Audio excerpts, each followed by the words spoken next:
Om Nithyananda Paramashivoham. Om Nithyananda Paramashivoham. Om Nithyananda Paramashivoham.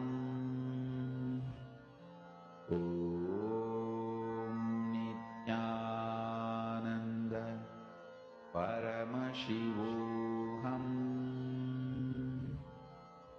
Om Nithyananda Paramashivoham.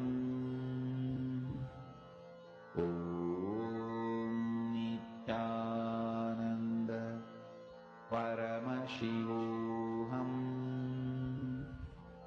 Om Nithyananda Paramashivoham.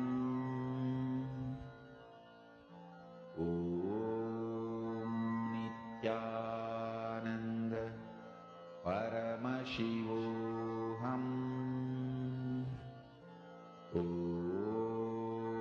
Nithyananda Paramashivoham. Om Nithyananda Paramashivoham. Om Nithyananda Paramashivoham. Om Nithyananda Paramashivoham. Om Nithyananda Paramashivoham.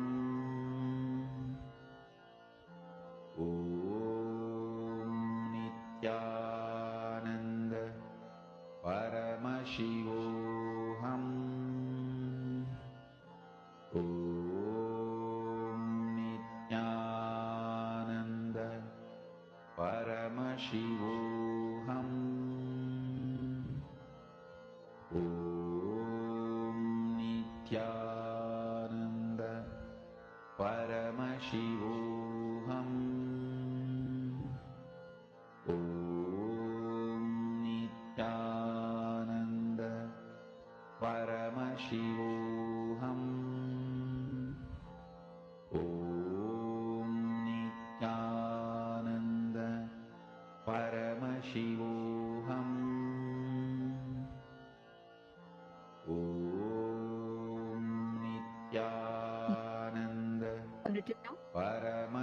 Now, can I request every one of you to post in the chat what exactly did you see?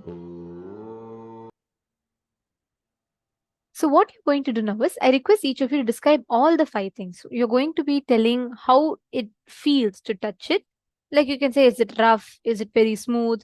Is it very coarse? Or is it very, like, what is the feeling you get when you touch it?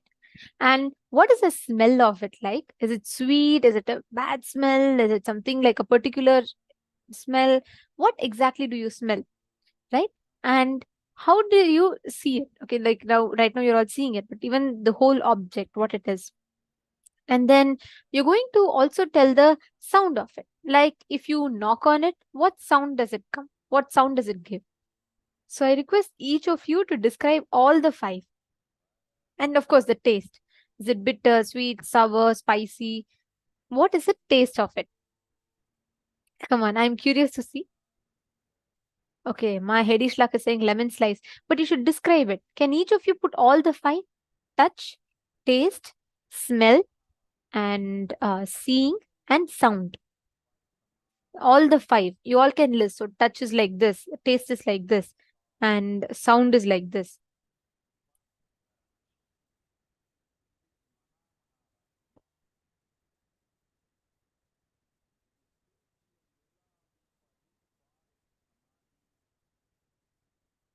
Can I request each of you to post? Come on. I request all the participants to go ahead and describe. Touch has texture and little moist taste, sour and juicy smell, fresh.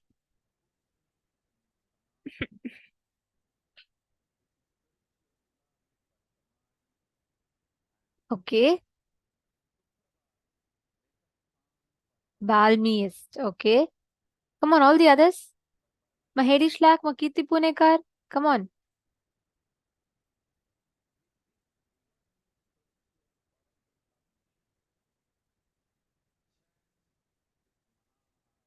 Tasty food, okay. Sweet, hard, hello, rough, smells like coconut. Okay, very, very interesting. Okay, now I'm going to show you all the answer. You all will be surprised to see the answer. Ma Nithyananda Jnana Yogini. You are absolutely right. It is a pineapple. That was what is projected, and you found out precisely. And Guru Prasadini, you said the taste is sweet and sour. That's right. You have manifested. And so many of you have correctly described. And not really smooth, but a little crunchy and sweet and a sour taste. That's right. Fragrant and feel very tender and crispy. Ma Xiangxing, exactly. Very right. Ma Jenitran, you manifested the smell correctly. And Ma Vinuta Nagaraj, you also started manifesting. Wow. Many of you have told. Ma Virupaksha, right? Wow. See, understand? Each time you manifest this power, you are literally experiencing the space of oneness and the space of the manifestation. When you're experiencing it, right, instantly you experience the space of being beyond, in the unclutched space where you're not limited to perceiving reality only through one sense or two. We perceive reality simultaneously through the same sense. Many times, first we hear the sound, then the other senses get integrated. But with this, simultaneously, spontaneously, through all the five senses, you'll be able to perceive. Your awareness increases multifold. You're all understanding? So that is why this power is very, very special. With this power, you literally awaken your own ability to experience reality, the nature of reality. Very, very powerful way. Now, we are going to be entering into the next session. It's very important one, where we will be learning about 25 states of consciousness. We learned about 14 lokas. We will now be learning about 25 states of consciousness. Each of it is very, very important. So I request all of you to provide your complete listening to this. See, normally we all know dream state, okay, waking state, but there are 25 states that your consciousness exists in. And in this session now, we are going to be learning. Today, you're all going to be learning a lot. Of course, because we have to prepare for the very special session with Swamiji that we have. So this is a very special session, and it's a very important one. It's a very, it gives us the basic understanding for what we're going to be learning today. So please listen to this session where we learn about the 25 states of consciousness.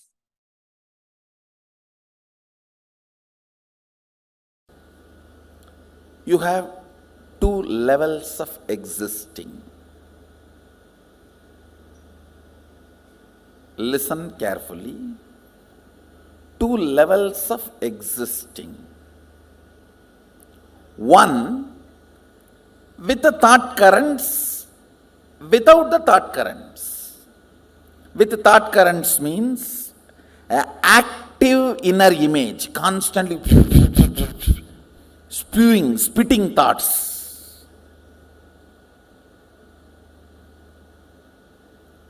Without thoughts, in deep sleep, where I think some of you are in that state now. If you are not hearing me, you are in that state. If you are hearing me, you are not, fortunately.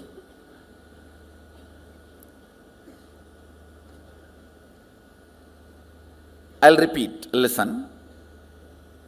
With thoughts, without thoughts.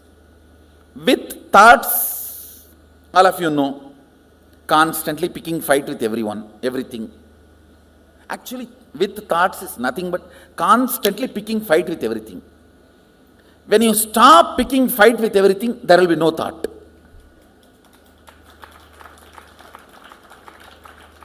Thought is Tan in your existence.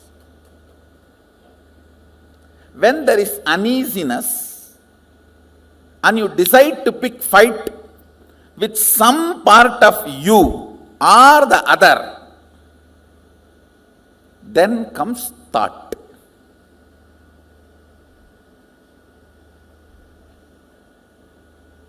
Without thought, deep sleep in the night time or sometimes in the daytime. Whenever you are in the deep sleep, no thought. So these two, same way, listen. With thought, without thought. Same way, with your existence, remembrance of your existence, without the remembrance of your existence.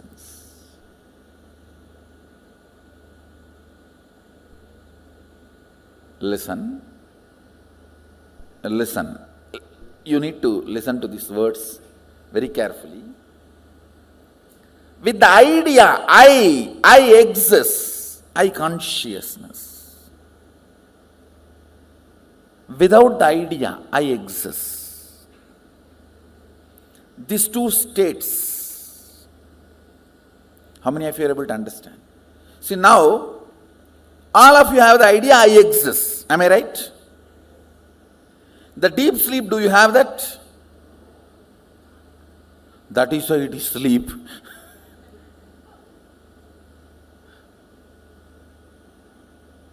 So, there are two ways and two states. Two ways is with thought, without thought. Two states is with the idea I exist and without the idea I exist. How many of you understand that?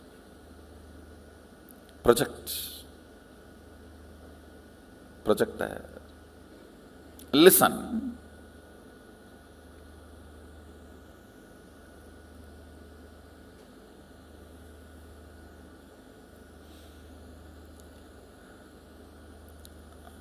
With the idea,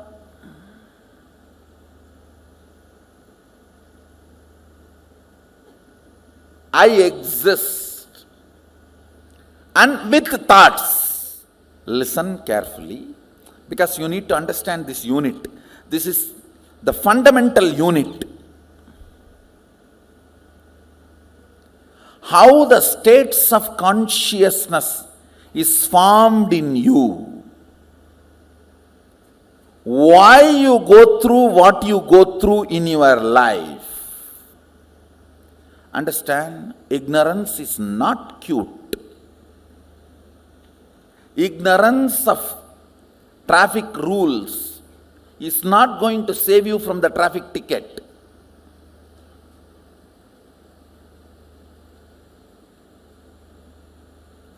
Ignorance of traffic rules is not going to save you from ticket. Ignorance cannot be a reason for not following. Same way in the cosmos, ignorance is not cute. Yes, you can be victim, singing song, oh, I am ignorant, innocent devotee. Who is going to care? No. A devotee cannot be ignorant. Jnana varishta bhakti, devotion established on knowledge and understanding. That is devotion. Understand, I am talking about the fundamental units of life.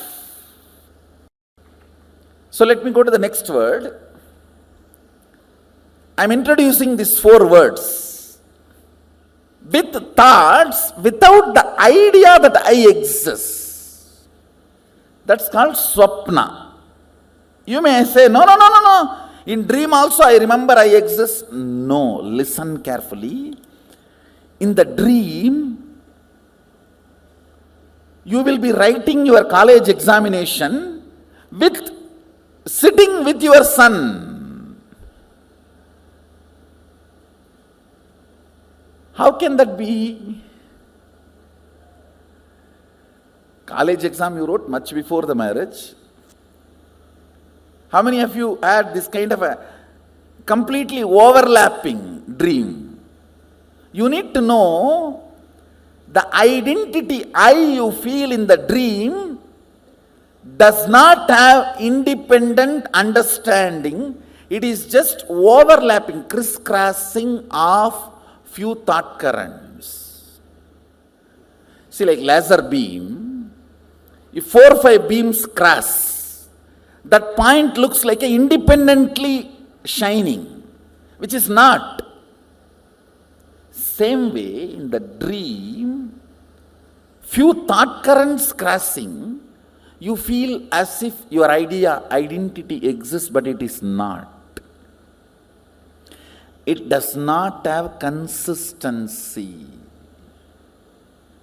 In one dream itself, that will change 20 times. How many of you have observed? In the waking state itself, it changes. Why dream state? How many of you say that? But in the waking state, at least little decent. In the waking state, it's more like an unstable spouse. Every half an hour divorce. And every 1 hour patch up.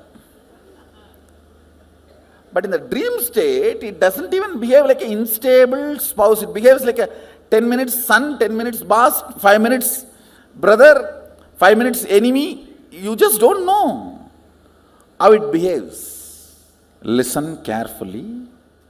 The number of thoughts gives idea that you exist for a spark. That's what happens in the dream state. How many of you are able to understand what I am saying? That is why the idea of I in the dream state is so illusory.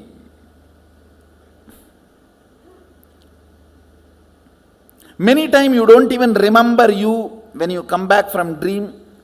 What was your idea about you? Seen but does not exist. That's a direct translation of the word swapna.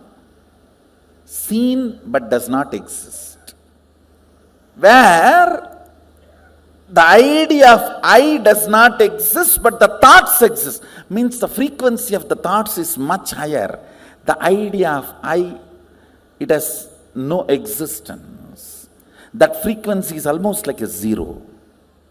Then third word I am introducing, listen, where neither the idea I exist nor the idea thoughts exist. That is what is called deep sleep, sushupti. These three all of us experience in our day-to-day life. The fourth word I am going to introduce, it has no word. That is why it is called turiya. Turiya means fourth in Sanskrit. In Sanskrit, the word turiya means fourth. That's all. Because there is no word for it.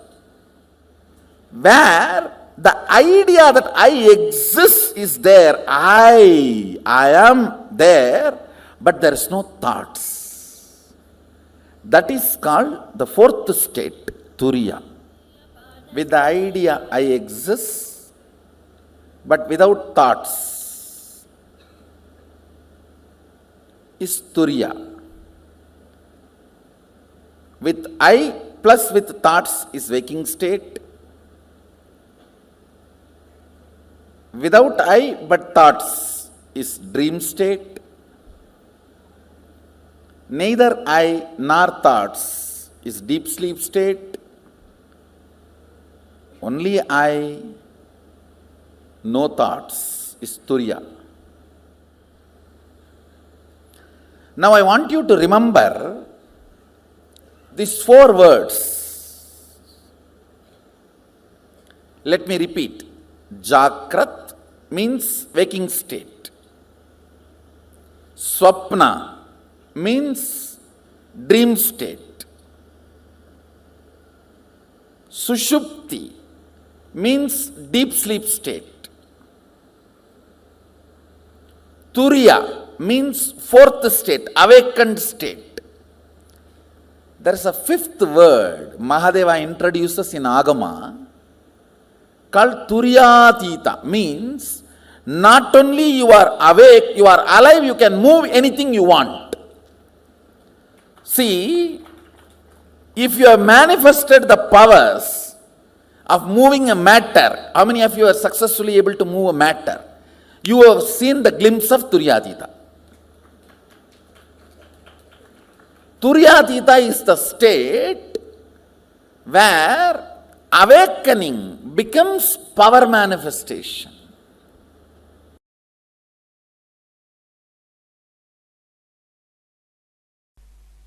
All these 5 states, deep sleep, dream, waking, awakened, alive, all these 5 states in Sanskrit, Sushupti, Swapna, Jakrat, Turiya, Turyatita.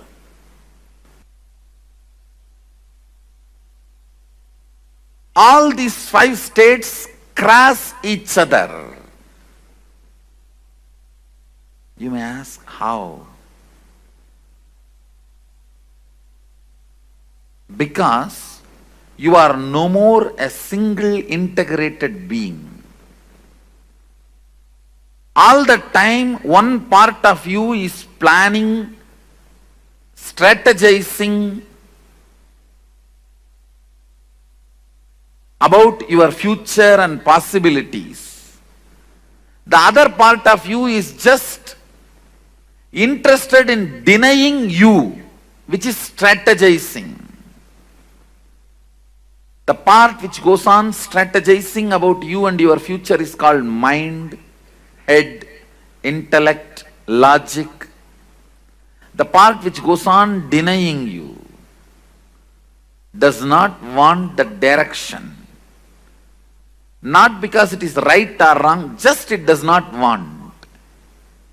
It's like a tantrum throwing child, what you call as heart emotion.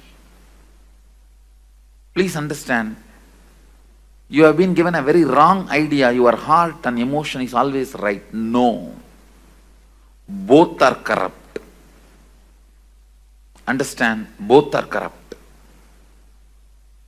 Both carry deep incompletions.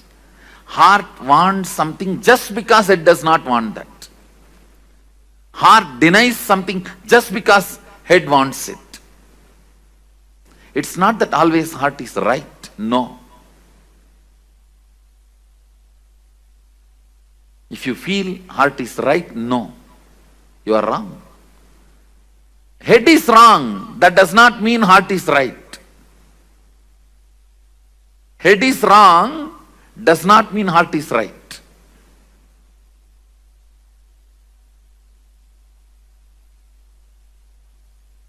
Sometimes head is right. That does not mean heart is wrong. Sometimes head is wrong. That does not mean heart is right. Both have their incompletions, both have their problems. Because you are no more a single being. See, invariably when the whole humanity has started experiencing this dual being, two-part, that is when our masters declare the Kali started. So 2 parts of you experiences 2 different states at a time always. Please understand. If your head, which is strategizing about your future, is now awake, your heart is in dream state, sitting somewhere and doing something else. If you have to put your head and heart together, keep yourself in the waking state, you feel stressed, tensed. Oh, I can't be like that for a long time. Maybe few minutes, okay. Not more than that. How many of you understand what I am saying? How many of you experientially feel, yes, I go through this? Understand, the line, vertical line is a heart projector. Vertical line is heart's line. Horizontal line is logic's line. Head's line. So listen, when your head is in Sushupti, heart is also in Sushupti. It is called Sushupta Sushupti. Deep sleep, deep sleep. Very rarely you experience this. Even in your deep sleep, if you are lying on your bed for 8 hours, maximum you may experience this deep sleep for 20 to 30 minutes. Not more than that. Please understand. Head, heart, both parts of you experiencing Sushupti and Sushupti, deep sleep and deep sleep.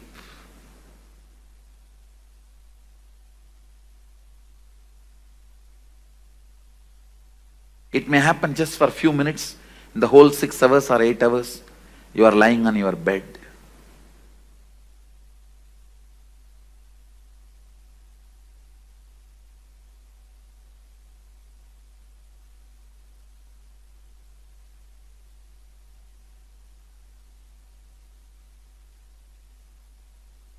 When your head experiencing dream state and your heart experiencing deep sleep, you can perceive this experience when you dream and just fall asleep without even waking up. You will dream something and you will fall asleep without waking up. Again you will dream something, you will fall asleep. Maybe third time or fourth time when you dream only you will wake up. How many of you have experienced this? When you wake up you will remember all the 3-4 dreams. That is what this state, the Sushupti and Swapna.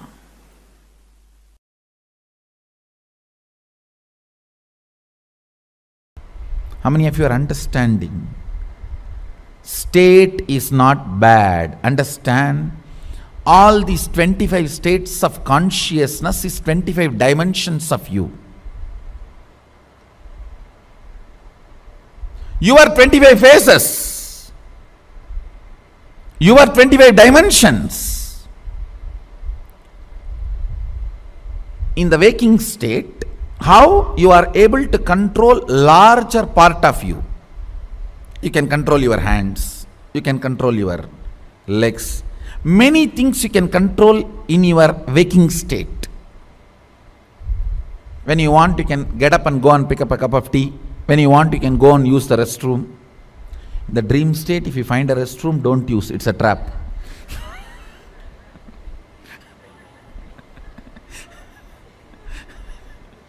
Once more, I am repeating, if you missed it.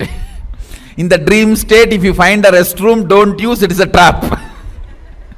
When your bladder is full, it is capable of sending instruction to your brain and the whole restroom will be built.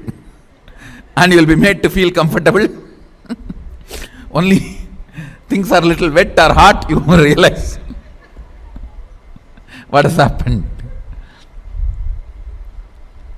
Understand, your ability to have power over your internal and external things makes certain state is good or bad. That's all.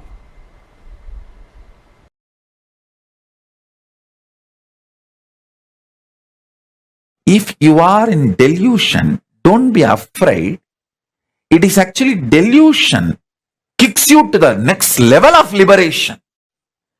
See, 3 seconds of nightmare not only gets you out of nightmare, it pushes you to the next level of state of consciousness called waking state. From dream, you are just kicked to the waking state. High.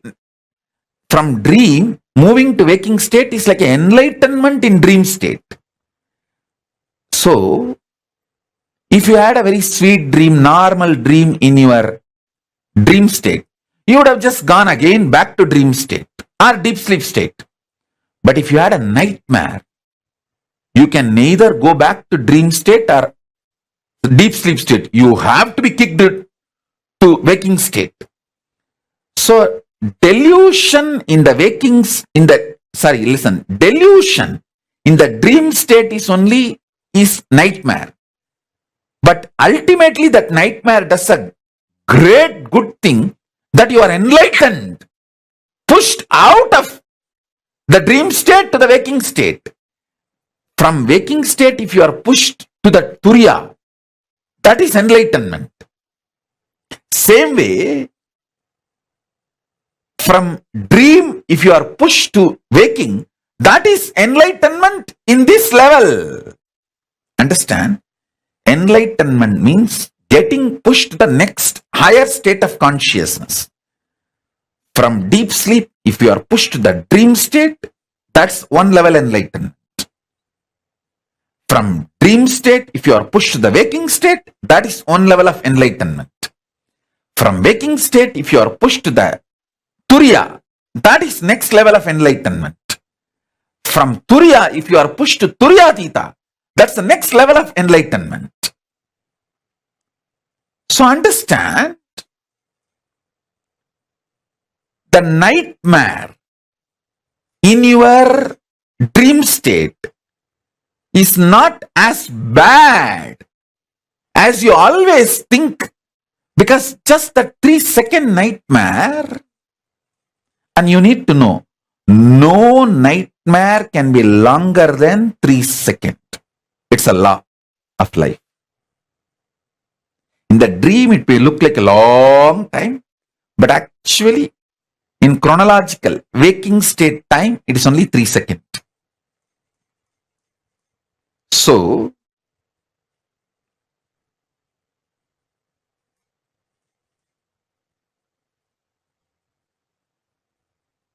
all nightmares are enlightenment in the dream state, because it has pushed you from dream state to the waking state, which is a level of enlightenment as far as the dream state is concerned. I should call there are 4 levels of enlightenment. From deep sleep, when you are pushed to the dream state, it's called dream enlightenment. From dream state, if you are pushed to the waking state, it's called waking enlightenment. From waking state, if you are pushed to Turiya, it's called awakened enlightenment. From Turiya, when you are pushed to Turiyatita, it's called living enlightenment.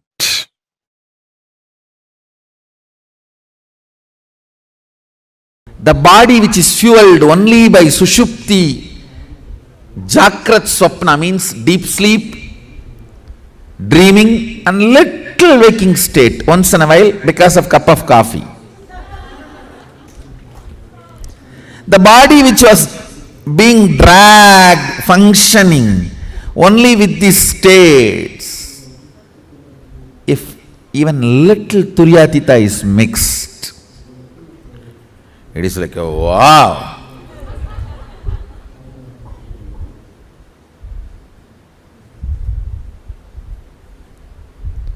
Today I'll put little Turiyatita.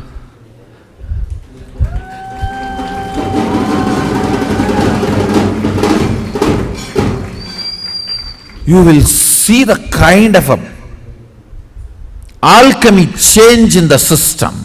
God, what is going on? What is he doing to my system? I am just changing the fuel. Multiple multiple things will happen. One, a thorough healing of the body. All the repaired parts get healed.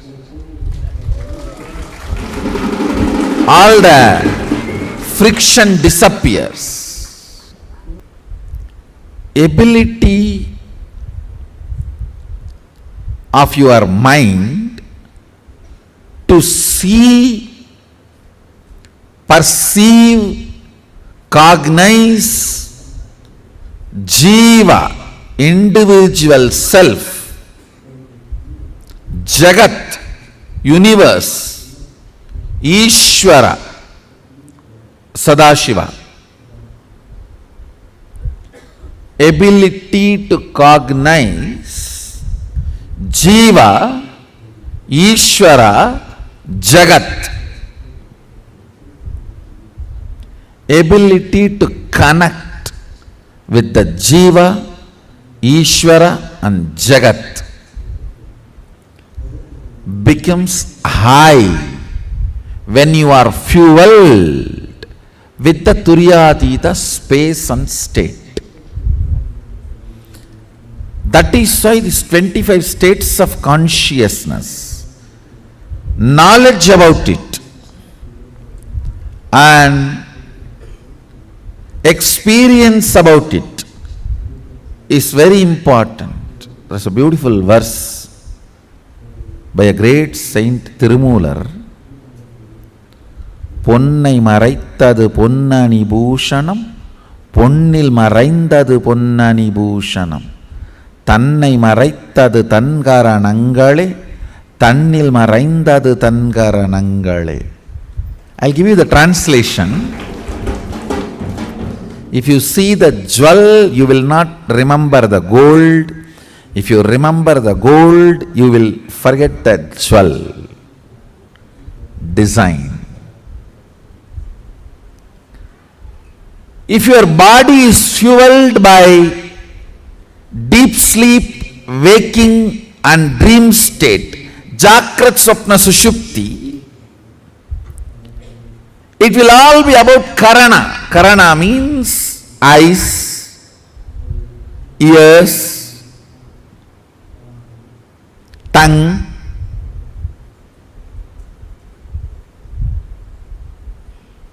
the action-based organs projecting the universe.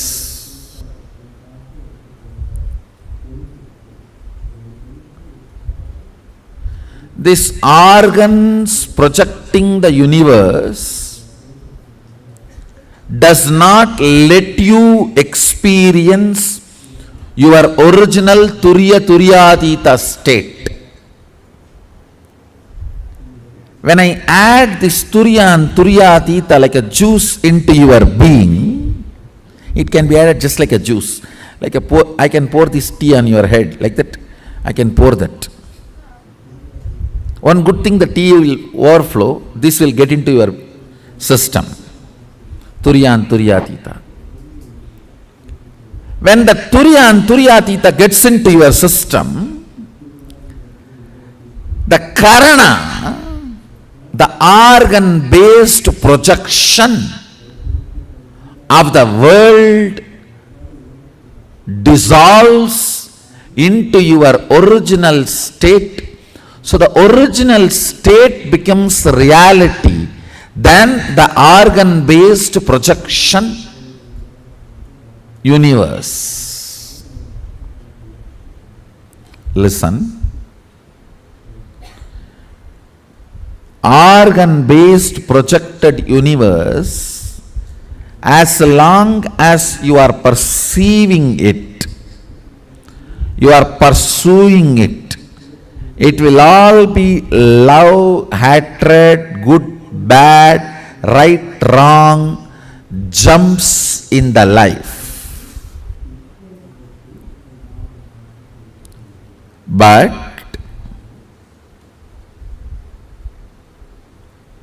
when Turya and Turyatita is added to your biomemory, bioenergy, suddenly you will realize Your self is a much deeper and higher reality than the organ-based projected universe. Understand? If your stomach is experiencing acidity, you will feel whole world is enemy, demon. You don't need big demons to come and attack you. Just little acidity is enough. And the kind of a tantrum you throw,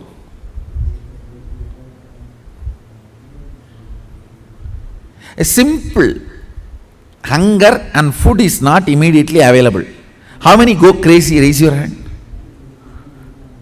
True. It's true.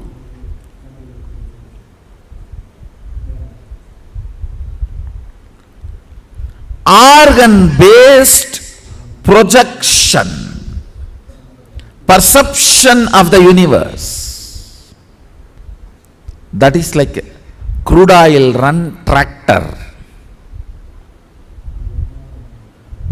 in a village Kacha road, which has higher ups and downs of any best roller coaster in the world. If Turiya and Turiyatita is added into your system, suddenly you will feel like you are flying. The whole inner space is lubricated. Turiya and Turiyatita is the important fuel with which your body need to be filled if you are interested in experiencing Kailasa.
Sorry, yes. Swamiji revealed about the 25 states of consciousness, right? The Sushupti, Swapna, Jagrat, Turiya, Turiyatita. These are the 5 main states of consciousness. Now, our body and mind goes through these 5 states of consciousness in different phases. Now, the permutation combination of these 5 states of consciousness forms the 25 states of consciousness. You may be wondering, why is this relevant? Like, what exactly is this 25 states of consciousness about? This is literally like a map that helps you determine which state you are in and which state you would like to head towards. Nithyananda ma Sanghavasini Ananda ma. Okay, there's also there's someone called Freedom Heart. You could please put your name, full name. Yes. I encourage all of you to ask your doubts, your questions, and we will be taking it and we will be answering them as well. So you all can ask any questions, doubts that you have. Yes. Now, the 25 states of consciousness, each of them are like an indicator of what state you are in. Like, for example, let's say your body is physically in Jagrat, the waking state, but your mind is in, let's say, the deep sleep state, Shushupti state. So each of them correspond to a physical state of our existence. For example, when your mind is extremely tired, but your body is in wakeful state. When your body is in Jagrat, mind is in Swapna or Sushupti. That is what is called as sleepwalking. Because in sleepwalking, the eye consciousness in you is very less. You don't have the awareness, but your body is active. You can walk, you can do your things that automatically your body is trained to do. So sleepwalking is when your body is physically in the state of Jagrat, active, but your mind is in the state of rest.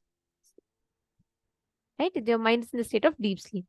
Now the same thing, let's say when your body is in the space of deep sleep, like completely tired, when your body is not awake, but your mind is extremely awake and active, the eye consciousness exists, you're in coma, which is where you can feel everything. You can feel hunger, but you can't eat it because your body refuses to move. Your body falls into a Shushupti state. So the whole life is a permutation, combination of the different states we experience in our life through our activities. You all can see here, this is the exact chart that Swamiji was showing us. So when you have eye consciousness and you have thoughts, you are in Jagrat state. Like right now, you all have the eye consciousness and you all have your thoughts. That's Jagrat. Now your eye consciousness, but without the thoughts, that is Turiya, where you know you exist, but there are no thoughts. That is Turiya. When you are having without eye consciousness, but you have thoughts. For example, let's say the dream, all the dream is without eye consciousness with thoughts. That's why when you are in a deep sleep, if someone calls you,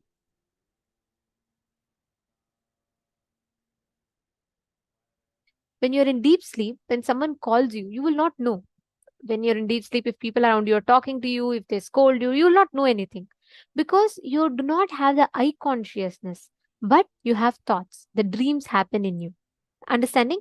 So without eye consciousness, with thoughts, it's in Swapna. Without eye consciousness and without thoughts, you're in Sushupti, deep sleep. Now, these 4 states of consciousness, these 5 actually, these all form the 25 states of consciousness, as you all can see here in this.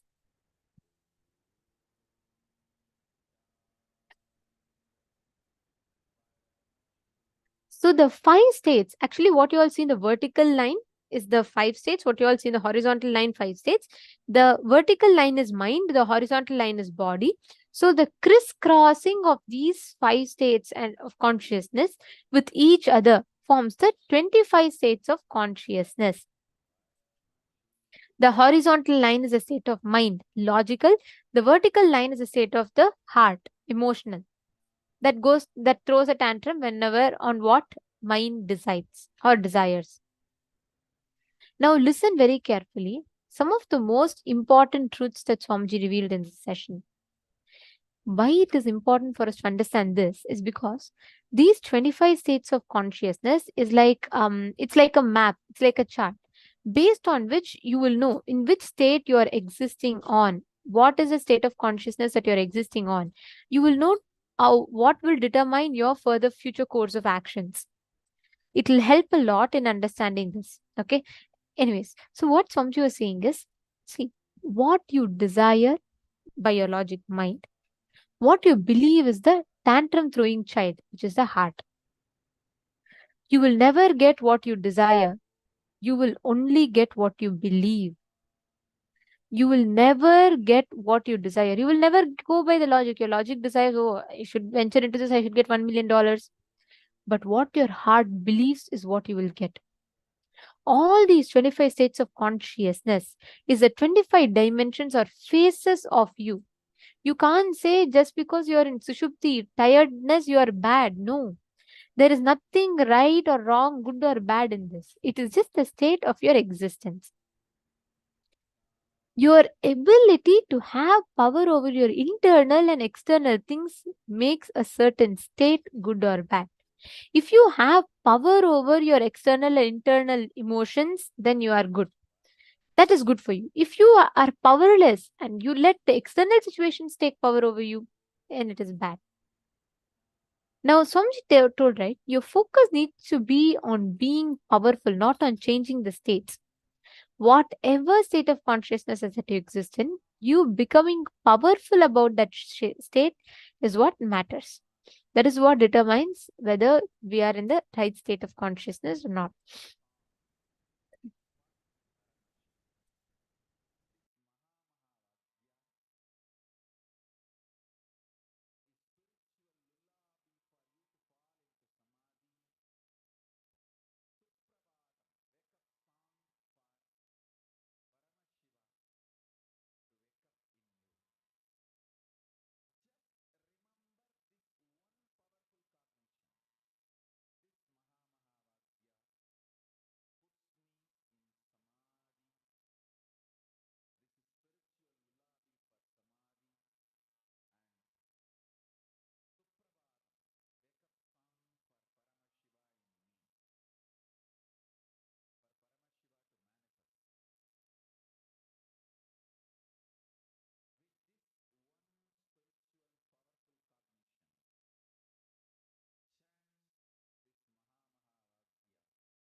I hope all of you are understanding the explanations and revelations that Swamiji explained elaborately to us. See, these 25 states of consciousness, understanding this would bring in-depth understanding even about yourself that you have. There are 4 levels of enlightenment. From deep sleep, when you are pushed into dream state, it's called dream enlightenment. From dream state, if you're pushed to the waking state, it's called waking enlightenment. From waking state, if you're pushed to Turiya, it's called as awakened enlightenment.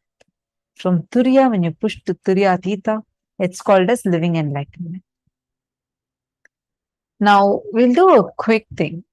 Actually, that living in every day, we all experience that pushing from dream state to waking state. Many times you all have faced where you're sleeping, you're actually still sleeping, or sometimes you're dreaming, and you hear the person who's waking you up, their voice in your dream, or you hear some conversation in your dream, and it looks like in the dream they're talking. Suddenly in the dream, you get a realization, hey, wait, am I dreaming? That realization pushes you to waking state. How many of you have experienced this? Whenever we sleep and wake up, that's how there is something pushes.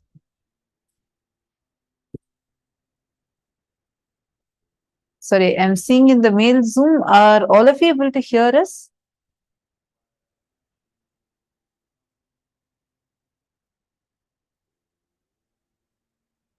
I hope all of you are able to see us and hear us. Yes. Okay, great. Yes, yes. Everardo Alfaro, like alarm. Something like that. See, Guru is actually the alarm for us. Now, when an alarm comes, actually, sometimes in your sleep, you hear the alarm and then you wake up. That reminder, right? So, that is what makes us to move to the awakened state. Swamiji actually says, you can never experience or dream of yourself dying ever. And every nightmare is only 3 seconds long.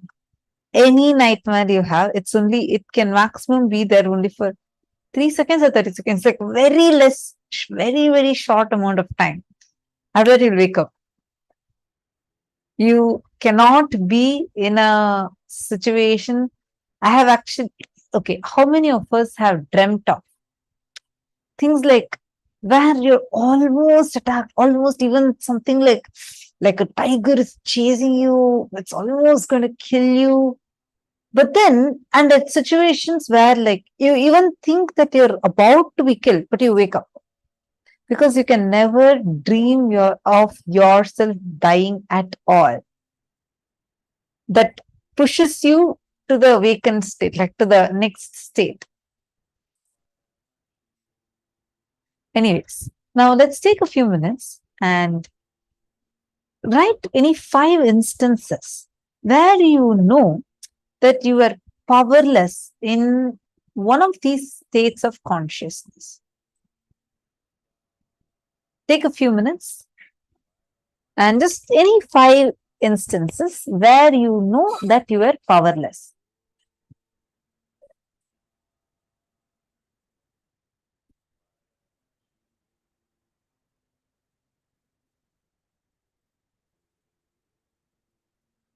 And if any of you have any questions also, you all can feel free to ask.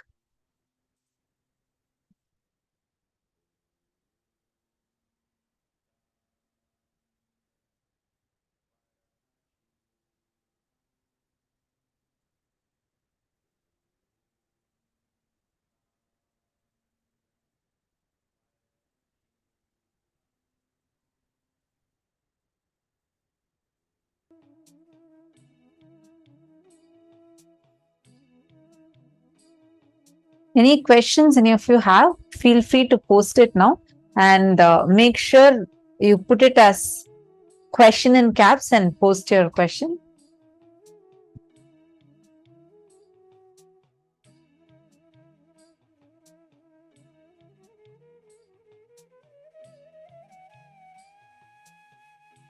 Ma Vinudha Nagaraj has posted. I'm not sure if this question is already answered. They're asking if we are not manifesting correctly, does it mean the third eye is not completely open or do we need more practice? It's neither of these. It's just that you need more practice. Tune yourself to the space of oneness. The more and more you do the power manifestation, more and more you're tuned into the space of oneness. So there's no practice required to manifest the power because there's no trick involved in it. You don't have a logic behind it. You can learn again, practice again and again if to strengthen a particular skill, but this is not a skill. This is your own power that's manifesting. You're only doing it multiple times to strengthen the oneness frequency from which you can manifest this power.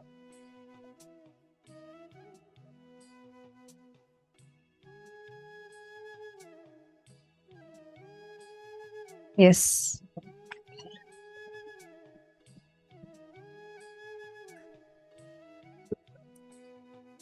And why is Swamiji chanting Mahavakya? Is Mahavakya about Swamiji?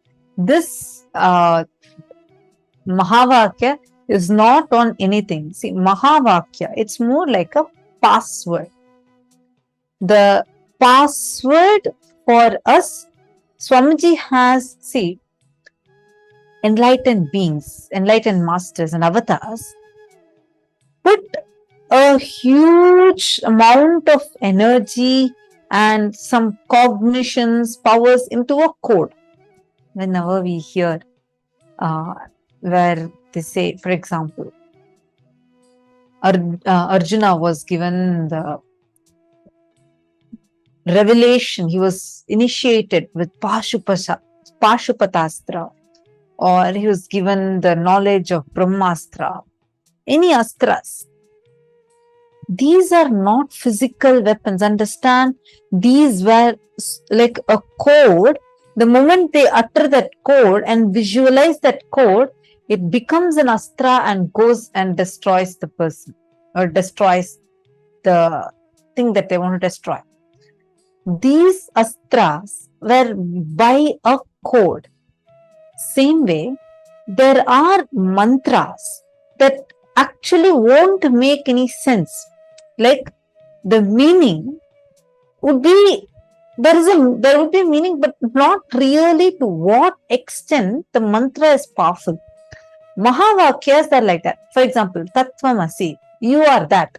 If you take it like just plainly, it just does not make sense.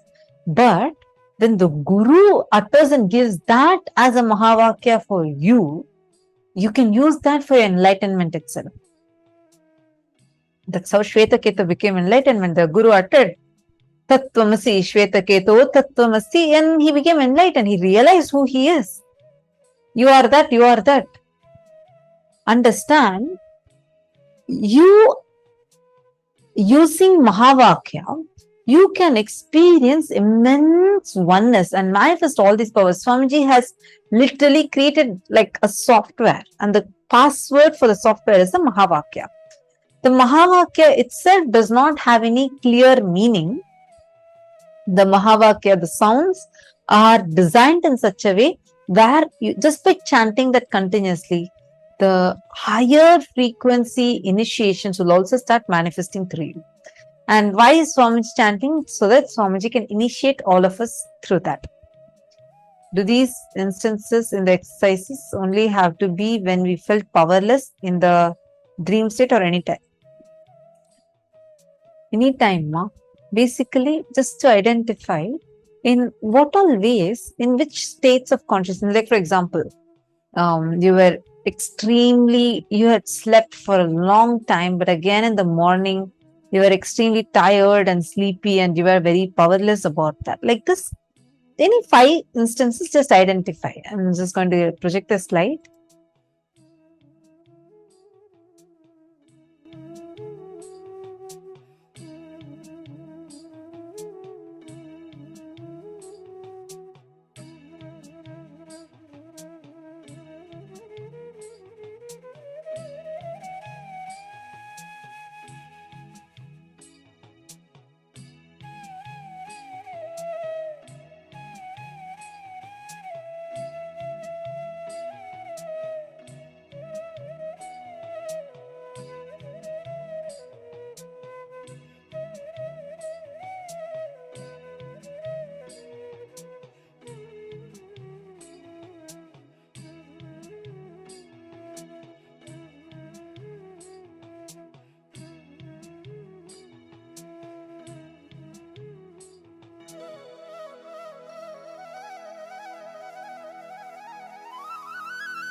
Nithyananda, I hope now all of you have already written the 5 instances.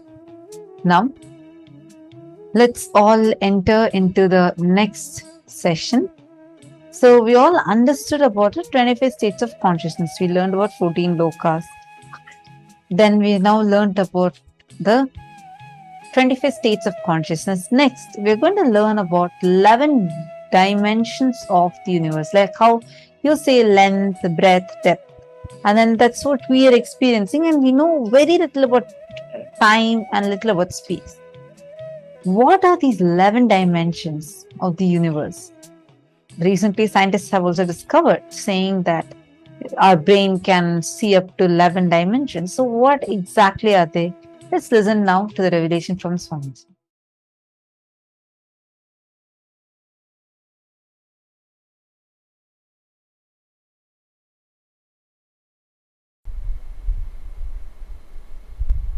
I'll introduce the different dimensions of the universe. Before introducing, I'll tell you the purpose why I am introducing. Understand?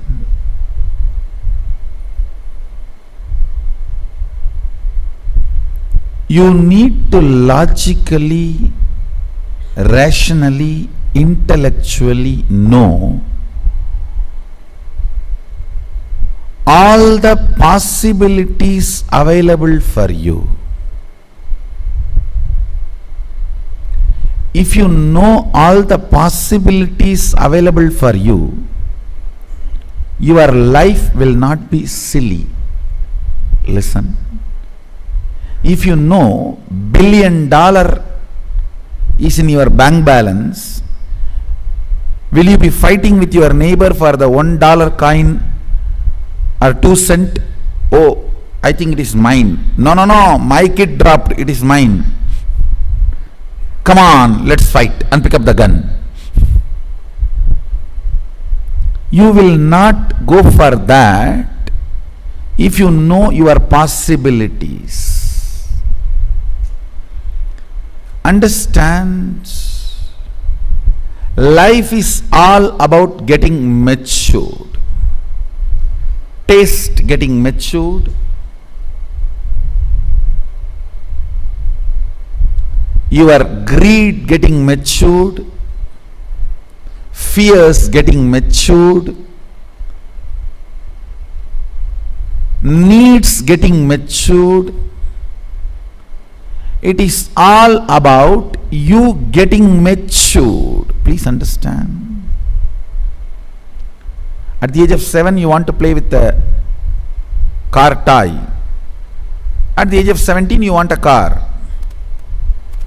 Then by 25, different style cars. Your desire is getting matured. That is what is society calls as growth. But here I am telling you, not just only this level, even in this level, if your desire gets matured, even in your conscious level, you have conscious maturity happening. For example, depth of your existence. Listen carefully. Everyone tries to ask me what technique I should do. No, technique is not solution. I am not here to give you technique. I am here to give you depth of personality. Every time people ask me, if I don't manifest powers, what technique I should do? No technique. Your cognition about you need to be changed. That's all. That is the permanent technique. That is the permanent solution. Not that you will close your eyes and put your squeaky and somewhere and look here, there and chant some sound and you will blow your nose. Depth of self, universe and God.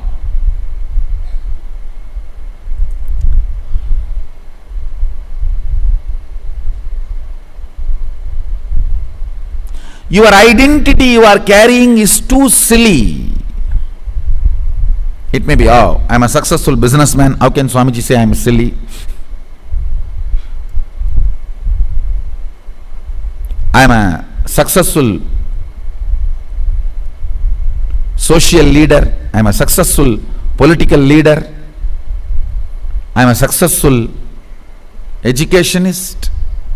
Understand, in that the I you carry is amazing, but not the titles you carry after that. If the I is carrying depth, if that frequency of that I is powerful enough, the adjectives, the afterwards the titles added will not be adding glory to you. Understanding about this 11 dimension will make your existence frequency intense. Understand, life should be like everything around you should be just vibrating with you. The moment thought comes, an idea comes, a cognition comes, the whole nature should cooperate and make it happen. Introduction to 11 dimension itself is to show you your multiple possibilities.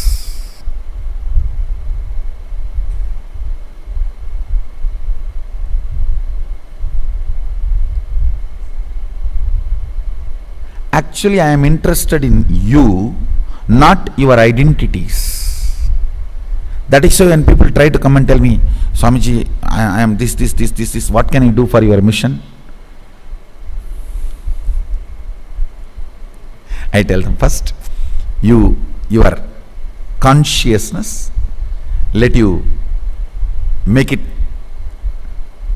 to the higher frequency. Taste what I am teaching, what I am standing for. Substantially, even you will not be able to doubt you to that level. Experience the depth of your consciousness. You should feel you have become too big. Wow, existence is really nice. The way I exist now feels great. Depth of personality is joy. Depth of personality is bliss. That consciousness you are carrying, that chit you are carrying, should be constantly manifesting powerful cognitions and power. That is the biggest help you can do to me. Because I am interested only in that. I am not interested in political revolution. I am not interested in social revolution. I am not interested in anything. I am interested in few people sitting around me, sipping cup of coffee and manifesting powers. That's the only way I visualize me. Whenever I find time, still even now, that's what I do. I'll catch few of these devotees. Whenever I have time for myself, I'll catch them and make them sit. All right, I have a cup of coffee and I'll do some aushadha, like this old ladies cooking in the home. I'll tell her, get this ginger, get this pepper, get this salt. I'll be playing with it and do some process and take this aushadha and now manifest power.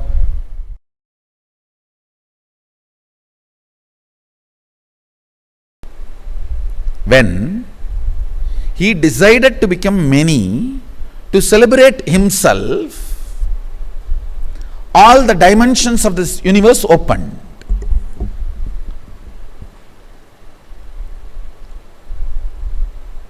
Understand, your whole life is nothing but you deciding. See, at one point in your mother's womb, you decide, Ekoham Bahushyamaha. Only then you open the womb where you were residing for 10 months and come out.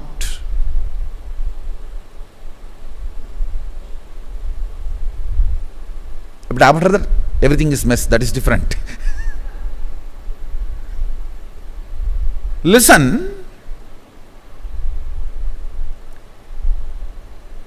Many times you will hear me saying, whenever you have a problem, always see how your ideal, your guru will handle this. I used this as a technique when I was young. I always used to connect. Whenever I have a problem, Annamalai Swamigal was ideal for me. Ramana Maharshi's disciple. First thing I will say, how Annamalai Swamigal will handle this?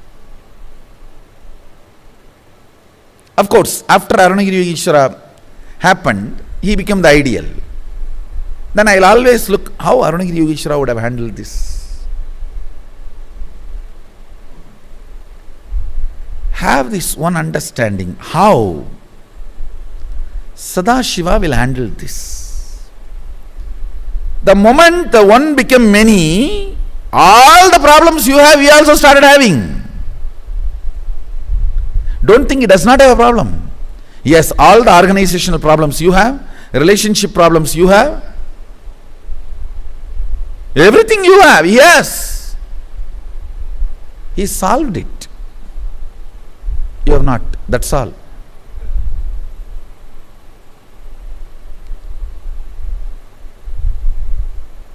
If you understand this one principle, let me repeat once more. For example, this cup. Inside this cup there is a space. That is aham. The space inside the cup is connected to this cup. This whole thing can become multiple, but the space itself cannot become multiple.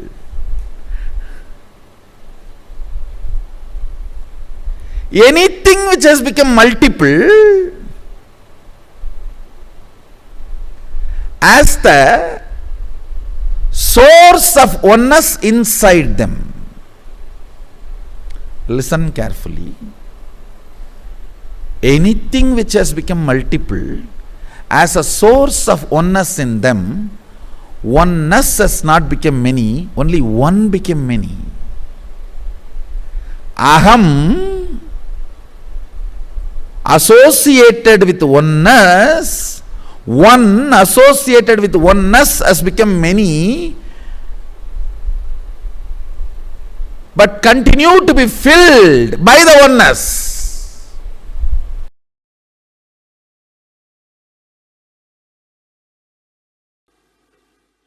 I'll introduce the whole 11 dimensions completely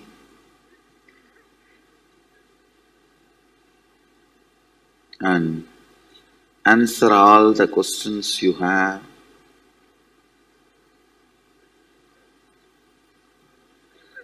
About the 11 dimensions. Please listen.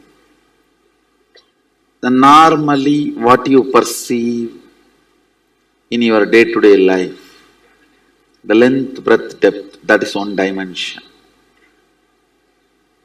Then only breadth and depth exists in one dimension. Listen carefully.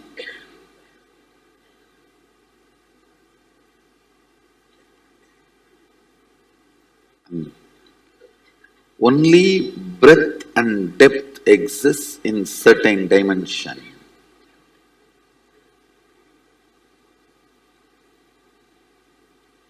If you want me to give an example, there will only be visualization and cognition, no verbalization. Some dreams, sometimes in the dream you will be seeing only visualization, only cognition, no verbalization. How many of you have experienced that kind of dream? And even this object, its breadth and the depth can be left and length can be moved out. Then what will happen, you know? Really, length can be moved out, then If you put your hand like this, you will see object. If you put your hand like this, you will not feel the object.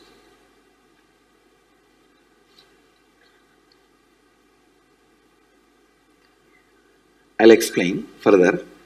Materialization happens from this plane. Understand? Any object gets dismantled and goes into this plane, and in this plane only the movement is possible. Then again it gets assembled.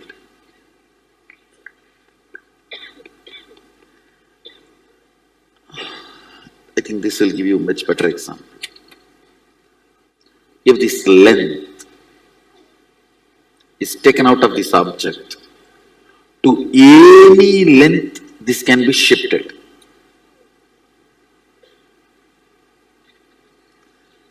If your ego is taken out of you, you can just become Sadashiva. Ganga is flowing, one bamboo is floating on it. Because that bamboo is floating, you call this side Ganga, that side Ganga. If you lift the bamboo, it's Ganga. Same way, this length makes this object not to be moved in length. Defined length differentiates this object from the space of length. Your defined degree makes you dumb to all other subjects.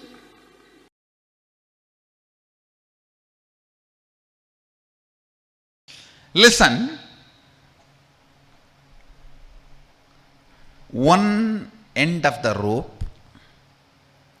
in the microcosm, Pindanda, is the verbalization dimension. Quantumly the same functions, the other end of the rope.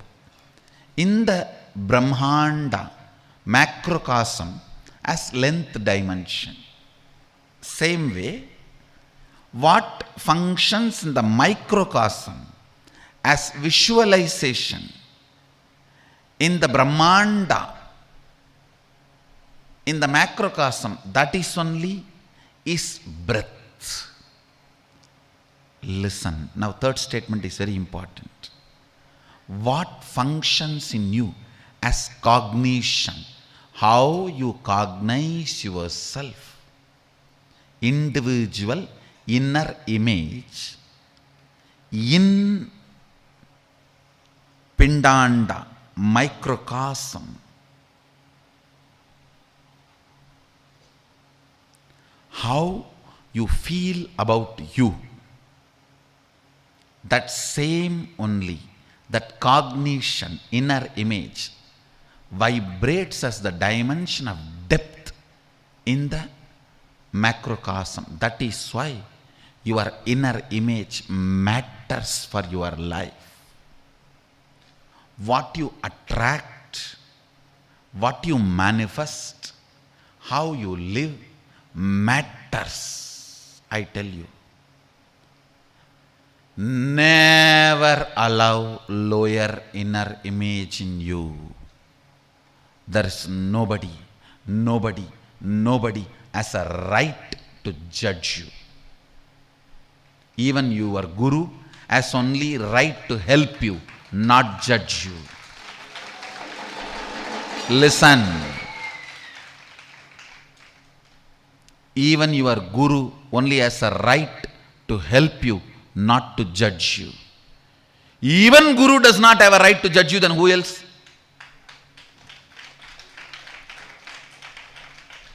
Even he does not have a right to judge you. He only has a right to help you. He only has a right to remind you. He does not have a right to judge you. Never accept low inner image. That is your arrogance.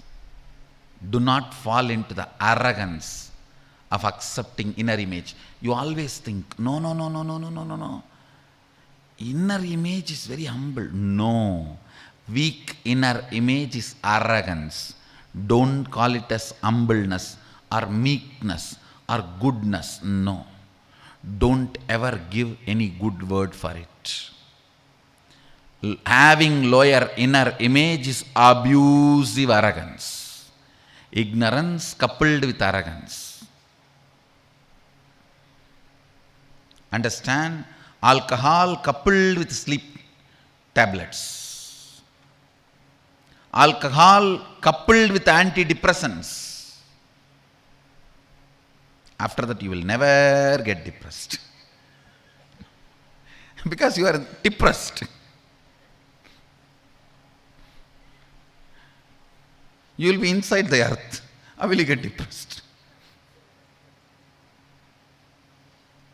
Lower inner image can be established only in arrogance. If you do not have arrogance, lower inner image cannot sustain itself in you. Understand? Only if there is a fertile sand, land, a seed can have a grip and grow. Same way, the arrogance is the fertile land for low inner image to get grounded and grow. Do not accept lower inner image. All arrogant people will be having lower inner image. These are all some of the ultimate laws of life. All womanizers will be frustrated people. All arrogant people will be having low self-inner image, low inner image. A romantic guy will never be womanizer. These are all the laws of life. Romance is such, gives so much of fulfillment, he will not even look for the second person. Even first person he will not look, because he will be in the first person. He will be in the first person.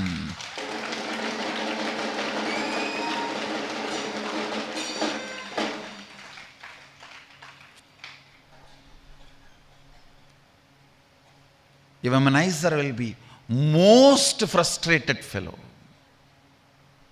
These are all some of the ultimate laws which can never be changed at any time. Low self-inner image means quantumly you are sending the signal to the macrocosm to keep you in the lower depth of the cosmic dimensions. Understand? The kind of a frequency you send from here, the way you are dealing the rope in one end, are you pulling or pushing or burning?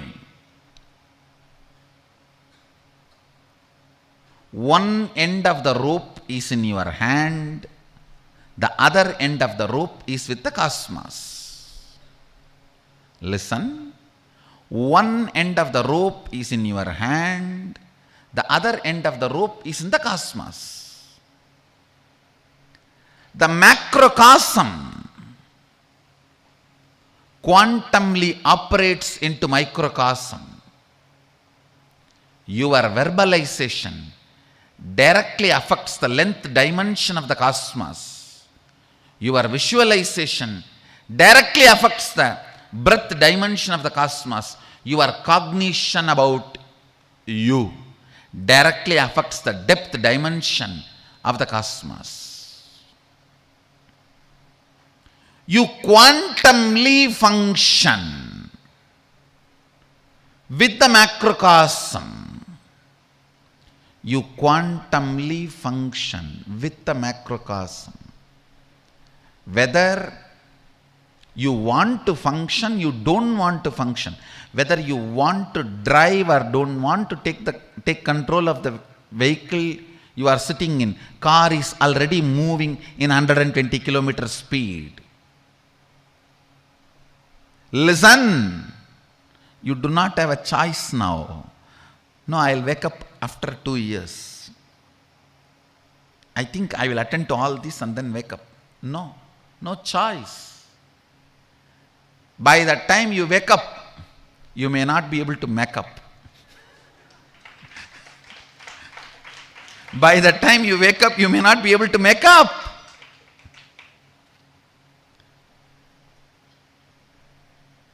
You are already in the car and the car is going in the 120 kilometer speed and unfortunately you are in the driving seat.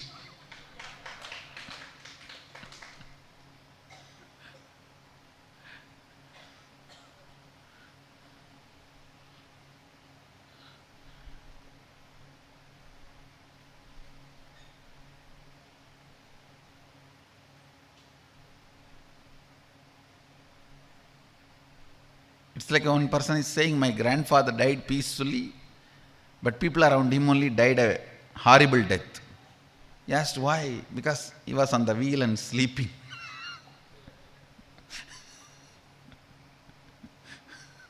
He died peacefully. The people who were around him. You are on the wheel.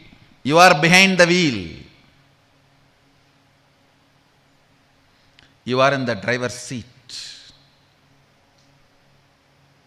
Wake up now to your length, breadth, depth, rope, visualization, verbalization, cognition.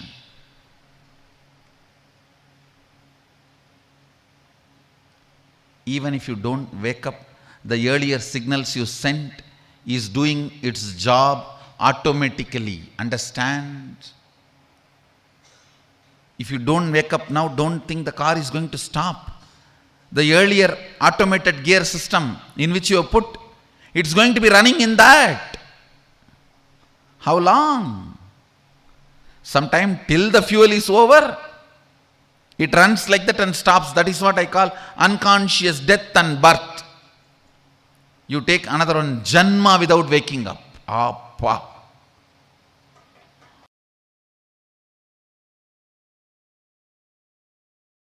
The Sanatana Hindu Dharma elaborately describes the 11 dimensions and the beings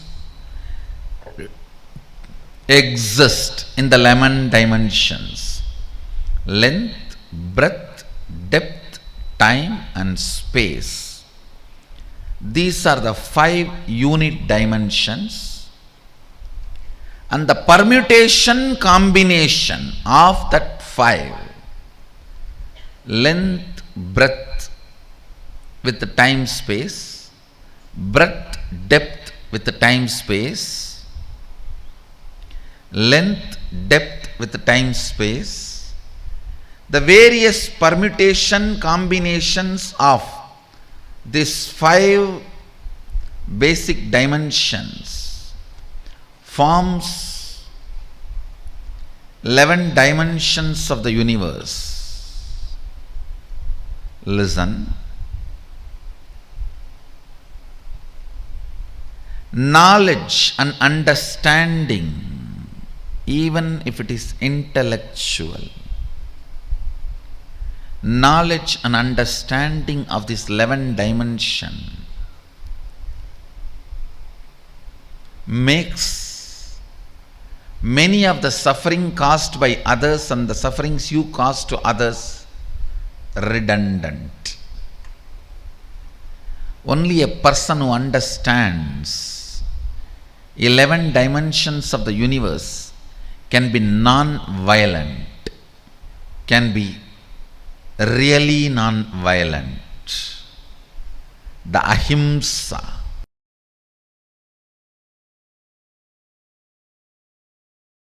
"25 states of the consciousness is what you perceive, you go through. 11 dimensions of universe is what universe perceives it is going through." So if you change your state of consciousness, you'll automatically change the dimension you're in, Yes, and vice sure. versa? When somebody moves to Turyatita, he will never be in length. Naturally, he will be more and more in length, breadth, depth, time, space. Surely change of consciousness leads to change of state. But will the change in state actually lead to a change in consciousness as well? If you Yes, both. both. Both. See, when you change, world changes. When world changes, you change. But will a change has to be regressive? Let's say you achieved Turiya Theta to Turiya Theta. There's no way you'll actually go back to being deep sleep. I deep should sleep, tell right? you, the regressive possibility completely disappears the moment you even you enter into Turiya. After that, no regressive possibility. Till Jakrat, there is regressive possibility. But not after the Turiya.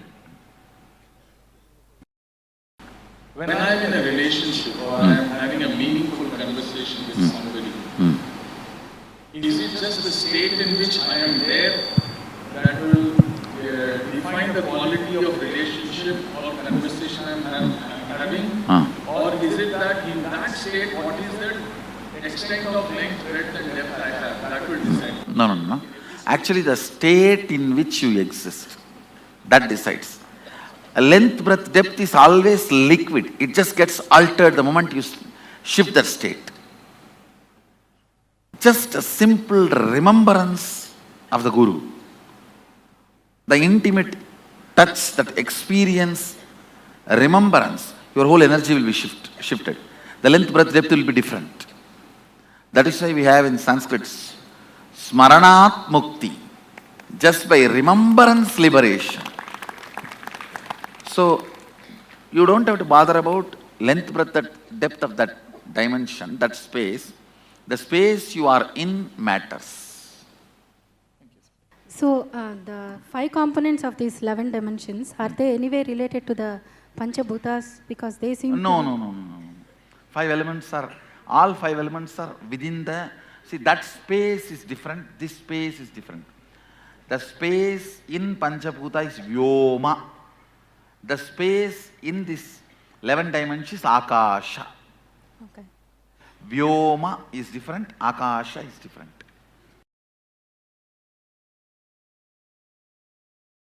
Are the 25 states of consciousness, 11 dimensions and 5 actions which are creating the matrix are only associated to Bhuloka? No. The whole spindle, the standila, Meru standila, on which all the 14 lokas are situated, are under this matrix. Other than the Kailasa, which is beyond this matrix, which is the space of Sadashiva, where the matrix is irrelevant. Everything else falls under the matrix.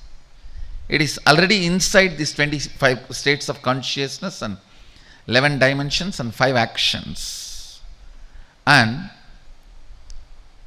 the next question you are asking about the analogy we can do with the movie Matrix and our fictive reality in the so-called real world who is supposed to be Neo. See, actually this, you can't exactly match who is Neo and who is Agent and all that. Roughly we can match. Neo is a seeker who is struggling and getting enlightened. Morpheus can be roughly matched as Guru. But it is not necessary Morpheus has to die. And only roughly can be matched. What is the artificial intelligence? Yesterday this was the question. What is that machine's artificial intelligence?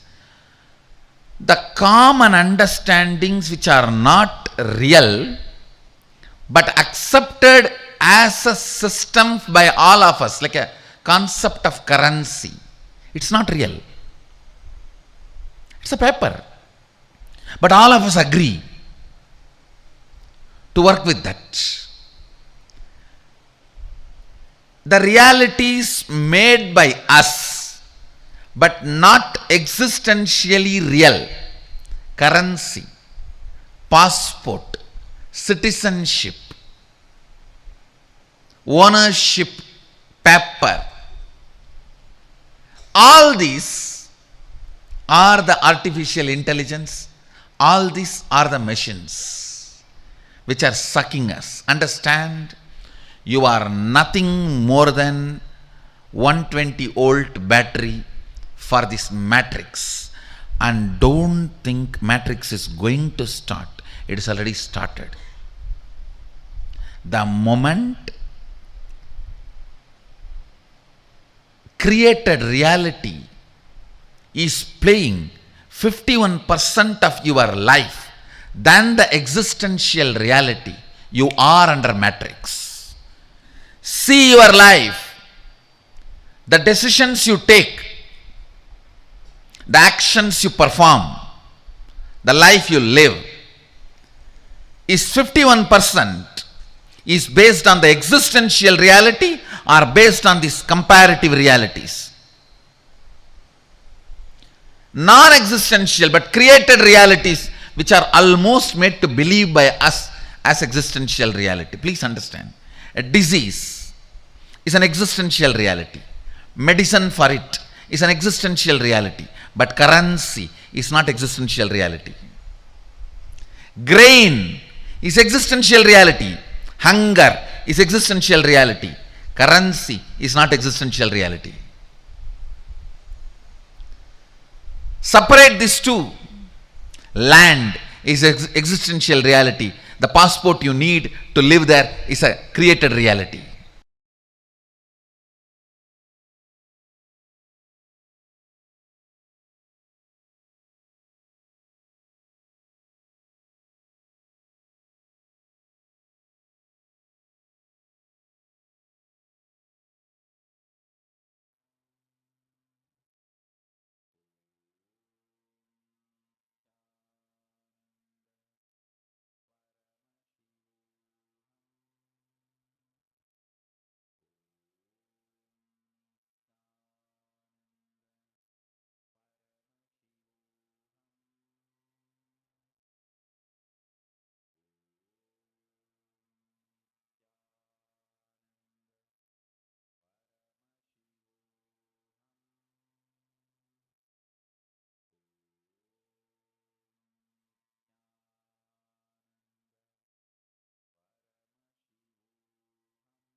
dimensions that exist, and all these 11 dimensions put together, all these 11 dimensions put together makes up this whole universe. And our brain can cognize not just length, breadth, and depth, not just 1D, 2D, and 3D.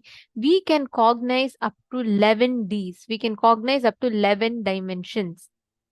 And it's entirely like the whole universe, everything that we see: length, breadth, depth, time, space. Length, breadth, depth, time, space. The permutation combination of all these 5 put together forms the 11 dimensions of the universe. And every one of us that are here are experiencing this exact 11 dimensions, all 11 dimensions being awakened in us today through the initiation. And once again, to remind all the participants that are here today, we have a very, very special initiation where you can meet your ancestors. Yes, you can meet the deceased people. Let's say some of your near and dear ones have passed away and you want to see them, you want to convey something to them. Today, initiation, Swamiji is going to be taking all of you directly to the Pitraloka, the parallel universe, where you can meet your ancestors. So please share this with your friends, invite all of them, whoever wants to join for today's session. Please don't forget, you can welcome all of them. Yes, now let us enter into understanding this in detail. Length is the logic dimension of the cosmos, all the logic dimension. Breadth is emotion dimension, where when the length, the logic is added with emotions, that is breadth. Depth is cognitions, your beliefs about life, how it becomes reality. All of that is cognitions. And the time is upon which, the unit with which you measure the length, breadth, and depth. The scale against which you measure the length, breadth, and depth is time. The place where all these 4 happen, the place where all these 4 dance upon is space. Length, breadth, depth, time, space. The permutation combination of all these put together is what makes up our universe. Understanding? For all of you understanding this? So whenever the universe, the construction of every atom in this universe, what we perceive is broken down. It will be breaking down into these unit dimensions. These are the basic unit dimensions. And these all put together forms the whole 11 dimensions of the cosmos. Understanding? Any of you have any questions so far?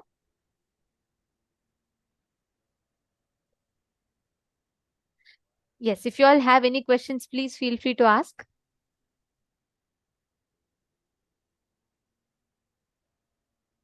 Okay, question. I once dreamt of dying due to electric shock. I remember it clearly because all my life I heard you cannot die in your dream. Does that mean anything? Was it some different kind of consciousness? Ma Vinuta Nagaraj is asking this question. Okay, so as I had mentioned earlier, Ma, you would never be able to see, you may experience, let's say, in your dream, you experience that you were electrocuted and you are dying. But the death part itself, you can never experience it in your dream. What you had experienced would have only been till the point where, like, you died. Not after that. Are you understanding?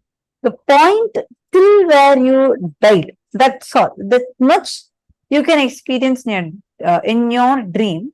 But after that, the part of where you are going through the dying, like going through the process of death and dying, you can't experience it in your dream, because our dream, we'll be very unconscious, right? So you won't really be able to experience the process of dying in your dream. Are you understanding?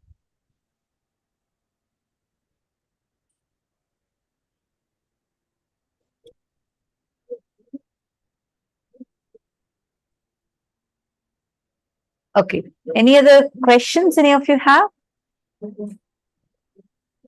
See, the death is not just, it's not like a button, switch on and off.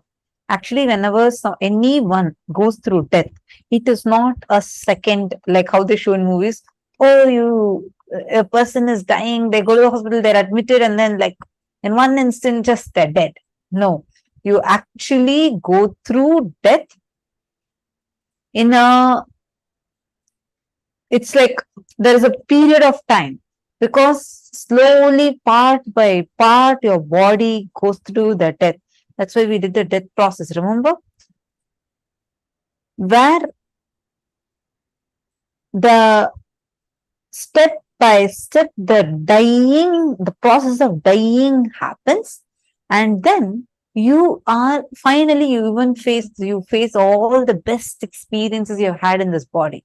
You will face all the worst experiences you've had. You will literally do a full review of your entire life. Your whole life will play like a movie in front of you. And then after that, you remember the karmas that you have not yet exhausted, which you wanted to exhaust.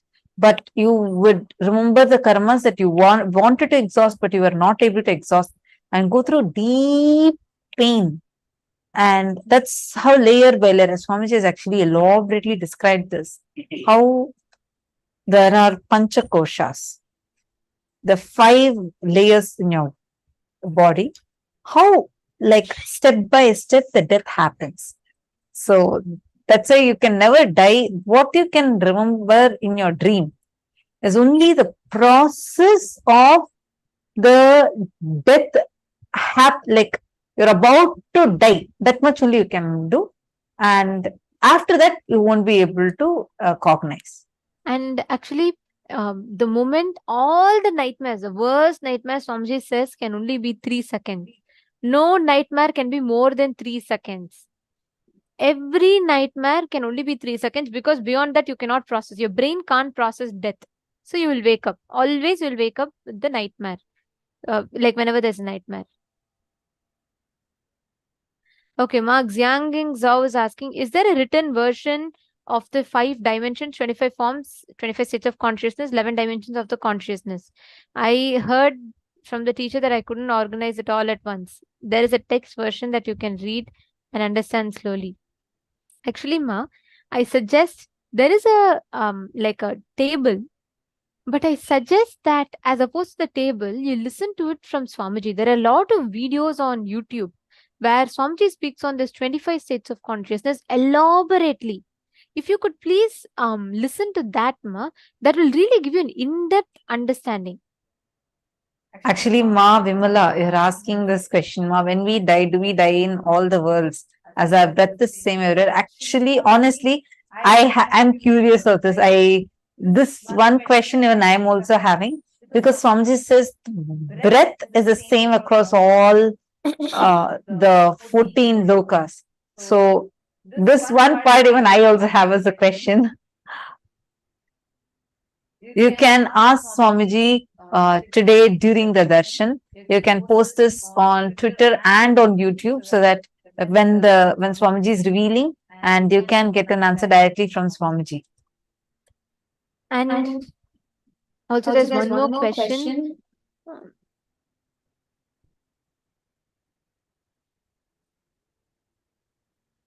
Sorry, there's a lot of questions here. Okay, see, one thing, please understand. These 25 states of consciousness, 11 dimensions, all of these are the unit or different scales, or I should say different building blocks out of which the whole universe is constructed. The way you cognize the occurrence of the 25 states of consciousness, and the way each of the universe is built up, the whole world, it's all the building blocks is this 25 states of consciousness. Okay, there's a question from Preetham A. He's asking, I got a dream of meeting my deceased father 2 days ago. Does that mean we can travel to Pitruloka in our dream, or our ancestors can travel to our Bhuloka for whatever loka where our consciousness goes in our dream? Yes. I'll tell you, somebody has given a very interesting answer. The deceased people, spirits and ghosts can influence your dream. Not like, and not only ghosts, even the people, the soul that has left the body, all the ghosts, see, we are all 7 layered. The ghost is only 5 layered or 3 layered. I forget the exact number. So Swamiji said that because they are less powerful than us, because the components that they constitute is less, they do not have the physical dimensions, so they can only influence you. Many people say ghosts come and kill. Actually, ghosts cannot kill. Ghosts cannot kill you, as in they can't pick up something and kill you, but they can influence your thinking, they can influence your actions, they can agitate you, trigger fear in you, etc. So that ghosts can do. And ghosts can influence your dreams. Not just ghosts, any spirits, people who have left the body, they can influence your thinking. So Preetamaya, when you're posting that you met your deceased father, that means that soul is trying to establish connection with you. In your dream, actually they appear and they actually try communicating to you. Swamiji said this is possible, and many times ancestors do that. In fact, you will see today we are having this special initiation, right, where you will go to meet your ancestors. Swamiji will be taking us all to Pitruloka. We'll all be traveling to Pitruloka and you can actually see the ancestors. Swamiji said that many times when you meet or offer Maheshwara Puja, when you go and meet them after Swamiji's liberation, you will actually see once more your father will come back in your dream. He will tell you that how complete or how fulfilled he is, and that after the blessings. So today we are actually having that initiation. You can meet your father not just in dream, you will actually see him and you can interact with him. And also see, there are two things in this. One, there is the ancestors coming to meet you via your dream, establish a connection to you via your dream is possible. The second thing is, it might be our own incompletions projecting also. Both of these are possible because both of these can happen. Now, if you want to experience the complete completion with this, and you don't want to feel powerless in your dream, see, you meeting someone is not powerlessness, but if that is creating a deep incompletion in you, in your dream, if you feel powerless, then that powerlessness in your dream state should be completed. And the initiation today can really help you with that. Get your father's picture today and be sure to be in the darshan. And you can also invite any of your family members, if you have any siblings or people who were connected to your father deeply, and you can get them also, let them all sit with you during the darshan. Get the picture. If they can attend the sessions, that would be great. At least get them to sit and they will all also experience completion. So definitely get them. And I also saw one other question. Akashaya had posted, Akash Geronimus had posted saying, sometimes I dream that I'm awake, but that my body is frozen. Usually this happens in a scary dream. How would I look at this dream for the current exercise? Okay, few things. First, in the dream state, if you see, the way things happen, it's not in a logical way. It's very haphazard. It's not really, there's no logic. If you see, there won't be a proper logic to this. And there won't be any, like, for example, you'll suddenly be dreaming that you're sitting and writing an exam, and right next to your child will be sitting, and then you're like, it's like the timelines are confused. Suddenly you're a child and right next to you your child is sitting, or you're then getting married, and like it's like so confused way, because it's your eye consciousness is very low. How many times you all have felt in your dream, if I am awake, definitely I would not be talking like this or taking this decision. In your dream state, you'll be like, why did I take that decision? That was so dumb. And you feel like, no, if I'm in a clear consciousness, I would not be taking this decision. Just raise your hand if you have felt this. See, that's because in all of our dream state, the I, the identity I, is very low compared to the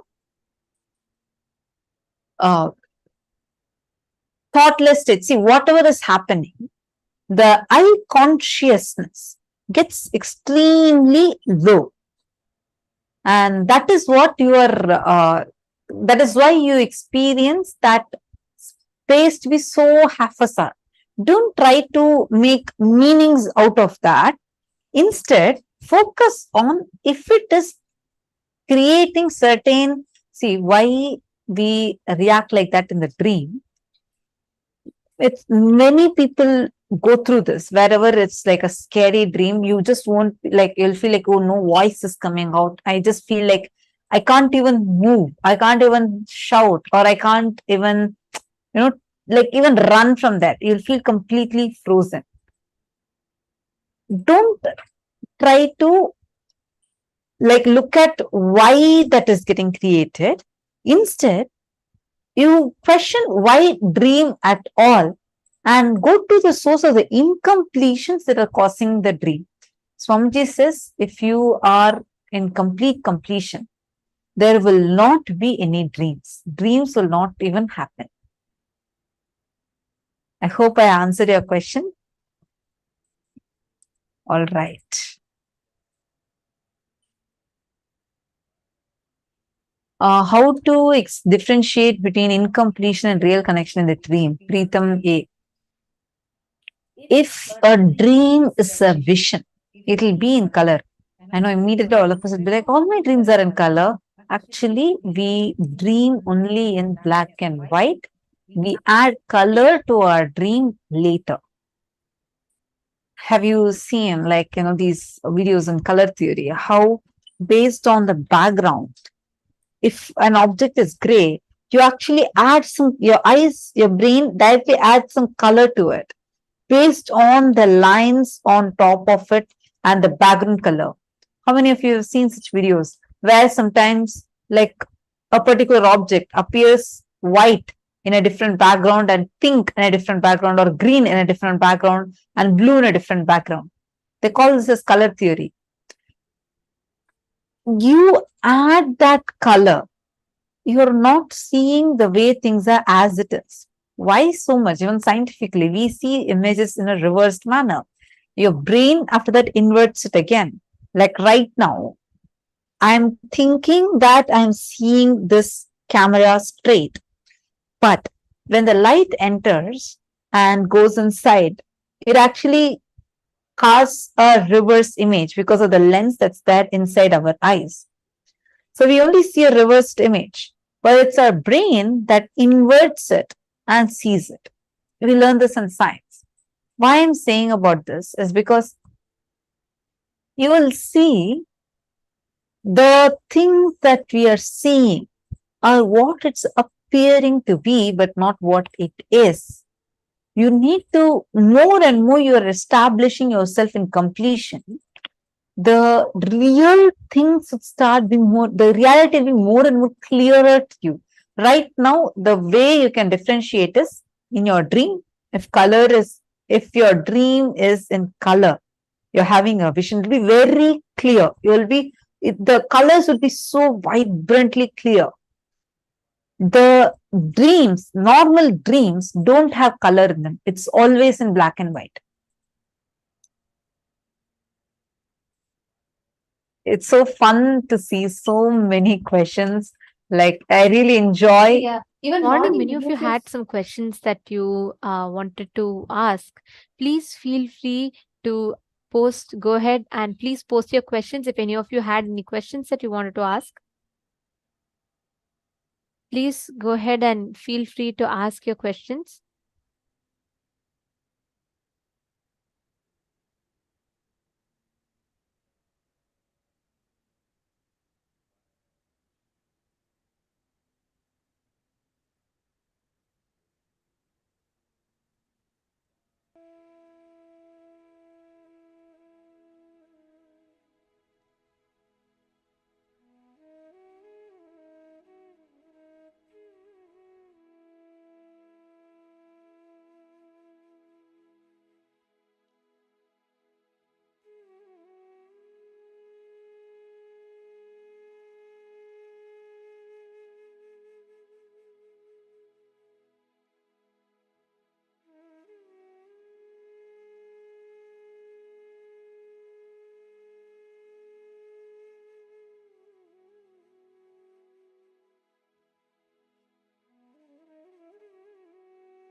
There's also one more question from a participant. If dream is in color, what does it mean? If is in color, it means it's a vision. See, if you had Swamiji in your dream, or if dream is color, it's in vision. All dreams always happen in black and white. We add colors to it later. All of our dream always happens in black and white. If it's in color, it's a vision. Diagjuan Shen is asking, is the Earth's core world the same as Kailasa parallel universe? See, Bhuloka itself is a separate universe. Understand? Kailasa, like yesterday Swamiji said, Kailasa's portals exist here. But Kailasa is a very clearly established parallel universe which is up there. So it exists there with the same intensity, frequency. It exists in you also. It exists everywhere also. But Kailasa itself exists out there. It's the highest, one of the highest lokas. How to differentiate between incompletion and real connection in the dream? It's a very beautiful question. Understand? If the dream triggers, agitates any pattern in you, even joy, if it creates a certain reaction in you, when you remember it, any kind of attachment to the dream, it's a incomplete. If the dream puts you into the existence of higher planes, reminds you of something experience, like whenever you have some dreams, you feel like very strange, you feel like it's something, you are neither happy, you're nor sad, you're neither scared, nor you're intimidated, you're just cognizing it, correct? Have you had such experiences? You're like, it is an experience for you. All of them are a vision. This is a scale to measure.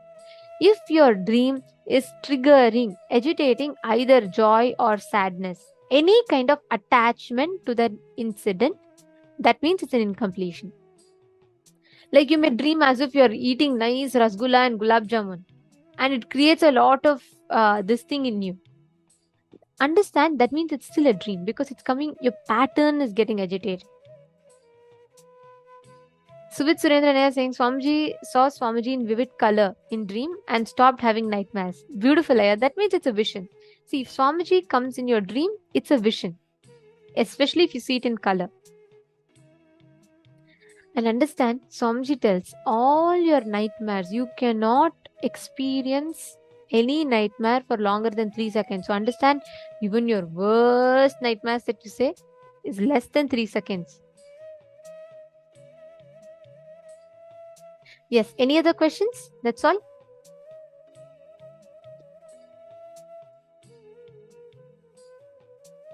If any of you have any other questions, please ask. Morning, many of you had asked, so if any of you want to top up your questions also, you can do.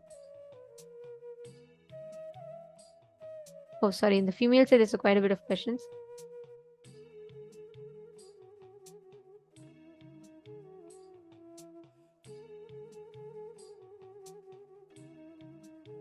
Marcellus, she's saying, when we die, if we have 4 arms, legs, or we merge to Swamiji, our body. We cannot eat where people are good in higher lokas. There isn't any place. Isn't there any place where we can have normal body, people are good and we eat, we have art? Life like here looks like if people are bad. Marcellus. If you want to experience everything like Bhuloka, then come back and take one more birth in Bhuloka. Why are you trying to create one more earth in higher planes? You want, listen, every loka is unique. You cannot have the choices, what you create. Each loka has its own Sanatana Dharma. It functions by its laws. If you are, see, that's what Swamiji tells. It's a very beautiful story. I have to tell this. So, there was one king who wanted to meditate. He suddenly decided he has to become a monk. So he says, he goes to the Guru and he says, look, I want to be a king, but I want to experience monkhood for a few, a brief part of my life. So the Guru tells, look, you are a king. You better be a king. Don't try to become a monk and all. It will not suit you. You just be quiet and be a king. The king says, no, I want to be a monk. I want to experience it. The master says, all right, go meditate in the forest. So the king goes to the forest and he decides, I will not have anything. I'll have a normal life like a monk, and he will decide and he'll sit and start meditating. In 2 days, he will not be able to bear the mosquitoes that comes in the night, and he'll constantly feel very disturbed about it. So he'll get 2 servants to come and fan him when he's doing the thing. And then moment he brings 2 servants to fan him, the place is not enough. It gets a little crumpier. Food is not enough because they have to share for the 3. So he says, all right, let's get the cook to cook for us. The moment kitchen comes, the smoke is constantly disturbing him from the cooking of the food. So he decides, let's build a small structure for me to meditate. Now, because the cooked food, everything, place is not enough, he tries to expand the structure. Slowly, he adds like that. And very soon he builds a big house. He wants people to protect, so he brings his army. He shifts his whole kingdom to where he came to meditate. That is how we human beings do. You want to go to higher loka, but you're asking everything the same as Bhuloka, then take birth in Bhuloka itself. Each thing has a function. Each loka has its own Sanatana Dharma. You can't see, of course you have the freedom to create life as you want. But we human beings, everywhere we go, we want to leave a mark of it being something to us. Don't operate from that mind. Enjoy everything as is. When you are in a place that is cold, enjoy the cool. When you're in a place that is hot, enjoy the heat. Don't ask for cool when you're in hot. Don't ask for hot when you're in cool. And always don't ask for what is not. Just enjoy what life gives you, and you will experience the higher dimensions through that itself. Okay, Mark Xiang Xing is asking about humans evolving. Seema, please understand, there are 2 things. One is evolution of human beings from monkey to human beings exists. That's true. There's also called a conscious descent. That conscious descent is happening where from the higher planes the consciousness is descending. So both happens. For a human being, we have not just evolved, we've also descended. Paramashiva comes down, one of his own extension comes down, falls into delusion, and that's how human being forms. Right? And you're asking if apes evolved into adults. Why are apes still apes now? The time frame with which you are measuring, the frequency of evolution might be different for different species. And the cycle of birth and death continues. So each consciousness, based on where its stage of evolution is, based on that the births happen. It is not like once and for all apes should be redundant. Each birth, for example, if a person is living, if there's a consciousness which is extremely low consciousness, likes to always only eat and sleep, that consciousness automatically gets attracted to the body of a buffalo. If there is a consciousness that only likes to kill like a lot of rajasic, that automatically gets attracted to the tiger body, lion body and lives. So based on what consciousness is, based on that we assume the body. So the monkeys, apes consciousness is designed for the body that chooses that kind of a type of the consciousness that chooses that body is there in that. So from there the evolution happens. You're understanding? So it's not that just because million years ago we evolved, it's not that there should be no apes in planet Earth now. Make sense?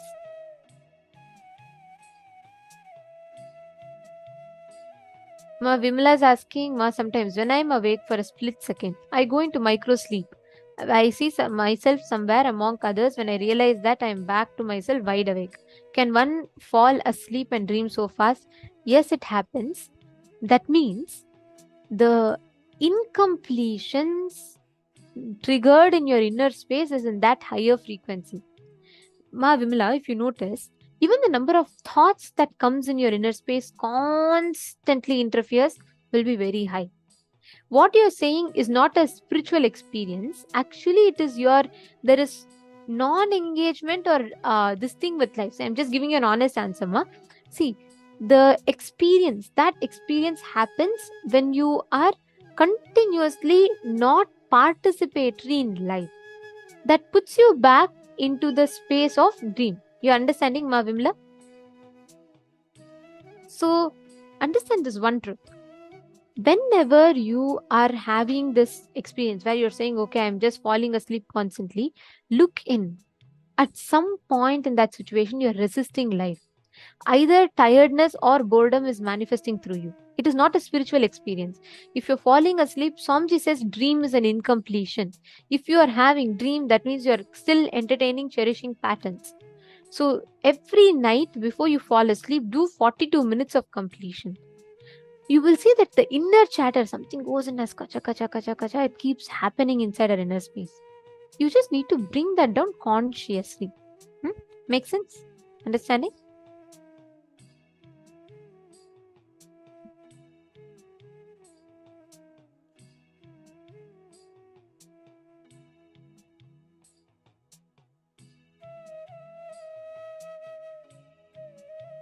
Yes. Thank you, Ma. Thank you, Ma. Vimla. I'm happy that you decided to completion.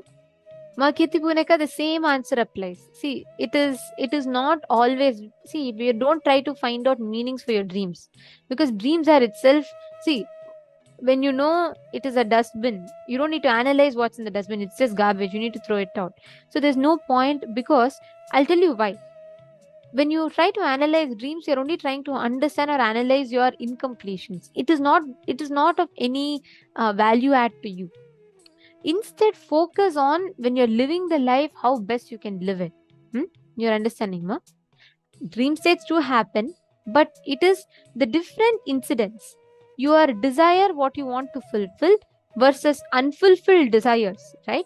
Versus your fear. All these put together becomes your dream. But dreams do have meanings. I'm not saying no. Sometimes dreams do have significance. Like, for example, in Hinduism, if you see a snake in your dream, there's a significance. If you see something like a vision in your dream, some god in your dream, there's a significance. Like something might show a future event. That's all true. But all I'm saying is don't try to sit and analyze that incompletion.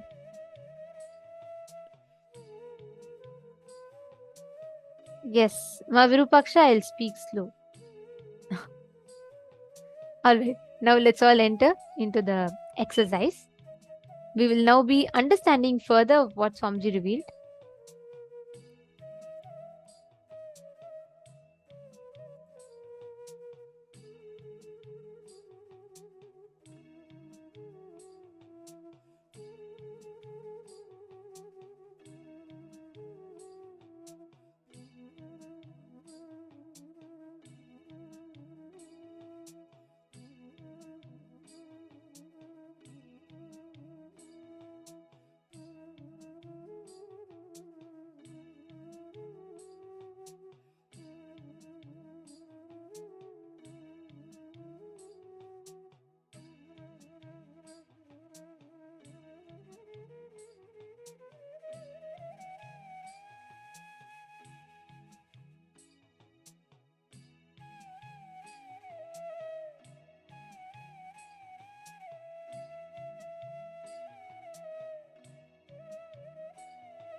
Nithyananda, everyone. Nithyananda. It is very nice to be here with all of you today. And now, after we have understood from Swamiji about the 11 dimensions and about the different states of consciousness, now we are going to be moving on into the power manifestation. Now we are going to be manifesting the power of length, right? And length is the power where we are going to be using.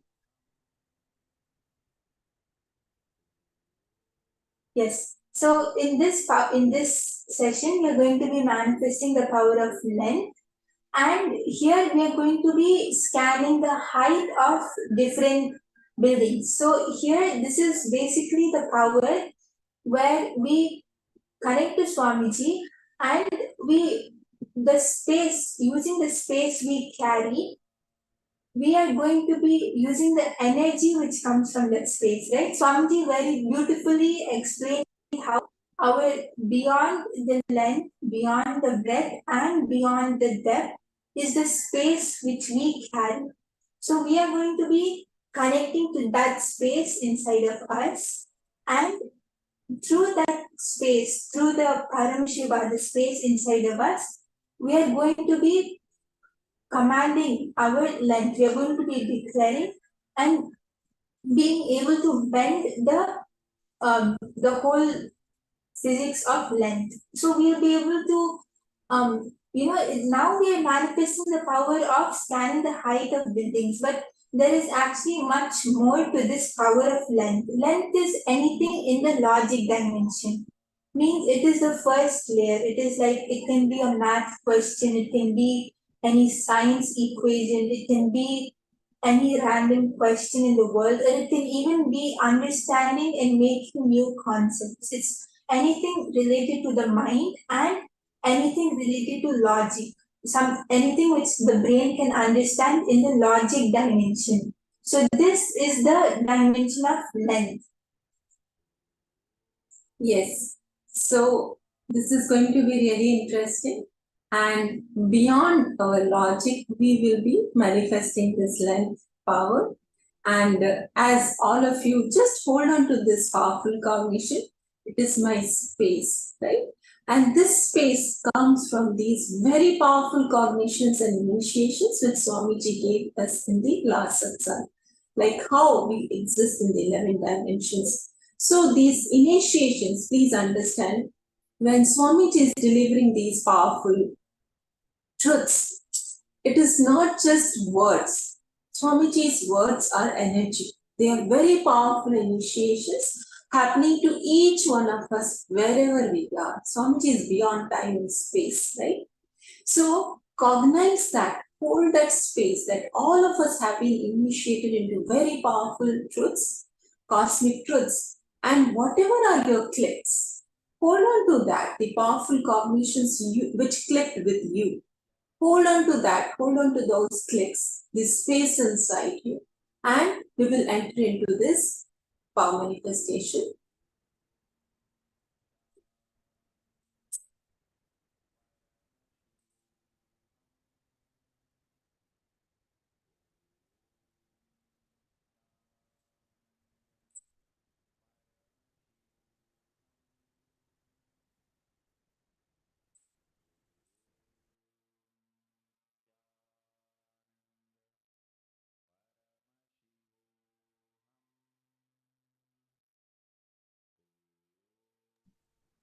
Yes, so I request all the participants to get your pen and paper so that as Swamiji reveals the answer to you, you can write it down. This is the power of length. So now we are manifesting the power of scanning the height, but any other thing which Swamiji reveals also you can scan. Like Swamiji might show how many stairs are there in the building, or Swamiji even might show how the building is, when it was constructed, what is this building, the name of it, the significance of it, right? When we scan through our third eye, we get much more detail than what our normal mind, our normal brain would give us. And just holding this, yes, I request all the participants to get their pens and papers. And just holding this cognition that the space you carry, that the smell of that, the flavor of that is what comes out of you as energy, right? The length, breadth, and depth inside you is not who you really are. The space is who you really are. And that the whole space outside you means Paramashiva, me, you, all of us are in the space of oneness. So all of us are in that one space. So just connecting to that space inside you, you just have to connect to Swamiji and you'll see that you get the answer to this question very easily. So I request everyone, if you're ready, you can put yes in the chat and we can start the power manifestation. The question is already projected. As all the participants can see, we have to scan the height of the building which is projected. So I request everyone to sit straight and connect to Swamiji.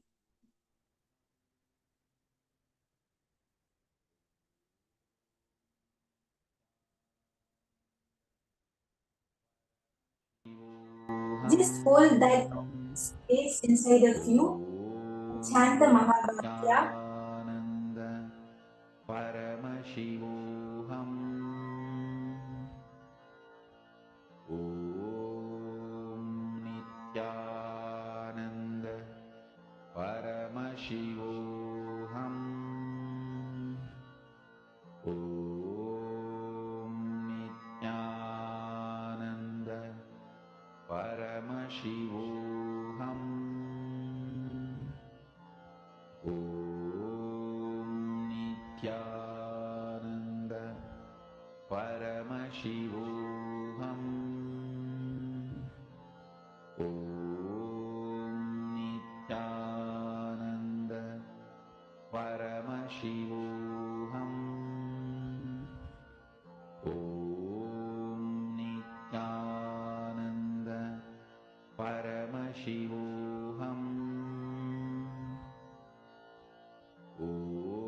Om Nithyananda Paramashivoham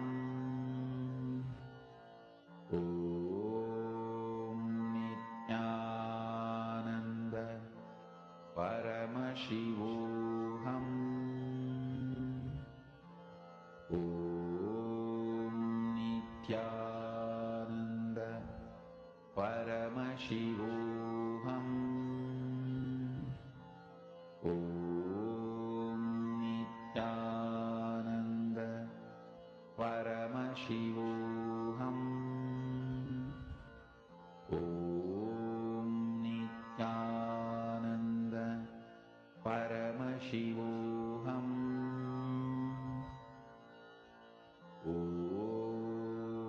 Nithyananda Paramashivoham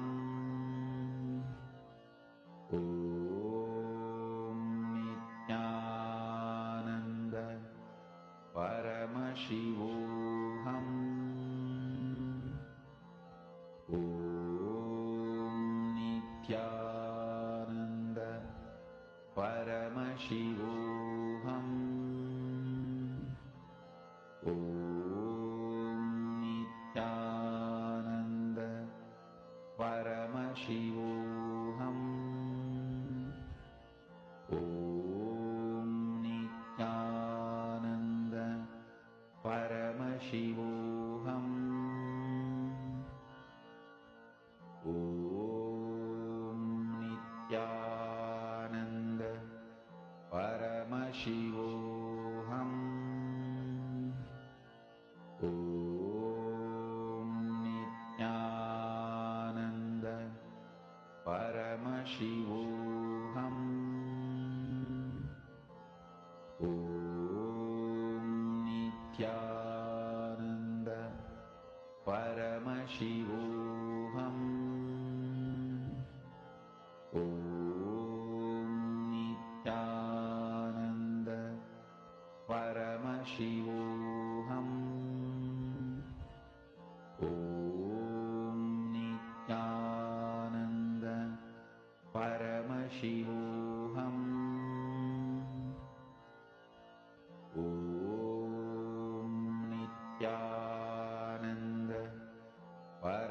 Paramashivoham.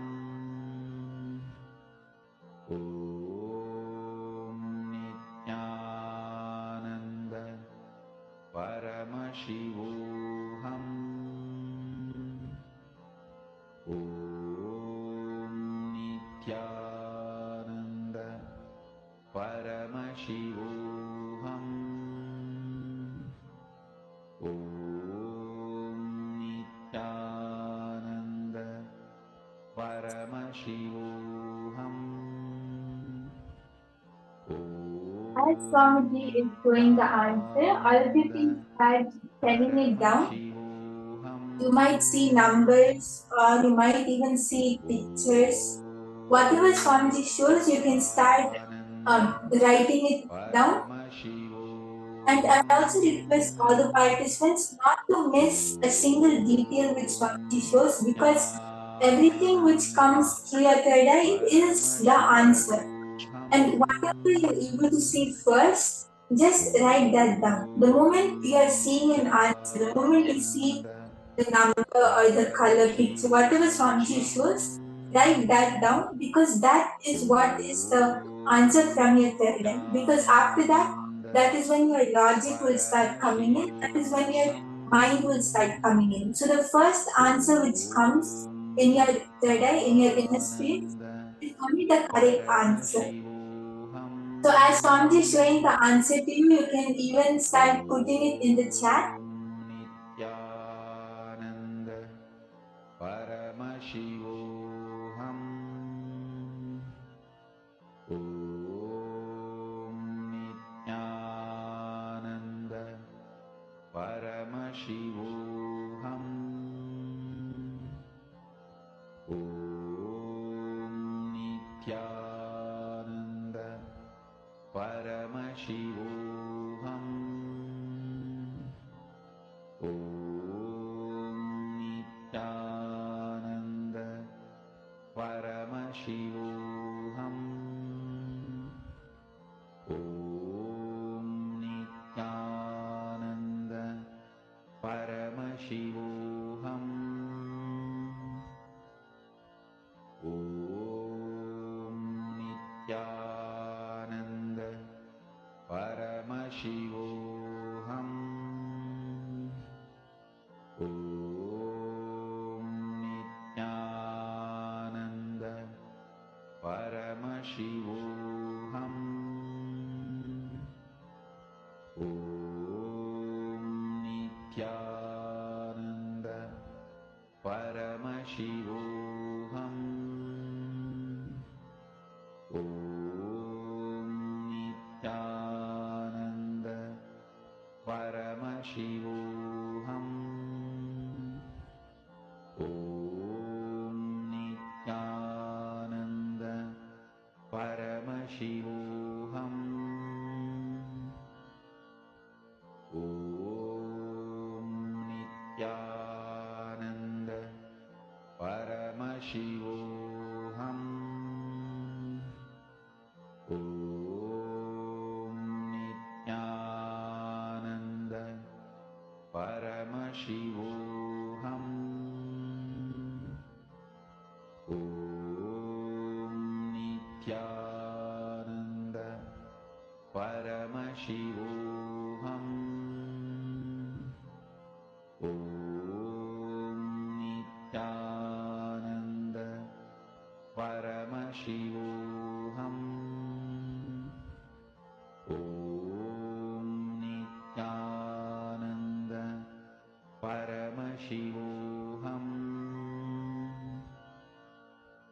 Om Nithyananda Paramashivoham. Om Nithyananda Paramashivoham. Om Nithyananda Paramashivoham. Om Nithyananda Paramashivoham. Om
Yes, and even if any one of you are feeling, if any of the participants are feeling that you're not able to manifest or it's completely black, no answer is appearing, then just recognize the powerful cognition which Swamiji gave, that the space which we carry, the smell, the flavor of it comes out of us like energy. When we carry a powerful space, that is what manifests and reflects out of us. When we carry an impossible space or a powerless space, that is what will manifest. So even if you don't see a clear result or a solid evidence of it, it is still manifesting, and the whole space inside and outside you changes as per your cognition. You manifest your reality. So just continue to hold the cognition that I am manifesting, Swamiji is manifesting through me. Even if you don't see it clearly as a solid thing now, when you keep holding this cognition, at that time you will see the reality outside you also manifest according to that. So just recognize that you should hold this powerful space and chant the Mahabharata. You'll see that the answer will appear very clearly, because the answer which Swamiji shows is always clear. It can even appear in golden letters, or it will even appear in black. However Swamiji shows it to you, you'll be sure that it is the answer. Just don't have any doubts.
Yes, so many of the participants have posted the answer.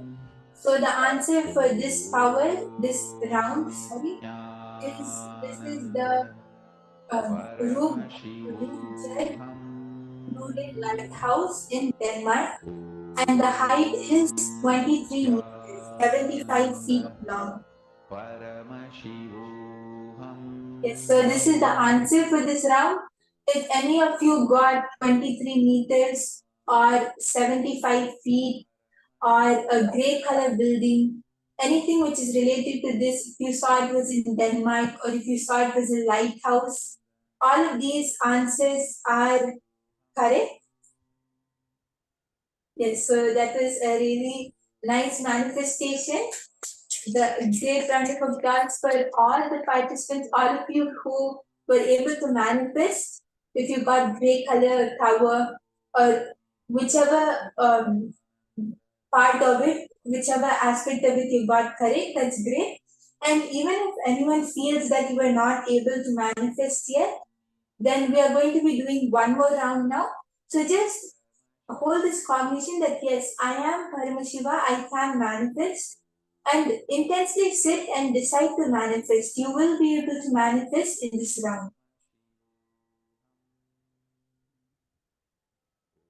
Yes, so let's all get ready for one more round of manifestation.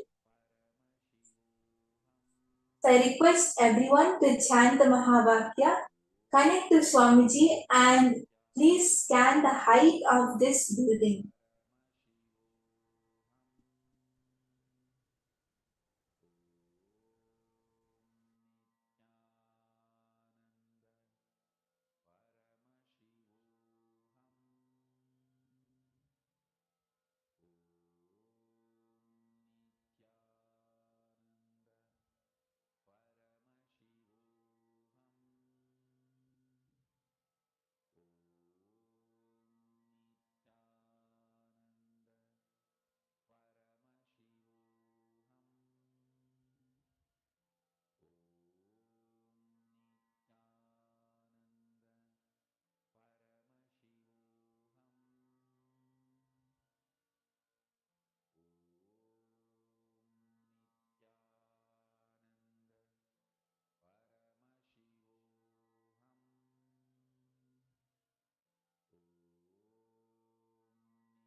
As Swamiji is showing the answers to you, all the participants, you can start typing out whatever Swamiji shows, whatever numbers you're able to see. You might see some numbers, you'll see some numbers in yesterday. So whatever Swamiji shows, you can start typing that out.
Yes, I can see few of the participants are starting to post. I request everyone to post whatever Swamiji shows you. It can be a number or it can even be a color. You might see it as an image or you might see it as an image or however Swamiji shows it to you, you can type it down in the chat. And make sure to type down every single detail, because whatever Swamiji reveals is correct, and you will see that the answer will be correct when you type down every single thing which Swamiji told. Nithyananda Paramashivoham Om Nithyananda Paramashivoham Om Nithyananda Paramashivoham Om Nithyananda Paramashivoham Om Nithyananda. So now we are going to be projecting the answer. So if anyone else has to quickly put their answers on the chat, you can do that, because after this, whatever answers which anyone posts won't be counted. So we can see the answer now. Paramashivoham Om Nithyananda Paramashivoham Om Nithyananda. Yes, so this is the Chindia Tower in Romania. The height of it is 27 meters and 89 feet. So whoever got Chindia Tower, whoever got Romania, whoever got 27 meters or 89 feet long, you have gotten the answer correct. So a big round of applause to all of you.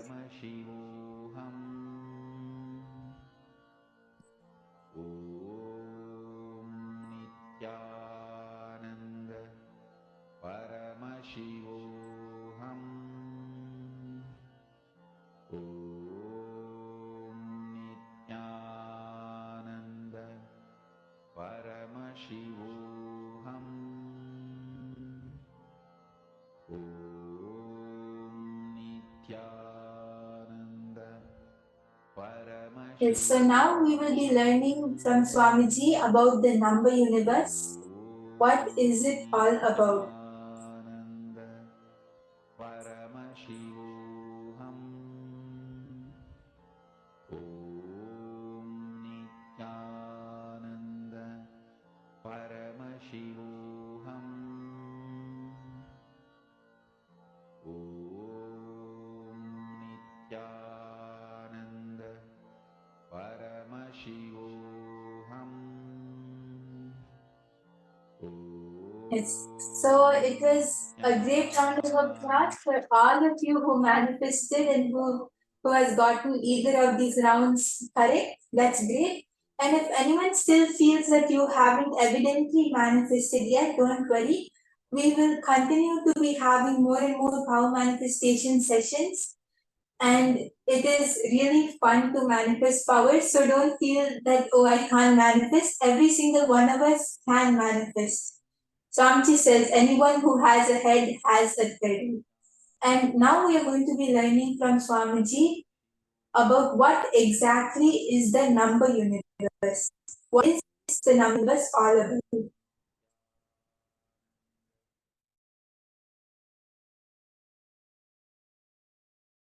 I'll try to explain step by step. You can grasp with your logic. See, there is multi-layer universe and you. The first layer of you is your ability to logically understand, like a 1 plus 1 is 2. Your simple logic. That is your first layer of you. Length dimension. Understand? 1 plus 1 is 2. is your simple logic. There is a whole universe belong to that simple logic, that number. Actually, if you see deeply, whole universe is nothing more than a number. Just number. Just number.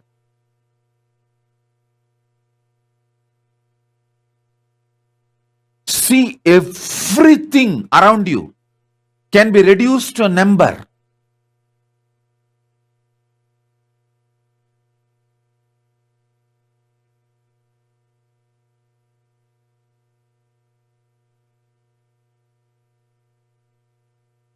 Anything you see, perceive, grasp, cognize can be reduced to numbers. Whether great strategic decisions you make, it all boils down to number. It is just statistics, numbers. Everything from your life, death, everything can be just reduced to numbers. How many of you understand the whole universe can be just reduced to numbers?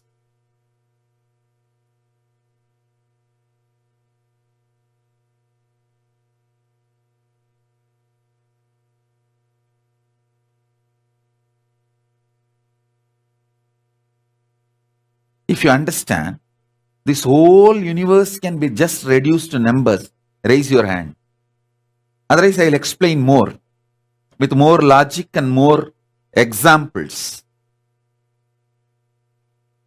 Whether it is your body, health, parameters, wealth, relationships, strategies, decisions, everything about life can just be reduced to numbers.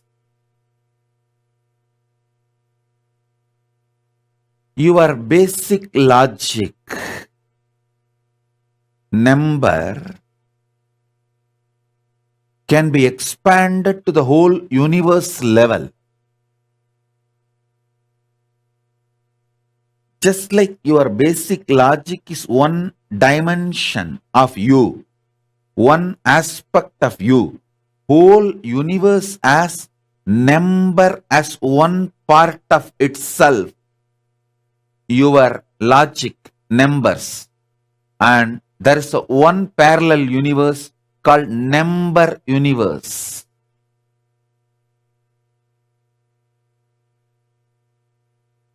Number universe.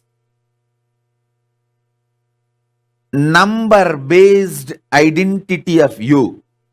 Number centric universe. How many of you are able to grasp? Actually, if you see all planets, everything can be just reduced to numbers.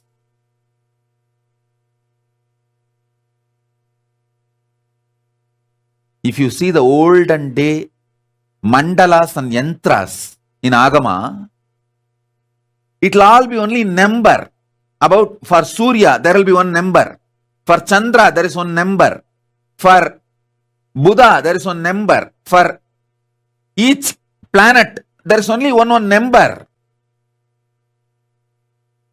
How many of you have seen that? That number is nothing but the multiplication or subtraction of the Surya proportion. The sun is the center, and based on the sun, that proportion that is what is the number given to all the other planets. That's all. Whole universe, whether it's a DNA strand or this whole Milky Way, everything can be just reduced to numbers. How many of you are able to understand?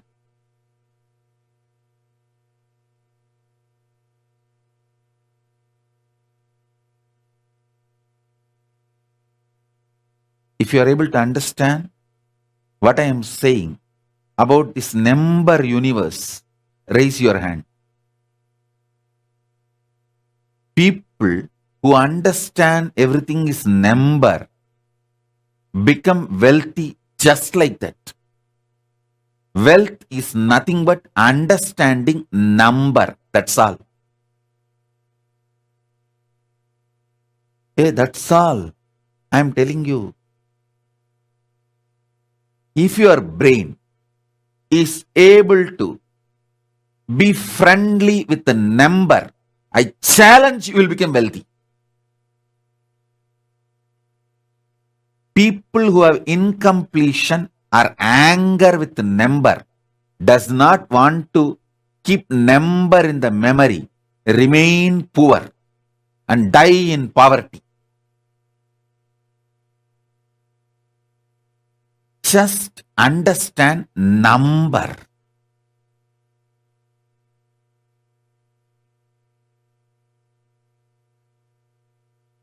In our Gurukul tradition, you are supposed to memorize the number rhythm. We call it Vaipadu. I don't know the English word for it. That number rhythm. It will go up to 100 into 100. You have to memorize. Nowadays, the kids feel, oh, it's all just waste of time and energy. After all, we have a calculator in our watch itself.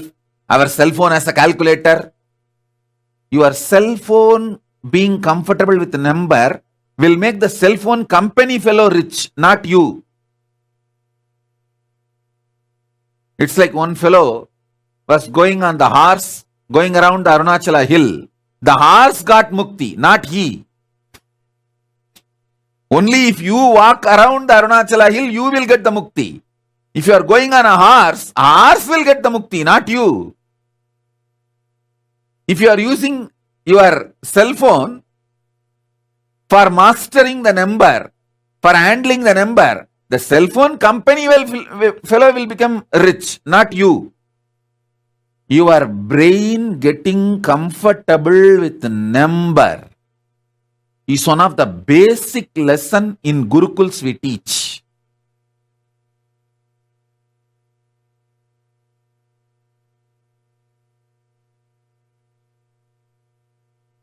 Understand? Whole thing is number.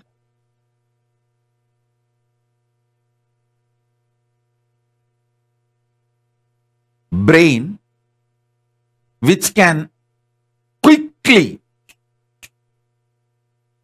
grasp numbers, handle tables,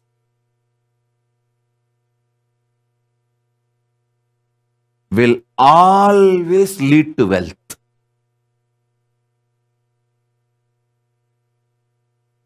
Try it, you will see it.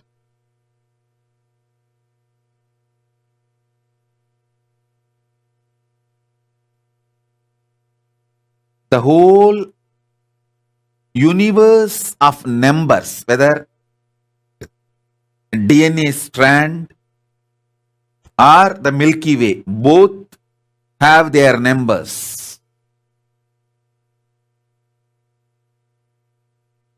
Whether your DNA strand, your gene, your one cell, or this whole universe, everything as a number, it can be just reduced to a number. Everything you see is just number. Ramanujam, the mathematician, great mathematician Ramanujam, he mastered this number universe. Number universe Lord is Lakshmi. That is why he says, Namagiri Lakshmi reveals all the mathematics and the number secrets to him. They asked, Ramanujam was interviewed, They ask him, how you just like that reveal the answers and solve the problems. He says, Namagiri Lakshmi, Namagiri Tayar. That Namagiri Lakshmi reveals it to me. Means the number universe was open to him. He was Sahasravatani in the field of number.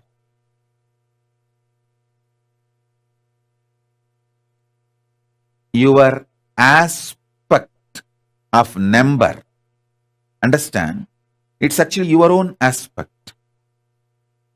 Listen clearly, listen carefully. Your ability to breathe deeply is the aspect of these huge storms.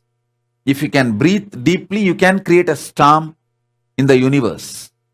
If you can increase your blood pressure, you can create tsunami in the ocean. You are universe. If you think you are connected to universe, you are Advaiti.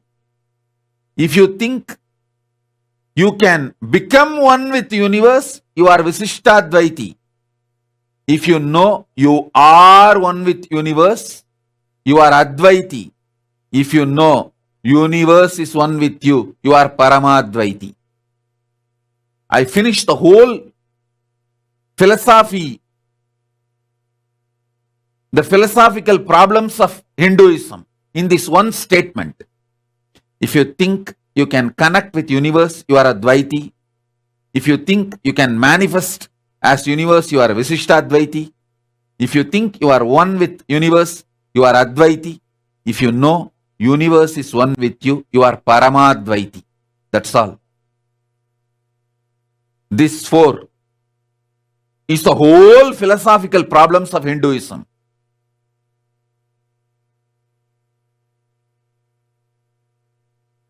Number is one aspect of you.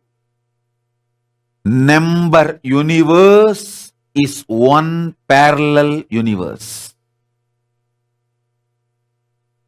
Listen. Even if you miss one statement I am uttering, you will miss the whole essence. I really want you to know, how many of you understand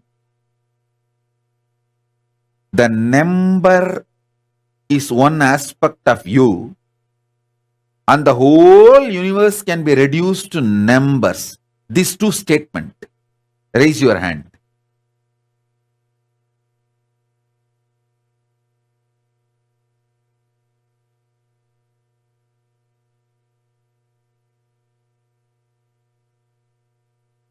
Whether it's your genetical code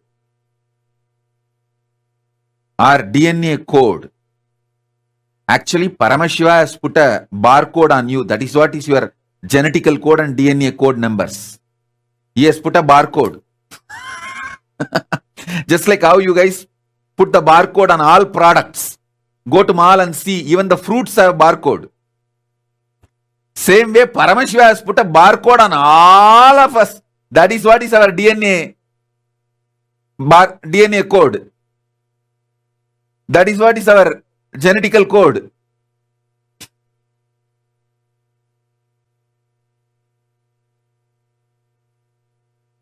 For this whole universe, there are codes, numbers. I tell you, if you can play with the number, actually, I'll give you one small example. I can just alter the number in my mind and raise my pressure, blood pressure, or lower it. If I just meditate on 11 ones, blood pressure becomes normal. If I just meditate on 9 nines, blood pressure just goes up. Hey, these are most important secrets I am revealing. Any of you have a blood pressure related problem, just meditate on 11, means 1, 1, 1, 1, 11 times. That 11, 1. Try to utter that in your own mother tongue. How many crore, how many lakh, how many million, how many, what is the number of 11, 11, 11? Your blood pressure will become normal. Too simple.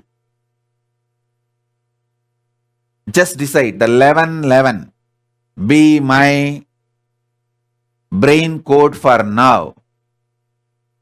Simply your whole pressure will be normal.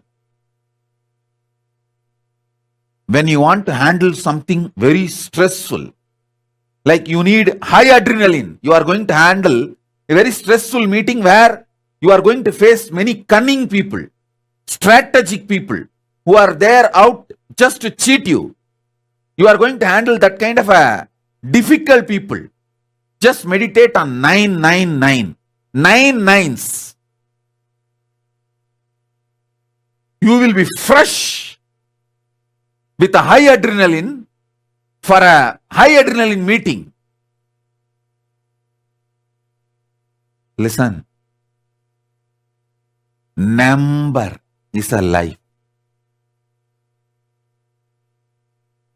Just number is a life. Number is the first parallel universe. Number universe is the first parallel universe.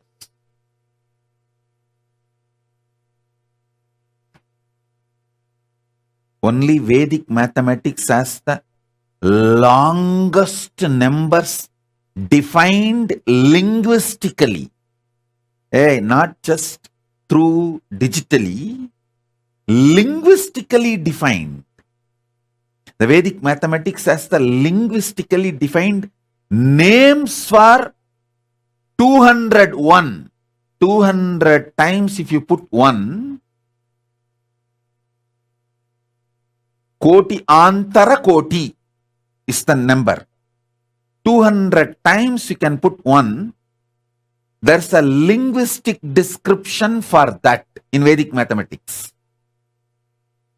Because the brain of the Vedic rishis capturing the number and converting them into the linguistic, means the language, processing and expanding or subtracting or playing with it, convert the longest digits into language through the linguistic understanding, names and convert them back to the number. It passes 4 plus 4 is 8 and the 8 again becomes the number called 8. This flow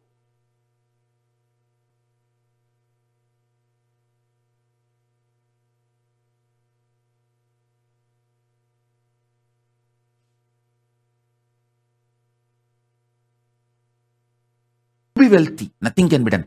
This is the wealth grew. Wealth grew means ability to grasp the number and convert them into language. You know, it can be Sanskrit, English, Tamil, your mother tongue. Raise your hand. This capacity, this grew is wealth. And it grows in your brain if you consume more ghee and curd and no meat.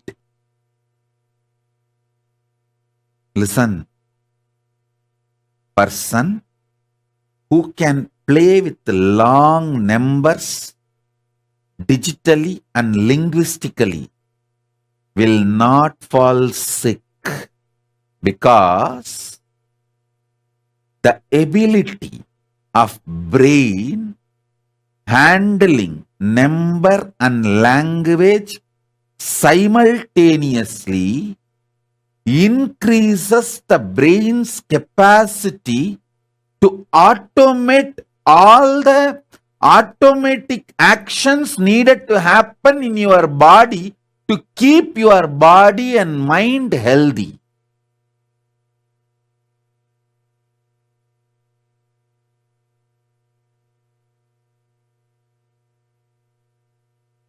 One of the conclusions I am giving you is,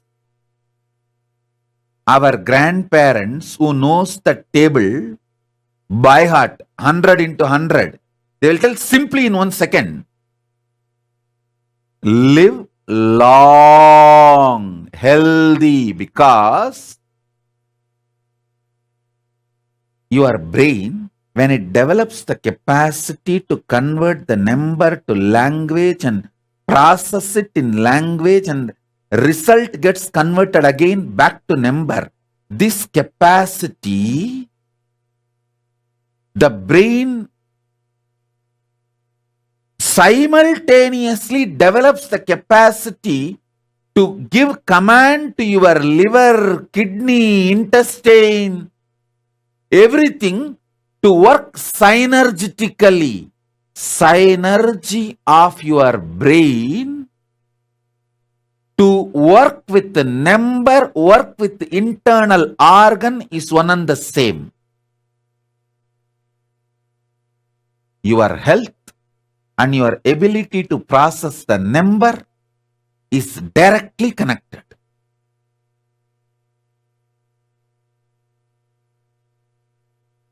The Ayers, who eat so much ghee, curd, they will have a huge stomach. You will never hear them having heart attack and dying young. They will have huge bellies. You won't hear them having heart attack and dying young. They will be living 90, 100, comfortably pulling that huge belly.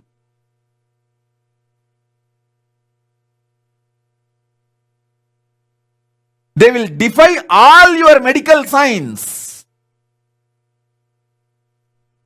because their brain knows how to synergetically command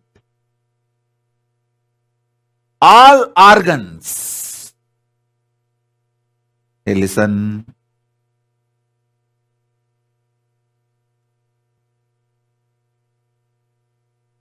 All medical understandings about the belly, fat, everything, these Iyengars and Ayers will defy just because of this one capacity. I tell you guys, any one of you, do little research. Put your 3 months time and research on your brain's ability to convert the number into language, your mother tongue, process it, and get the result in your mother tongue and convert it back to digit. Digit becomes your mother tongue, gets processed, and the result again becomes digit. This capacity and your health is directly connected. Any of you guys do research on this and establish, you will get a Nobel Prize. And I am giving you the theme for a Nobel Prize.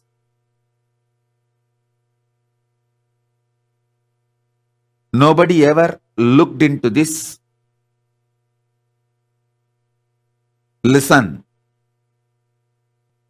Healing the body, keeping the body synergetically healthy without any external medication is possible just by making the man's capacity to handle number into his mother tongue and process it and convert the result from his mother tongue back to digit.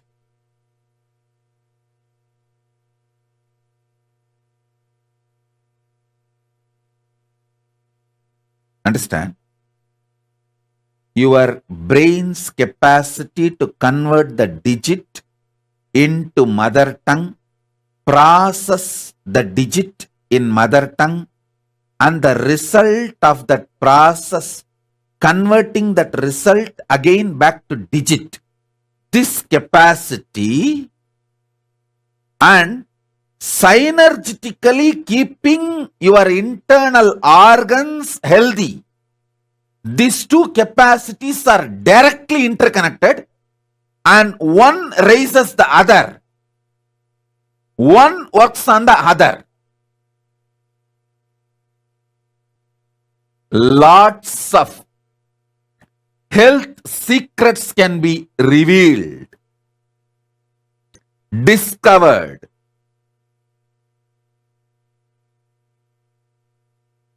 Lots of modern day pharmaceutical mafia's myths will be destroyed. How many of you understand these Iyengars and Ayers having such big double-sized pot belly live for 100 years, defying all the myths of the modern day science? How many of you have seen it? Raise your hand. Not just one or two. Go to every Indian village, you will see Iyengars and Ayers with huge pot belly, living for 100 years, healthy, without going to any hospital, defying the whole modern medical science.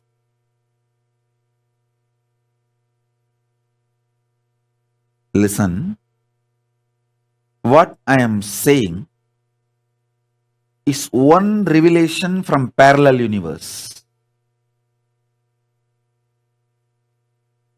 Your brain's ability to play with the number and your mother tongue is the same ability synergetically commanding your internal organs and spontaneously, simultaneously making them alive, aligning each other. Your ability to convert the digit into mother tongue straight makes your liver active intensely. Your liver is responsible for 500 various actions in your body. This capacity, pitta, it's called pitta. Pitta means ability to play between digital and verbal, digit and words.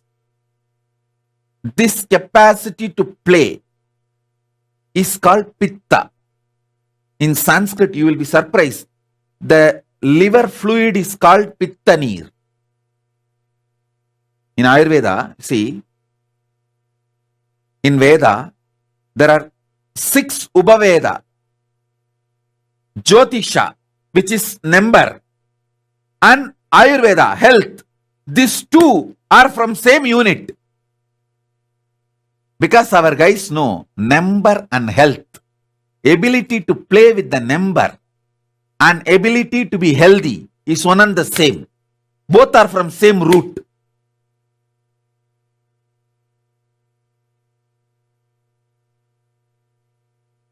If you understand astrology, you will understand health science. If you understand health science, you will understand astrology.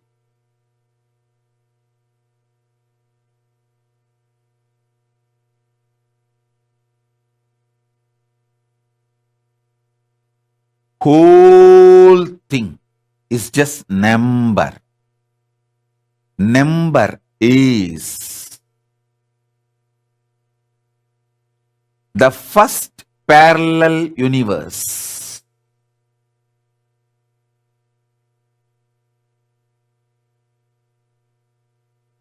Jyotisha Ayurveda interconnection itself is just number.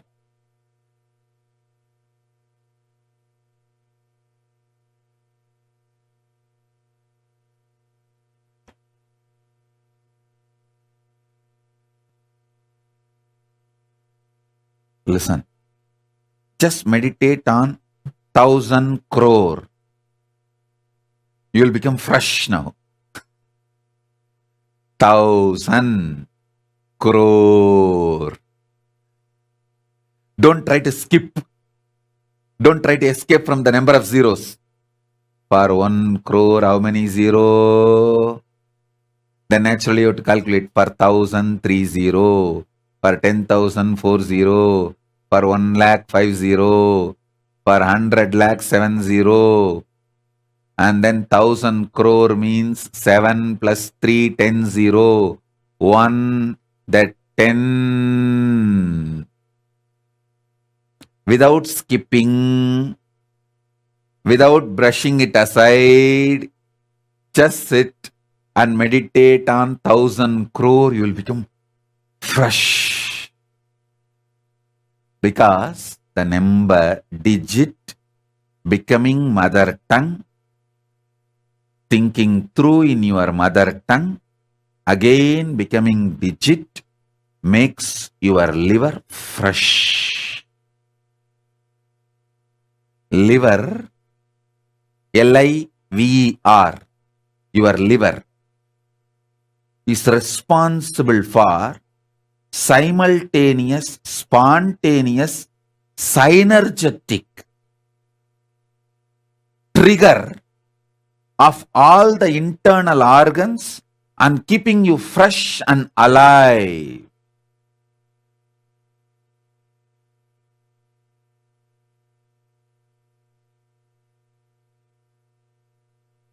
Then just think, crore, crore.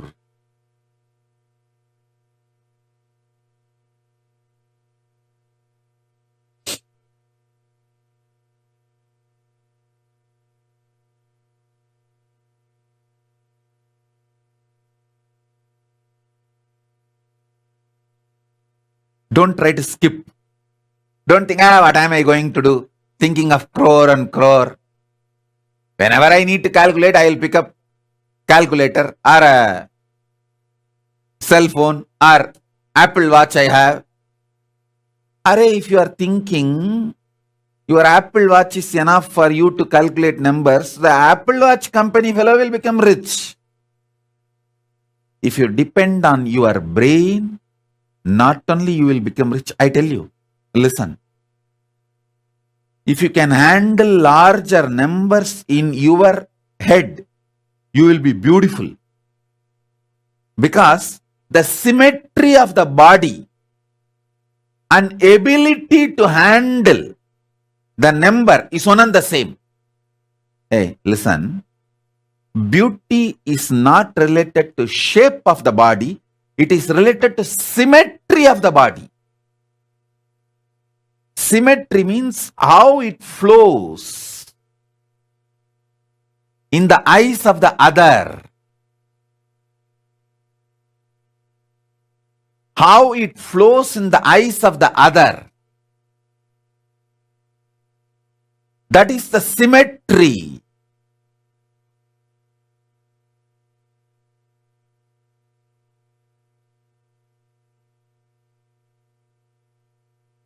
Capacity to handle larger numbers makes you beautiful.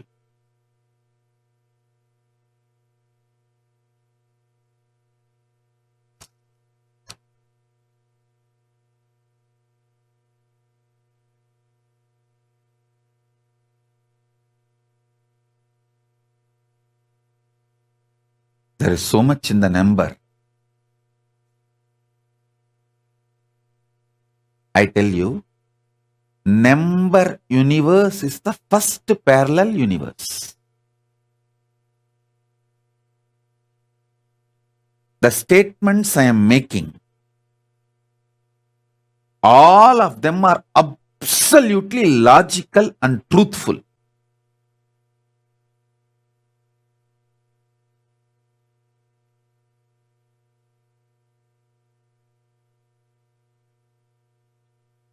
If you want to be beautiful,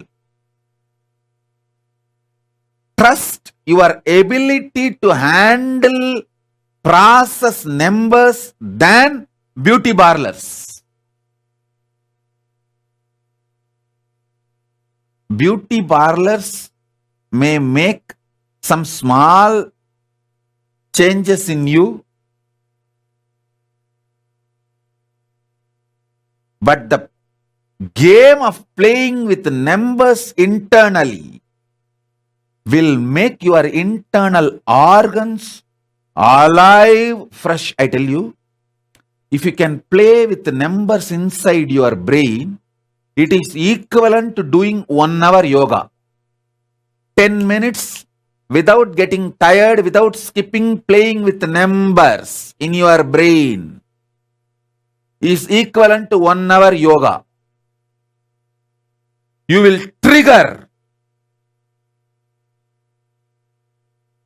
all your internal organs to be simultaneously, spontaneously, synergetically activated. Loka samasta sukhino bhavantu.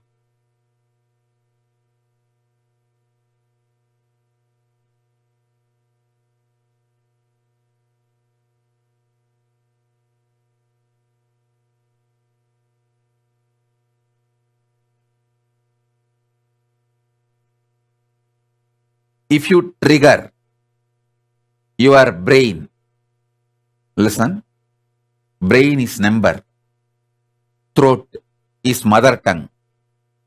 If you sync both and trigger them, that will straight trigger the liver and make the liver work synergetically, spontaneously, simultaneously, and balance your whole internal organs, body, make you best, healthy and beautiful. Alison Asami is asking, are there any books you recommend on the topic? There are no books available. It's all my revelations directly from Vedas and Upavedas.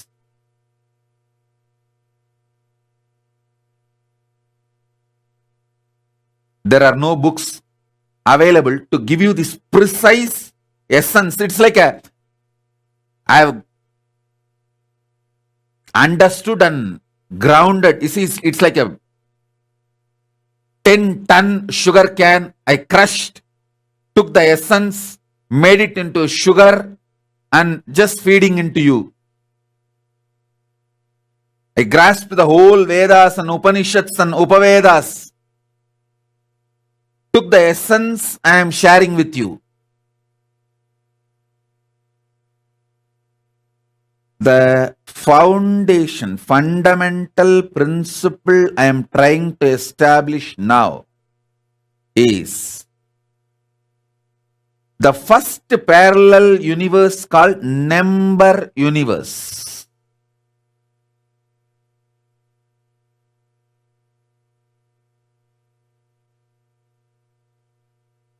Number universe. By meditating on larger numbers, you can alter your genetical code and DNA code. Listen. Listen. I want you to know, this is not for pride I am telling you the truth. See, the mitochondria cell energy. All of you know that mitochondria cell energy, which can be studied and clearly understood. Number. The medical science can tell you the mitochondria cell energy of each one of you. If you just do some blood test, it will reveal. We did a lot of researches.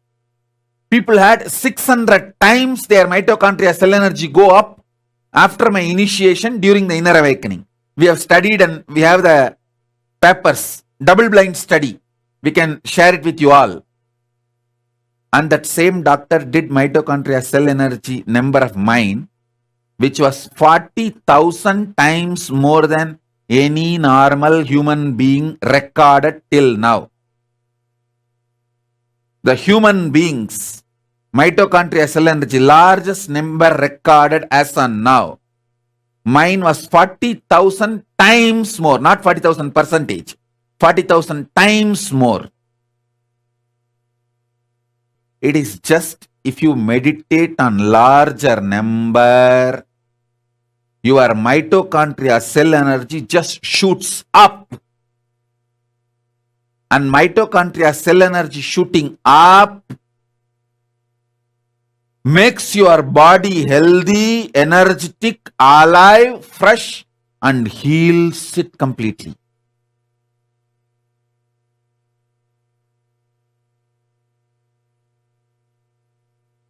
Somebody is putting the message. Swamiji reading Mrihendragama, where Paramashiva describes the structure of Brahmanda, that experience I am experiencing now in this session. Renasan, I am making the Mrihendragama into an initiation, experience for all of you. So internalize it, receive it.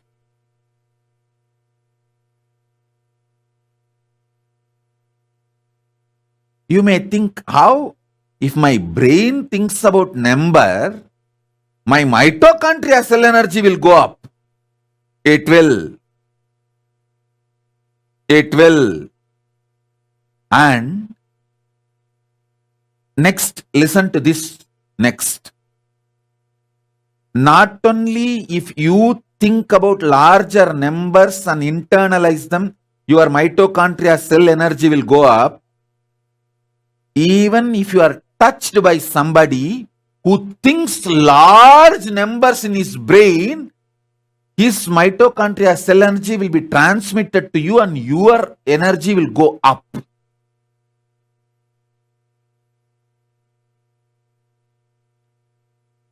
That is why Krishna says, wherever wealth is there, Shri is there, I am manifesting.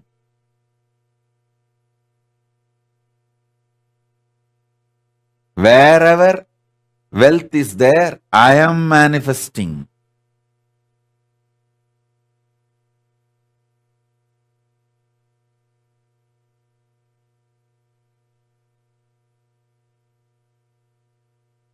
This whole thing is number.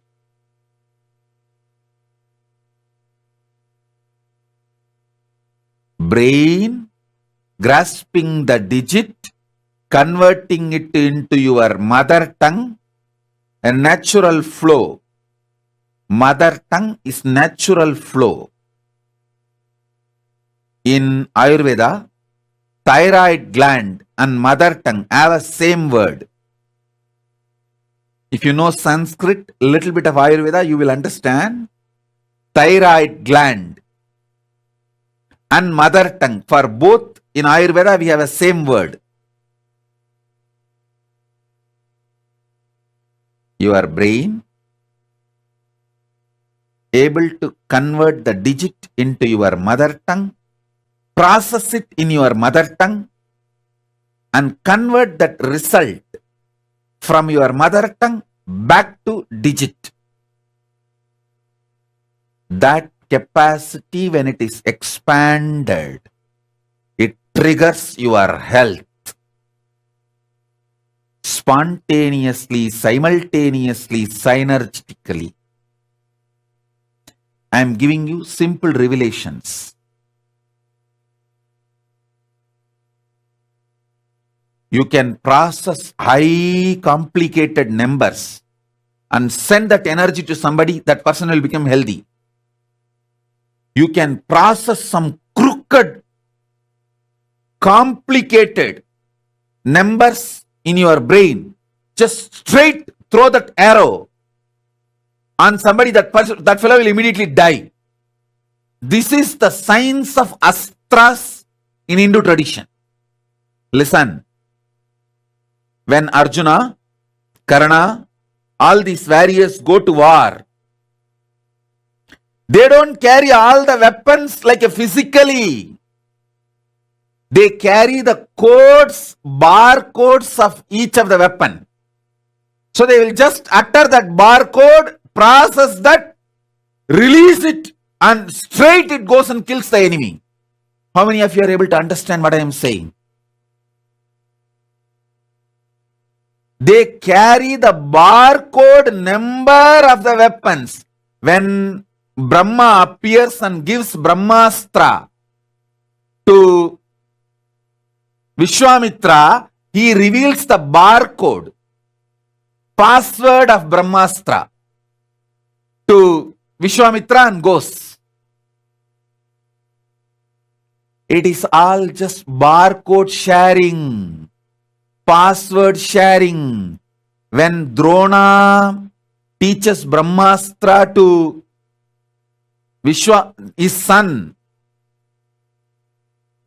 Drona reveals it to his son, he just gives the barcode, password. It's like how the Indian politicians, they save all their money and put it in the Swiss bank, and that bank account number only they know. When they are about to die, they will tell that number secretly to his son and die.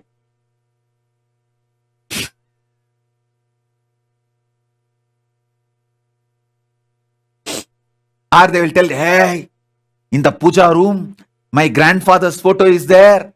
Behind that photo frame, I have put that bank account number. Go and open the frame and see that is the bank account number. Take all the money and enjoy, and they'll die. That's exactly what Drona does to Ashwatthama. Barcode number, cosmic barcode number. For each of these astra, passcode is revealed. That's all. First, Ashwatthama will be prepared for his brain to have this ability to process large numbers for good or bad.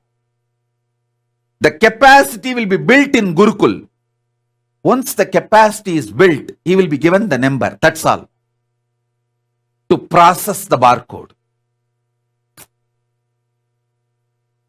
If you understand this, you will understand how the Ramayana Yuddha, Mahabharata Yuddha, all that happened.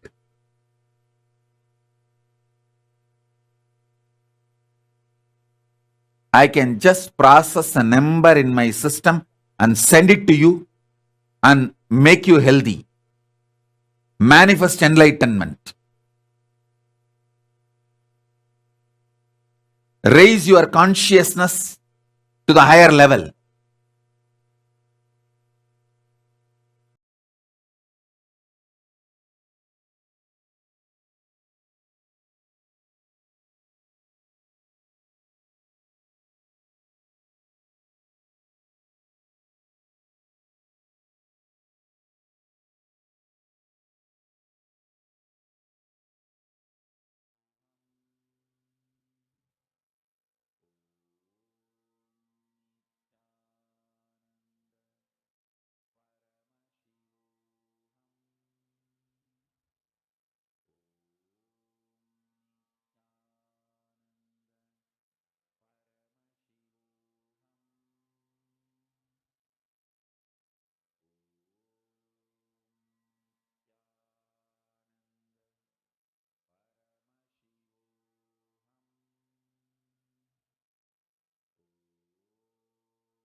Just visualizing one set of numbers is equivalent to you doing 1 hour of yoga. How cool is that? Swamiji literally can give us even the most profound sciences, like the best analogy that Swamiji gave. It's like Swamiji took 10-ton sugar cane and condensed it, and gave it to us as just one sugar candy. That is exactly how Swamiji reveals to us. It's just profound, isn't it? The whole experience, the whole experience that Swamiji has transmitted to us. What did you all click with in this number universe? Can I request each of you to share with us? What about number universe did you click with? What did you learn? And let me start with a quick question, okay? What is the exact set of numbers you're supposed to remember to reduce your blood pressure? What is the exact set of numbers you're supposed to remember to increase your blood pressure? Let's see. Come on. Can I request each of you to post it in the chat?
You have posted different answers. Correct. Many of you have posted the right answers. 11, 11. Okay, I'm going to tell 9 times 9. Okay, means not 9 times 9, not that 9. Like the number 9, you have to visualize it 9 times. So the 9 nines, if you visualize, then you get the whole blood pressure high. Your whole dopamine energy will go high. If you visualize 11 11s, you will immediately reduce your BP. So if you visualize this is the exact permutation combination that Swamiji gave. The whole universe belongs to simple logic, nothing more than a number. Like Swamiji said, right from a fruit in a grocery store till the human DNA, everything is coded with numbers, like a barcode. In supermarkets, we'll have whether shampoo bottle, toothbrush, or if it is some big food items, or if it's a big sofa, any furniture you want to buy from a mall or a supermarket, all of it is having a barcode in it. It has a number in it. And everything is coded with a number. This whole universe, everything can be reduced to a number. And you all should know an interesting fact. All the numbers are not just like just a digit. They are represented by an energy being or devata, deity. Every number is represented by a deity.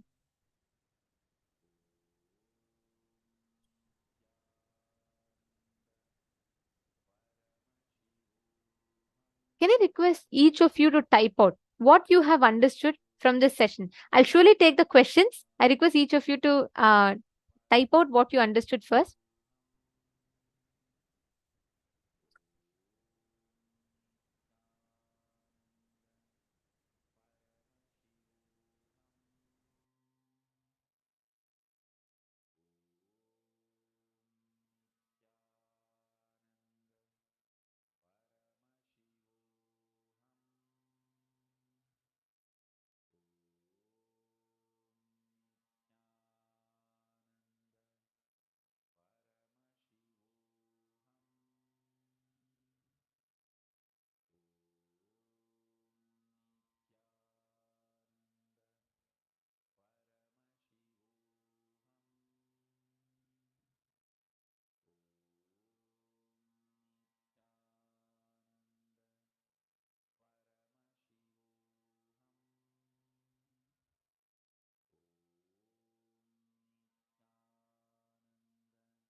Yes, I'm seeing many of you have posted your understandings.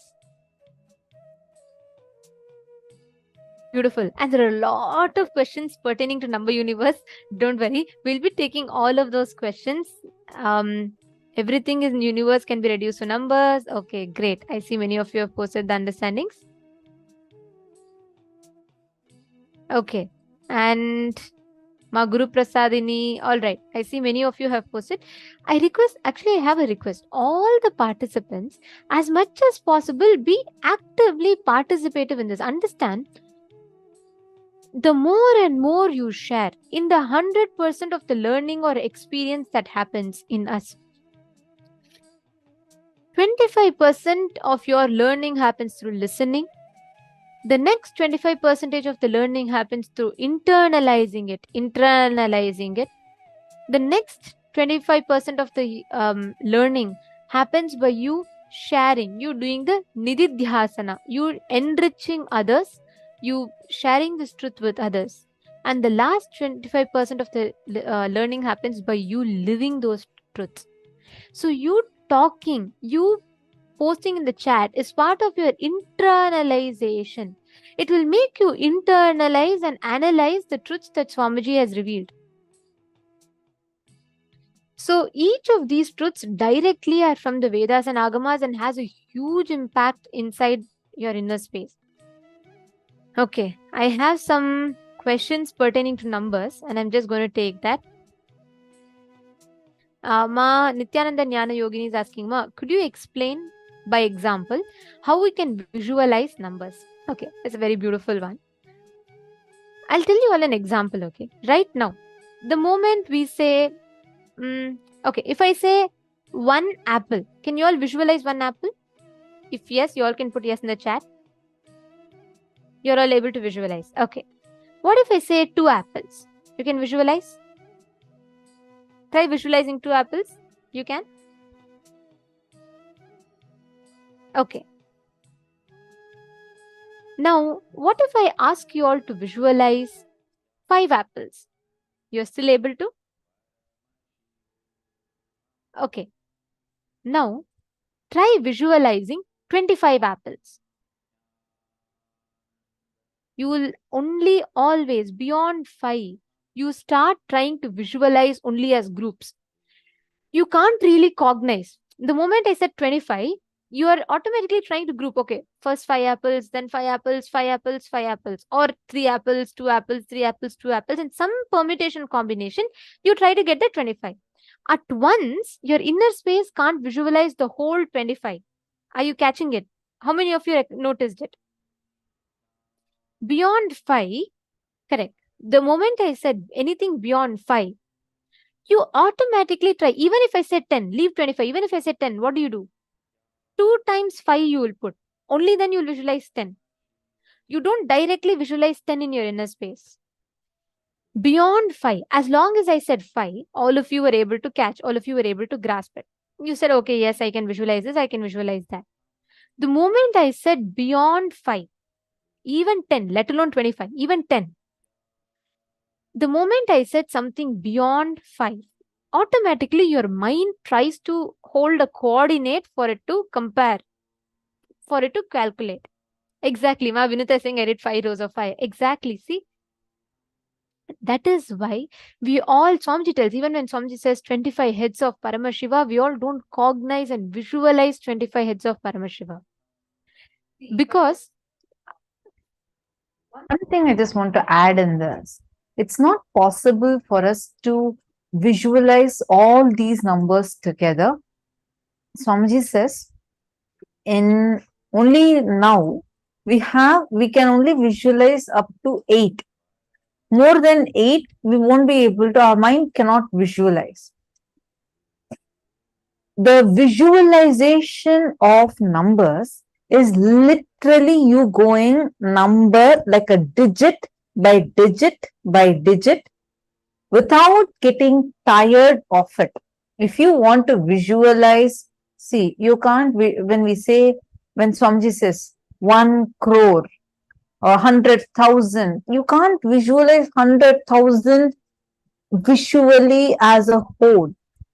But you can visualize the number. Put 1, 0, 0. The problem is when we skip the zeros. We skip, we tend to, if we say 100 crore, you simply see, it's easy, 1 million, easy. Beyond that, 100 million, you might struggle a little and then you can visualize it. But if it goes as 1 billion, it's difficult. Am I right? You need to, when Swamiji says 25 heads of Paramashiva, visualize one by one by one. Don't just group them. Don't just skip a head and then like go to the next head. No. One by one. Visualize that you're having 25 heads. Can we write down, see it for a while and then visualize?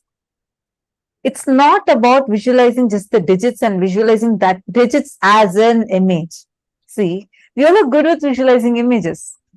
So like I see something. I can, okay, as a photograph of it, I could try visualizing. But number is not equal to the image. Are you understanding? So what you need to be doing now is, you need to visualize one by one by one. Visualize your 25 heads, your one head, and then visualize one more head, 9 heads in the first row, 7 heads in the second row, 5 heads in the third row, 3 heads in the fourth row, and 1 head in the fifth row. Visualize this. This is the 25 heads of Paramashiva. Actually, the first time I learned this when Swamiji explained this during the Number Universe session.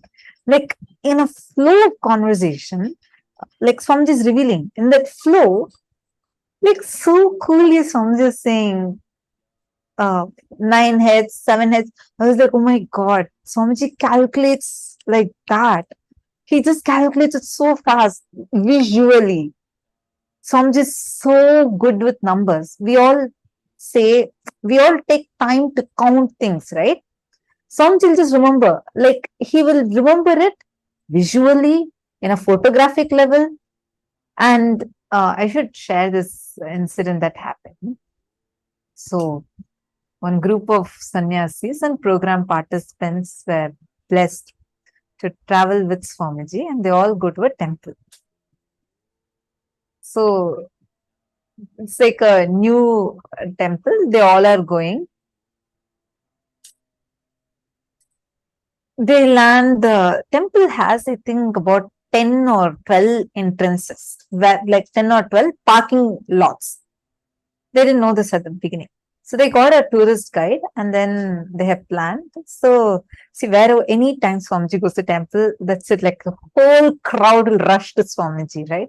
So they're going and they wanted to do it like fast and quickly come out so that the crowd does not like, it doesn't overcrowd over there. Program participants are all there. Everybody comes and then Swamiji gets down from the bus and comes. So Swamiji is going, the sannyasis are going with Swamiji and they go. Finish the temple, they finish visiting the full temple. Swamiji explains the significance of the deities. Everything is done. So now they want to return back. Tourist guide goes away somewhere.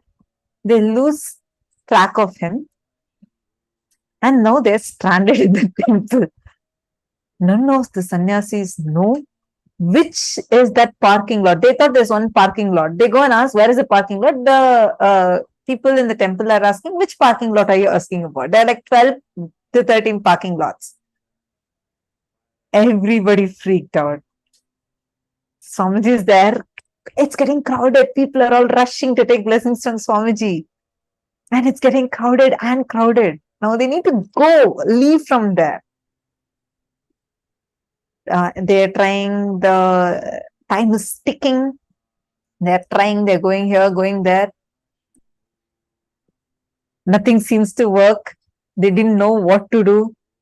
And one of the sannyasis tried going to like a particular parking lot and then they come back. Swamiji is asking. So Swamiji is here blessing people. Like, People just rush, come to Swamiji, fall at Swamiji's feet, and Swamiji is like, busy blessing each one and attending to each one. And Swamiji needs to, now the whole group needs to go out of the temple.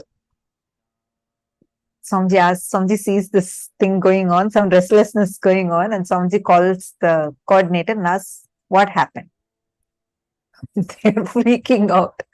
They're like, sorry, Swamiji, we forgot where is the bus, which parking lot we parked it in, and it's so crowded and we have no idea where the bus is. And then Swamiji said, that's it, right? And then it's like, okay, go and ask, where is Mahalakshmi parking lot? They just go and ask the people, the temple people, and then they guide the way. All of them come. Everybody is like, right now there's pin drop silence. Nobody has, none of them were even talking. All the sannyasis, like the group that were with Swamiji, who was supposed to be the main coordinators, all of them were completely silent because they've done it's like a mess, right? Like Swamiji was standing there for a long time. And then they find the bus, it was exactly there. There was a parking lot named Mahalakshmi parking lot, and they got it, and they all got the bus, immediately, they all went. Next, for 10 minutes, complete pin drop silence in the bus.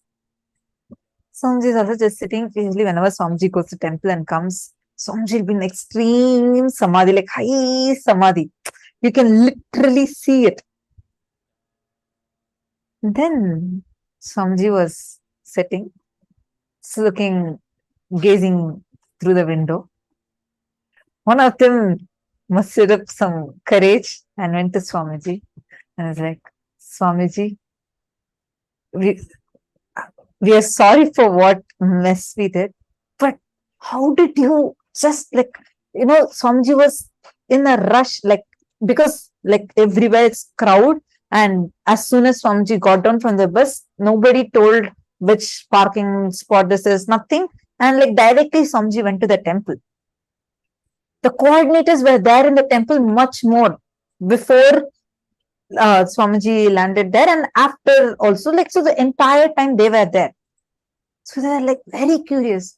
How did you know that there was this parking lot named Mahalakshmi parking lot and exactly knew where we had parked, Swamiji?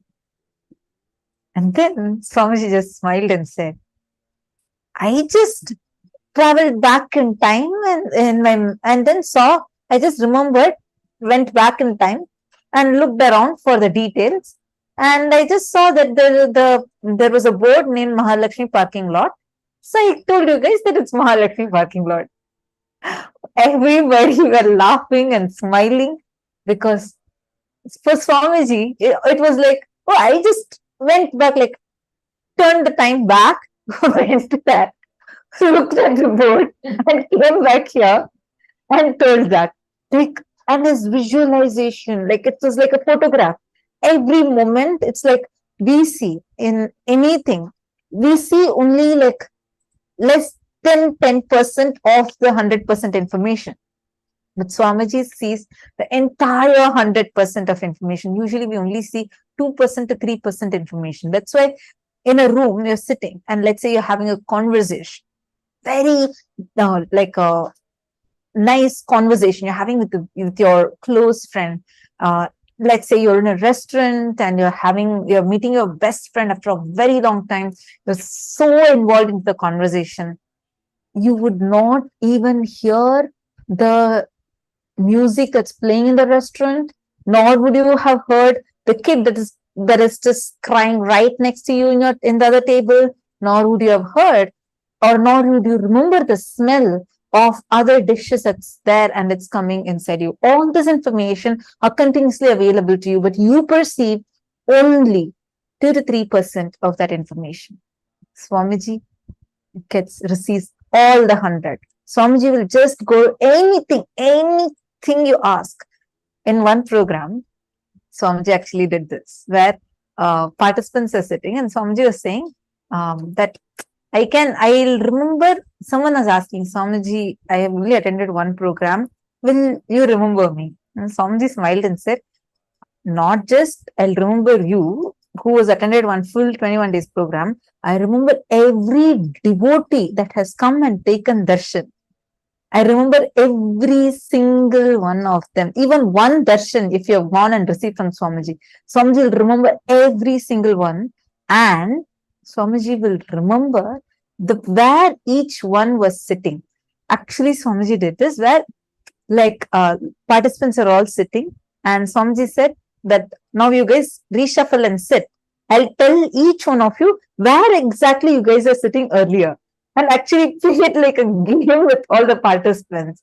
Now, of course, Swamiji was right.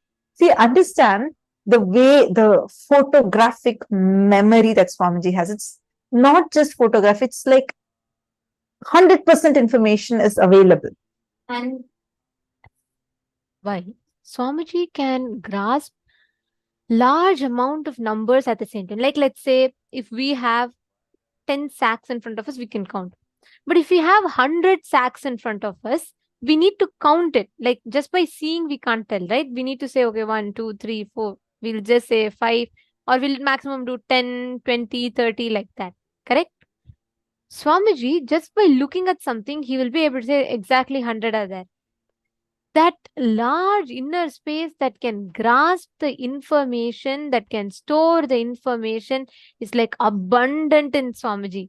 And if you just constantly visualize, Ma Vinita is asking, can we write it down, see it for a while, and then visualize? You see, when you just grasp your inner space, just close your eyes and continuously visualize that number. Start with that. Like, even if you try, you may keep forgetting it. It may keep like going off, slipping off. Again and again, come back. Don't go to writing. Then you will, like Swamiji said, then the calculator or your notebook will only become enlightened. You should become enlightened. And yes, Nithyananda and Jnana Yogini, same answer for you as well. Yes, it's hard. I like to play with numbers to experience. That's why it's interesting for me. Actually, till Swamiji said, I never cognized numbers this way.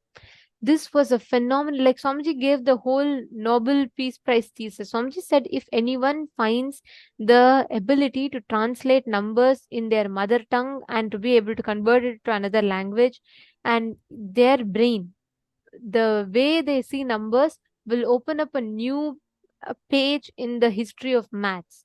The way math has been perceived so far will completely change. It is because of these concepts, these truths, these sciences that Hindus have. Hindus made like a huge contribution to the field of maths. Zero was invented by a Hindu, Aryabhatta, which changed the whole game of maths together. Mathematics was introduced to the world by Hindus. Understand the science of number. Ma Vinuta, you're asking, is it same as numerology? Numerology is a branch of this. See, this whole thing is not numerology. It's beyond. What Swamiji revealed, you will not find it anywhere. Because Swamiji has done Akashic readings on the existing scriptures, and he's given like Swamiji said, right? What else can be a better analogy? He has given 10-ton sugarcane, like completely squeezed, all that taken, the essence is given in one candy, sugar candy.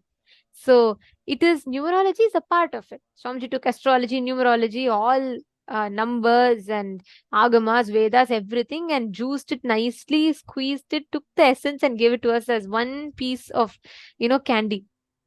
So this consists of everything, but this alone is not that. You're understanding? Yes. Any other questions pertaining to number universe? Actually, very, very shortly, we are all going to be having the darshan starting. Today's darshan will be at 8 p.m. Eastern Standard Time.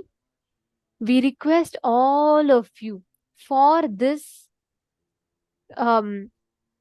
whole initiation today, where you're going to be meeting your ancestors, where you're going to be traveling, meeting your ancestors. Please do invite them. Take a few minutes. We request each of you. Today's session is too important and none of them should miss. So please make sure you're inviting them. And Pavanaya is asking, question, does that mean there's a word universe as well like a number universe? That's a question to ask Swamiji. He's the one who knows See, all when universes. Like Swamiji told, frequency universe exists and number universe exists. But as of now, Swamiji has not yet revealed about something called the word universe. see, even the understandings we are having about number universe is only from our limited understanding. What is number universe? How it exists? It's something huge for us to even to be able to cognize it, understanding. So whatever we can talk is we can repeat the words from our memory of what Swamiji said. Like it's still all of us are only contemplating and trying to digest about it. See, even to have the amount of understanding, little bit, even now we only have like 1% of understanding about parallel universe, vertical time zones. Swamiji revealed about this so long before. Swamiji had spoken on the subject much, much, much earlier. But even this limited level understanding for us to get, it took so many years. Like from 2000, like I was just watching videos, where in 2016, 2017, I don't ever remember of these words where Swamiji is uttering parallel universe. In 2013, Swamiji had spoken about how Anahata Chakra, the Vaikuntha is the parallel universe of your Anahata Chakra. It's directly connected. And I was like, oh my God, I never ever even registered this term parallel universe till 2022 when Swamiji did an entire webinar on it. But Swamiji had spoken about it multiple number of times. It takes so much preparation. Swamiji prepared us so much, and slowly, one by one, Swamiji is giving to us. Even though many of these Swamiji had revealed long back, like even the concept of vertical time zones, 14 lokas, I feel more and more we listen to it. It took us so many times of listening again and again and again to even catch 1 to 2% of what Swamiji is actually revealing about this. Even now, it's for all of us, we are just talking from what we are understanding. There is so much more. Like right now, when I'm rereading any of the Puranic stories, it just feels so different. Like how when I was reading about Vishwamitra creating an entire loka for Trishanku, I felt like, oh my God. So when we say loka, it's not just one like a piece of land that's floating. It's actually universes together. Because even Trishanku's loka, Swargaloka is part of Swargaloka. Yamaloka is part of Swargaloka. Swargaloka is part of Swargaloka. Vishnu lives as an Aditya in Swargaloka. Ashtadik Balakas live in Swargaloka. Everybody lives in Swargaloka, and it's not that everybody is living in one palace called Swargaloka. It's like entire universes together. So the way we will understand and cognize all of this would be just so amazing, amazing. The truths, right? Number universe, frequency universe. The way every time I see this, and then I like try to just see how will Swamiji be seeing this world. Pavanaya, you were asking today, right? Even 1 second, if we can get to see the world like Swamiji, I'm like, just imagine the way Swamiji said. Swamiji does not see us as human beings. Like he doesn't remember when Swamiji enters into high samadhi. Swamiji does not see us with hands, legs, eyes, nose, nothing. Swamiji will see us as energy balls, like balls of energy. That's all. Swamiji said it'll be like a light ball. And that's how Swamiji will be seeing us. So each one, it's going to, like each of the revelations that Swamiji is given is just phenomenal in itself.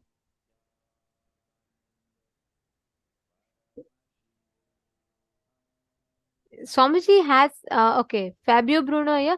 Swamiji has given a lot of revelations on astrology and astronomy, so many things, Ayurveda. There are a lot of satsangs.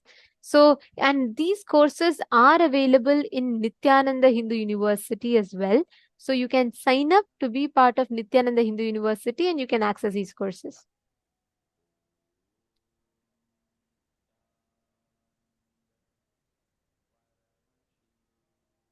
Hugo Pavlik, he said, I found it funny when Swamiji told, when Paramashiva made you, he simply puts a barcode on you.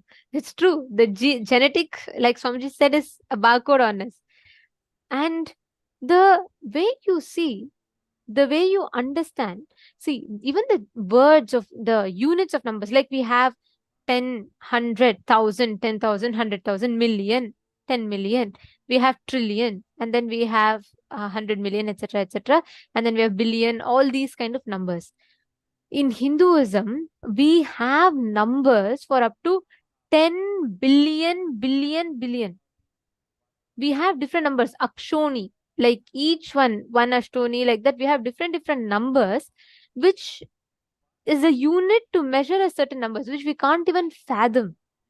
Like they will say, we had 800 crore.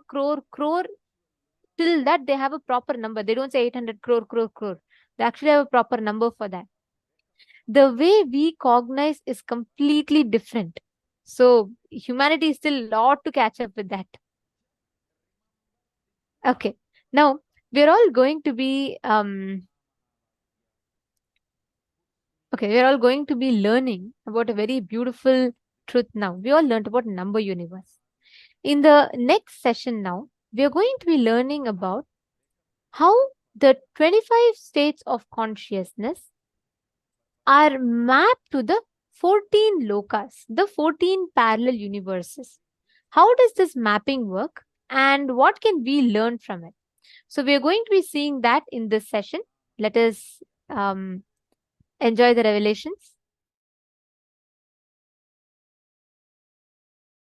Sometimes people ask me, what's the difference between various states of consciousness and various planes of the universe? Understand?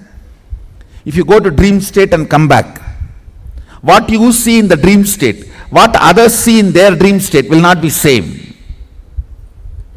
Both of you may be sleeping in the same room. But when you go to dream, the world will be different. When he goes to dream, the world will be different. But conscious planes, the multi-dimension planes of the universe means like a tapoloka, satyaloka, kailasa. If he gets into kailasa and you get into kailasa and come back, description will be same. The scene will be same. Listen carefully.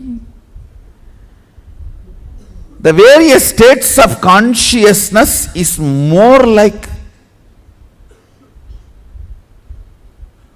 the subjective truths. Planes of the universe means subjective truth becoming reality in the universal plane. Understand? How? Now all of you experience the same in this Jakrat plane. This wall is same for all of you. This mic is same for all of you. The interpretations about the mic will be different. The knowledge about the wall will be different. Perception about the wall will be different, but wall is same. Understand? Truth is same. The facts you derive will be different.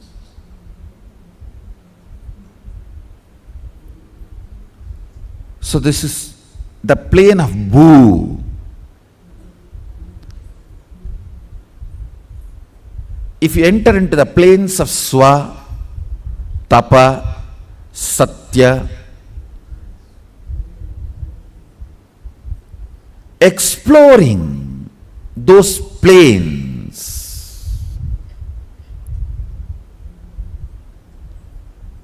through the various states of consciousness, I should say, if we need to send a rocket to Mars, the fuel we need to fill is states of consciousness. If we need to reach Kailasa, we need to fill our being with Turyatita. The fuel is the states of consciousness. the place to reach the plane is those lokas. Sadashiva has given a very elaborate, detailed science. He has not left us orphans. Understand? If you leave your cell phone to your child and tell the child to call whenever he or she needs, and you have the capacity to appear the moment even he tries to type your number, you can't say you left your child orphan. No one can say your child has been left orphan.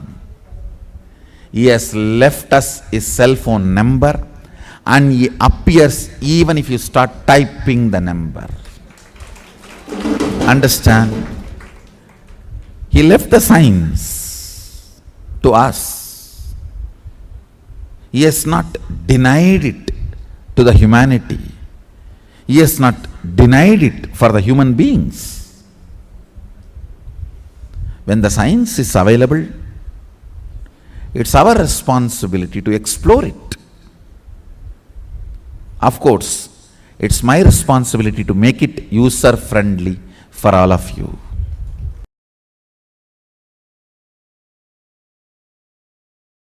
Yoga has religion, that is Hinduism.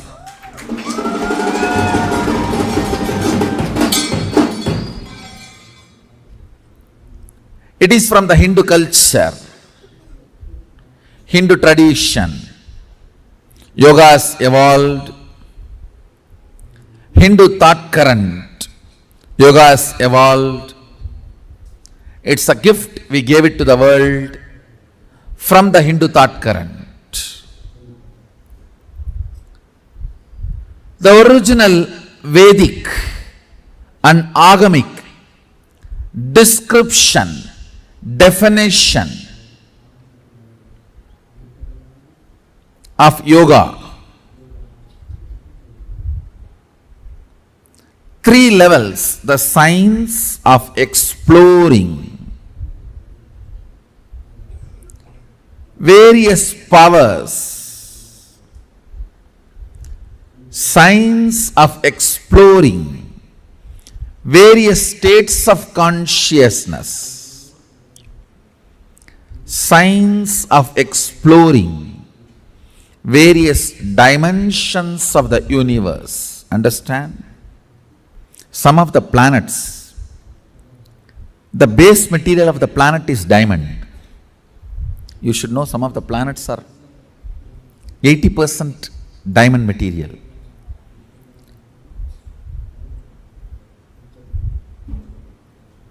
When we have access to the planets and able to transport, what will happen? Nobody can describe. Whether diamond market will collapse or value of our wealth will go up, we don't know.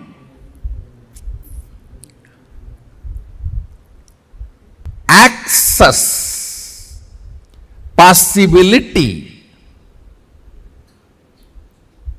opens new doors which can't be described.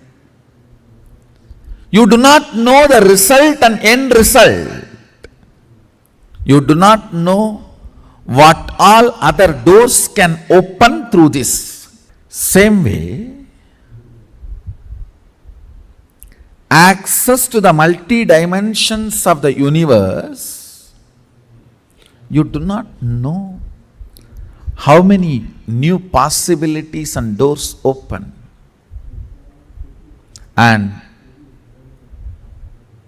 not only Hindu tradition talks about access to other lokas, other planes of universe, it was a very common practice. In Hindu tradition, human beings having access are those beings contacting human beings. I don't even want to say in the modern day people are not doing it. No, we have enough of people who are doing it even now.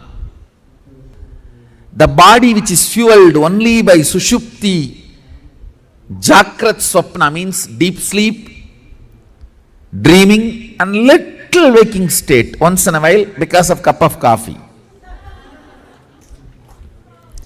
The body which was being dragged, functioning only with these states, if even little turyatita is mixed, it is like, oh, wow.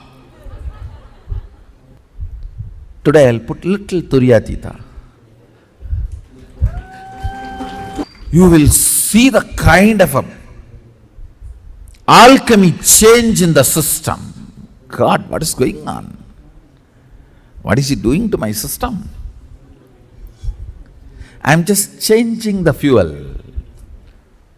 Multiple things will happen. One, a thorough healing of the body. All the repaired parts get healed. All the friction disappears. Then, ability of your mind to see, perceive, cognize Jiva, individual self, Jagat, universe, Ishvara, Sadashiva. Ability to cognize Jiva, Ishvara, Jagat. Ability to connect with the Jiva, Ishvara and Jagat becomes high when you are fueled with the Turyatita space and state. That is why these 25 states of consciousness, knowledge about it and experience about it is very important. When the Turya and Turyatita gets into your system, the Karana, the organ-based projection of the world dissolves into your original state. So the original state becomes reality. Then the organ-based projection universe. Listen. Organ-based projected universe, as long as you are perceiving it, you are pursuing it, it will all be love, hatred, good, bad, right, wrong, jumps in the life. But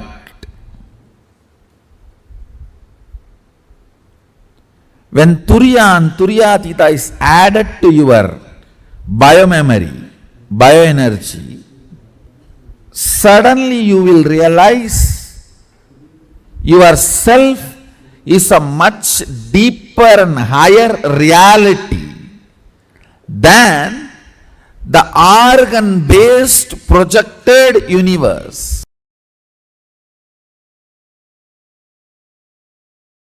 Listen, what we call parallel universe, unmanifest, avyakta, the delusion component of Mahadeva, Throbhava, cannot be exactly translated as delusion. It should only be translated as ununderstandable, ununderstood or unknown. Throbhava is not, the precise word is not delusion. Precise word is unknown. The various permutation combinations of the 5 units, 5 unit principles is length, breadth, depth, time, space. 5 tattva, principal tattvas. The various permutation combination of these 5 principles forms 11 dimensions. Length, breadth, depth. These 3 dimensions operate in Bhu, the pure space where all other things merge into the space is Kailasa. The 14 lokas. Atala, Vitala, Sutala, Talatala, Bhatala, Bhur, Bhuva, Suva, Tapas, Satya. All those 14 lokas come under these 11 dimensions. Understand this 11 dimension, then I'll initiate all of you. Not just educating, I'll initiate also. Just I need to change the fuel in your body. The fuel with which you are functioning now needs to be changed. You will automatically have your eyes pulled by the third eye during the initiation. I will also teach you guys to teleport and materialize antimatter. See, all teleportation has to happen only through the antimatter. Vibhuti has to become antimatter, only then it has to become a Vibhuti again. So if I just ask you guys to stop in between, that's all. You have antimatter and billions of dollars.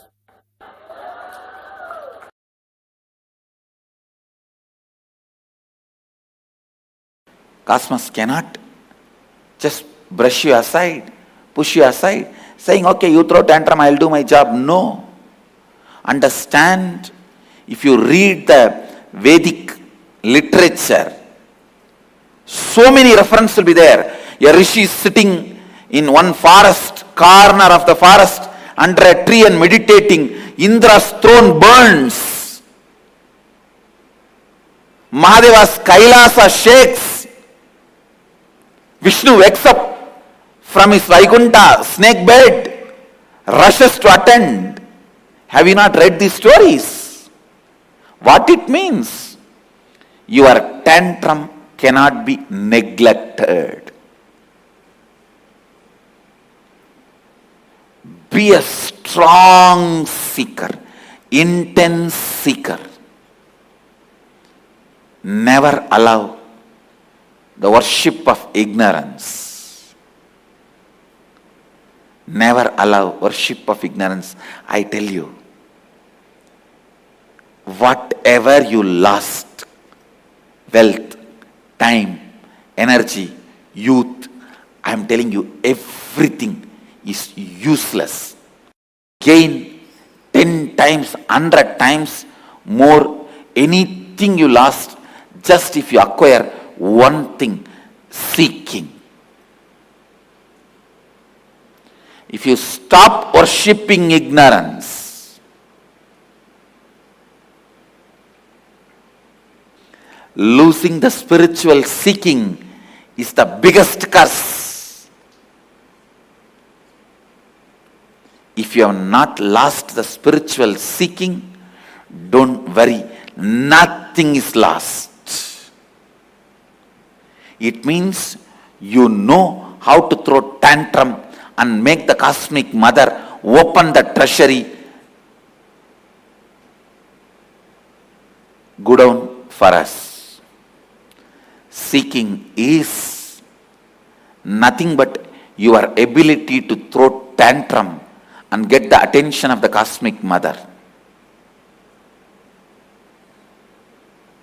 I am telling you, just sit under one tree with a depth and decision of seeking. Simply Kailasa has to shiver. Kailasa will shake. Don't try to be Ravana, trying to shake the Kailasa. You will be caught under. Just be a yogi. Vishnu cannot sleep there. Vaikuntha will have a tsunami. He has to come down and attend to you. Because after all, Vaikuntha, Kailasa and all is nothing but a parallel universe of you. Your Anagata Chakra. The parallel universe of your Anagata Chakra is Vaikuntha. Parallel universe of your Anya is Kailasa. If you shake your Anya, Kailasa has to wake up and Mahadeva has to appear in front of you.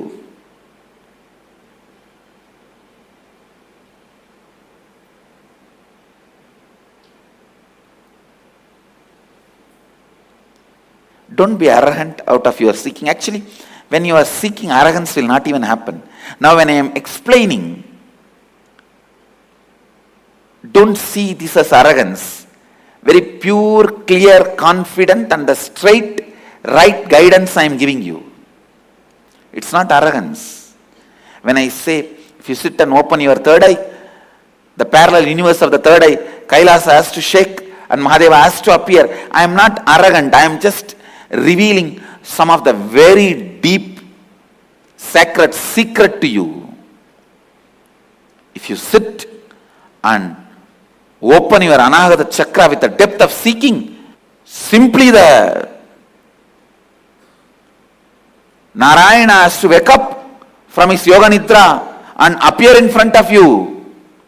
Oh my son, what do you want? Indra's throne will burn.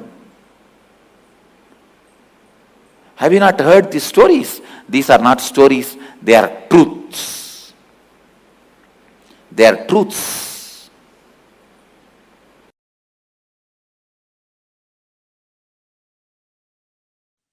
Paramashiva's message directly from Kailasa on this auspicious Nithyanandotsavam, Avatara Brahmotsavam, Avatara Dina Brahmotsavam, second day.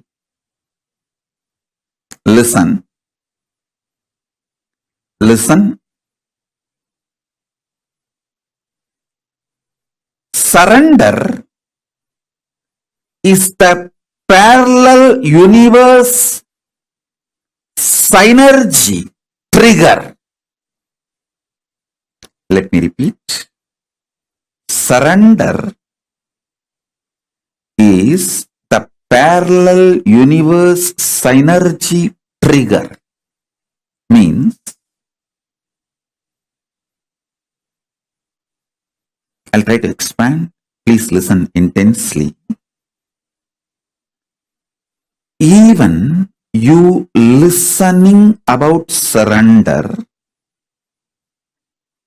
internalizing, trying to cognize, do manana about surrender,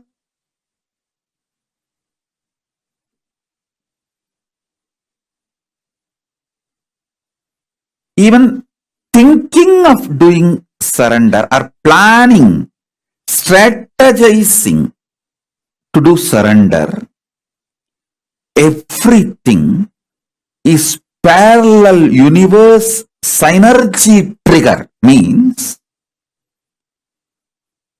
Paramashiva has already decided and he has picked you up. You are handpicked, chosen. That is why you can even hear about surrender.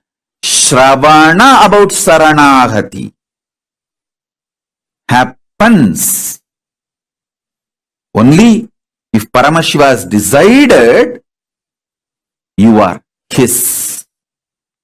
You belong to him. It is parallel universe synergy trigger. It has multi-layer meaning. It's not that you surrender and Paramashiva accepts. He decided to accept you, then it triggers the surrender in you, the idea of surrender in you, thought of surrender in you. Kailasa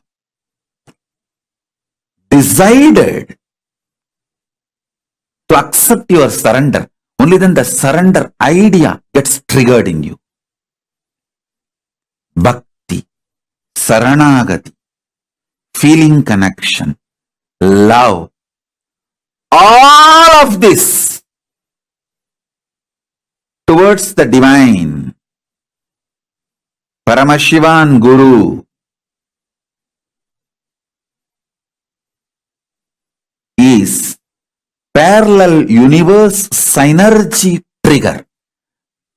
The sync you and the parallel universe is synced continuously, consciously, spontaneously, simultaneously. Listen. Surrender is parallel universe synergy trigger. Let me expand. Listen intensely. Even you listening, hearing about Saranagati.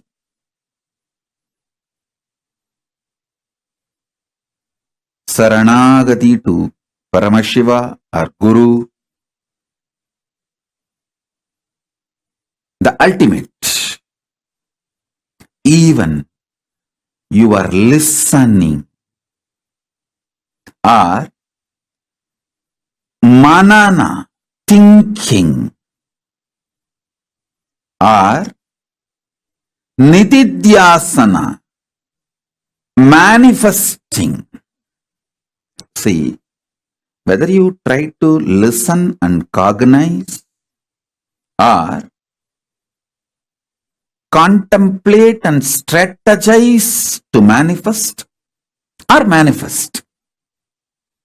Shravana, Manana, Nidhityasana. In all three levels, even you hearing about Saranagati, listening about Saranagati is parallel universe synergy trigger. Means only when Paramashiva decides to have you for himself, he triggers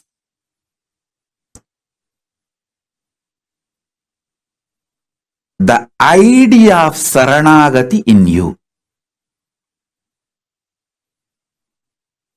Don't ever think you decide to surrender, then Paramashiva accepts it. No. Understand the principle of time in parallel universe. In parallel universe, there is no past, present, future. It's a synergy. Synced energy manifestation is synergy. He decides, KAILASA decides, Paramashiva decides to have you for himself, then the idea of surrender gets triggered in you. Let me repeat.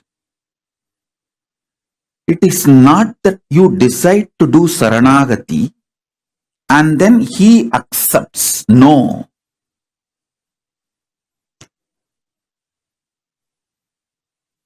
He decides to have you all for himself, then he triggers from the parallel universe as a synergy trigger. Saranagati is triggered in you.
revealed one of the most important truths through this.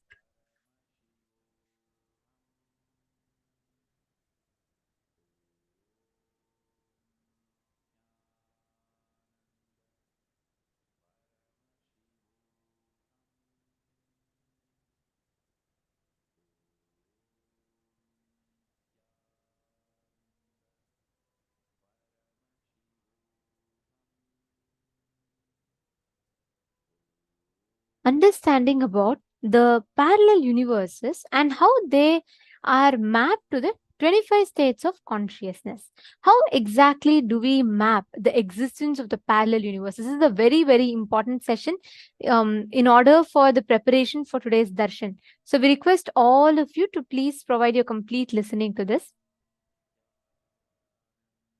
So let's do a quick recap of the 25 states of consciousness. Basically, the 25 states of consciousness is a permutation combination of these 5 states. The first one is when you are awake, which means you have the eye consciousness, and then you have the thoughts, which means you're in a wakeful state where you're aware and you're thinking, you're aware of yourself. That is called the Jagrat state. Where you do not have thoughts, but you have the eye consciousness, you are in Turiya state. The space of Samadhi, for example, whenever you sit in darshan and you experience that absolute oneness, you don't have thoughts, but you have absolute awareness of your existence. That space is Turiya. The next is without eye consciousness, but with thoughts, which means in dream state, you don't really have a proper eye consciousness, but there's continuous thoughts that are happening, which is a dream. So that is why in a dream state, one moment you'll be just writing your exam, you'll be a child, and in the next moment, suddenly you'll see as you're a married man with your child writing the exam. There'll be no time or there'll be no eye consciousness. You will not have any logic to this. It'll just be your thoughts. Without eye consciousness and without thoughts is sushupti, deep sleep, where you're not conscious, you're in unconscious state. Beyond all these 4, there's a state called Turiyatita, the alive state. Turiya itself, Turiyatita itself means beyond the Turiya state. There is actual no definition for the state because the state is beyond any explanation, beyond, you can't even call it the 5th state. You can call it only beyond the 4th state. Turiya is the 4th state. Turiyatita is beyond the 4th state. You can't even call it any further. Because this is a altogether a different experience that your consciousness has, where it becomes one with the whole universe. That experience, that glimpse of that alive state of consciousness happens in Turiyatita. So here we can see the definition of each of these states.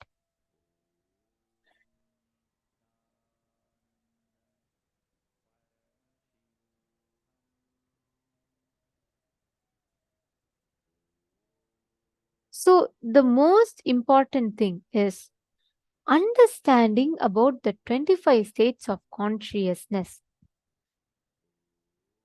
is like knowing you being made aware of the rights that you have. All the rights, the authority that you have to learn about the knowledge. Now, I'm going to request all of you to please take a minute. Can I request every one of you to bring a piece of paper and pen and please draw this chart?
Hope all of you have written down. If you all have written down this map, can I please request you all to post yes in the chat?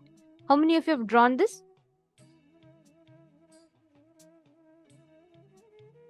Mahakailasa, Carmen Maris. Mahakailasa is the highest loka, the parallel universe where it is, where Paramashiva resides. Okay, Ma Martha is requesting for some more time. Yes, we are giving you all time to draw this. Please draw this, because based on this only you will learn the mapping. So I request every one of you to please draw.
Have all of you written down? Okay. Swamiji has revealed a lot on these vertical time zones, parallel universes, each of them, what they are, and how we can experience them in our lives. Today, every one of you that are sitting here, each and every one of you that are here with us, we are all going to be receiving this as an initiation today.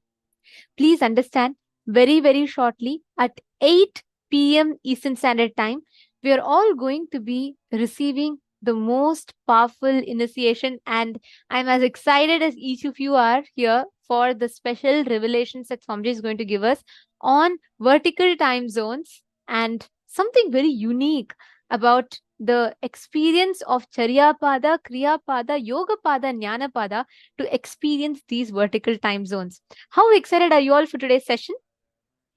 How much excited are you all for today's session? Can I request each of you to please post in the chat? No, yesterday was a blast. Oh my God. Swamiji as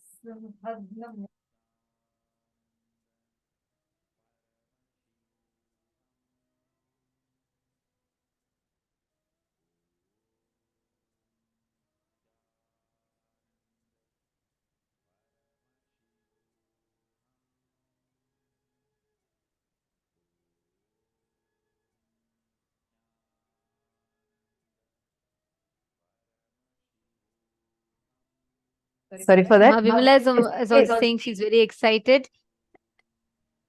Sorry for that. Yesterday, Swamiji had so powerfully revealed to us. Like I felt it was just especially the way how Swamiji was, right, as Bhagavān Simhagnamurti and revealing to us the deeper truths from Agamas. I mean, when I say the word Agamas, the understanding or the feeling that I used to have before was this, like how Swamiji makes it so juicy and something that you need to celebrate it with. Kriya Pada. Swamiji did not explain it as just mere rituals, but as a way that you can connect with God. And the statements that Swamiji made, right? Like, for example, connecting with God, God exists with his companions somewhere in the distant parallel universe, and his reflection is there inside of you. Wow. So many times I have listened from Swamiji, where Swamiji had told about how all of us are a reflection of Paramashiva. But when Swamiji explained it so visually, it was so powerful. I know yesterday I saw so many messages from various participants who were posting, saying how they were enjoying the darshan, enjoying the revelation. Right? May I request all of you to share what all do you remember from yesterday's revelations? What all were your clicks? And what are you eagerly looking forward to from today's revelation? Especially given that we are going to be experiencing astral travel, where you are going to literally get teleported to the parallel universe and experience your parallel universe existence and relate with the departed souls, the near and dear ones, probably your grandmother, grandfather, your mother, father, sometimes your children or your best friend, even your pets, anyone that was so close to you, but unfortunately passed away. And you really want to connect with them. You really want to relate with them. They don't exist anymore physically. And they have left their body. They're deceased. Today is the day where you can get to connect with them, meet them in your parallel universe, where they exist in Pitraloka or whichever loka they are in. You are going to be meeting them, coming face to face with them, experiencing tremendous completion with them. What a boon, what a blessing. Ma Angelika is asking, what happens if Maheshwara Puja was done for them? Are they still there? To all those who do not know what Maheshwara Puja is, it's actually a very, very powerful offering where, see, there are various rituals recommended for the souls that have left the body. If someone dies, there are specific rituals like Pindatarpana, offering Shraddha to them, and there are specific rituals like this that are recommended to be done as a ritual in the Kriya Pada, in Sanatana Hindu Dharma, so that you can connect to their parallel universe existence and the soul can travel freely without any like baggage pull or load pulling them back for their happy departure and a safe journey. You offer specific rituals and for you to experience completion of them. The most powerful of them all, the most extremely powerful is offering of Maheshwara Puja, where the avatar, who is equivalent to the liberation capacity of Brahma Kapala, the skull of Kala Bhairava, which can just digest anything and burn your karmas, and Vishnu Pada, the feet of Mahavishnu, which can immediately grant you liberation. The equivalent of that is the master's stomach, especially an avatar who directly connects to the Pitraloka, and every soul to whom you offer Maheshwara Puja to, Swamiji accepts that Maheshwara Puja. He will be eating the offering, the food, and directly liberating the souls, connecting with those souls and liberating them. So this ritual is called as Maheshwara Puja, and this happens during every Paurnami, every full moon day, and every Amavasya. So every 15 days once we have this ritual, and Swamiji himself accepts the offering and does the Maheshwara Puja and liberation to them. For all those who have offered Maheshwara Puja, the souls are directly liberated. So you don't need to worry. They will not be there in the waiting lounge of Pitraloka. But let's say that your mother has passed away and you want to very deeply connect with her. You want to experience her. You can keep her picture today, and let's say you have offered Maheshwara Puja already. Swamiji would have liberated her and she will be in Kailasa, and Swamiji will make the connection happen between her consciousness and you. She will come and give darshan. She'll actually tell you how complete she is, how blissful she is, and you will even feel, you'll be able to physically see. We have so many participants that have had this as an amazing experience. Like I remember Ma Agamapriya, who literally physically saw her grandmother and experienced the completion. Like that, there are so many participants just sitting here who had this as an experience when Swamiji had conducted this process earlier.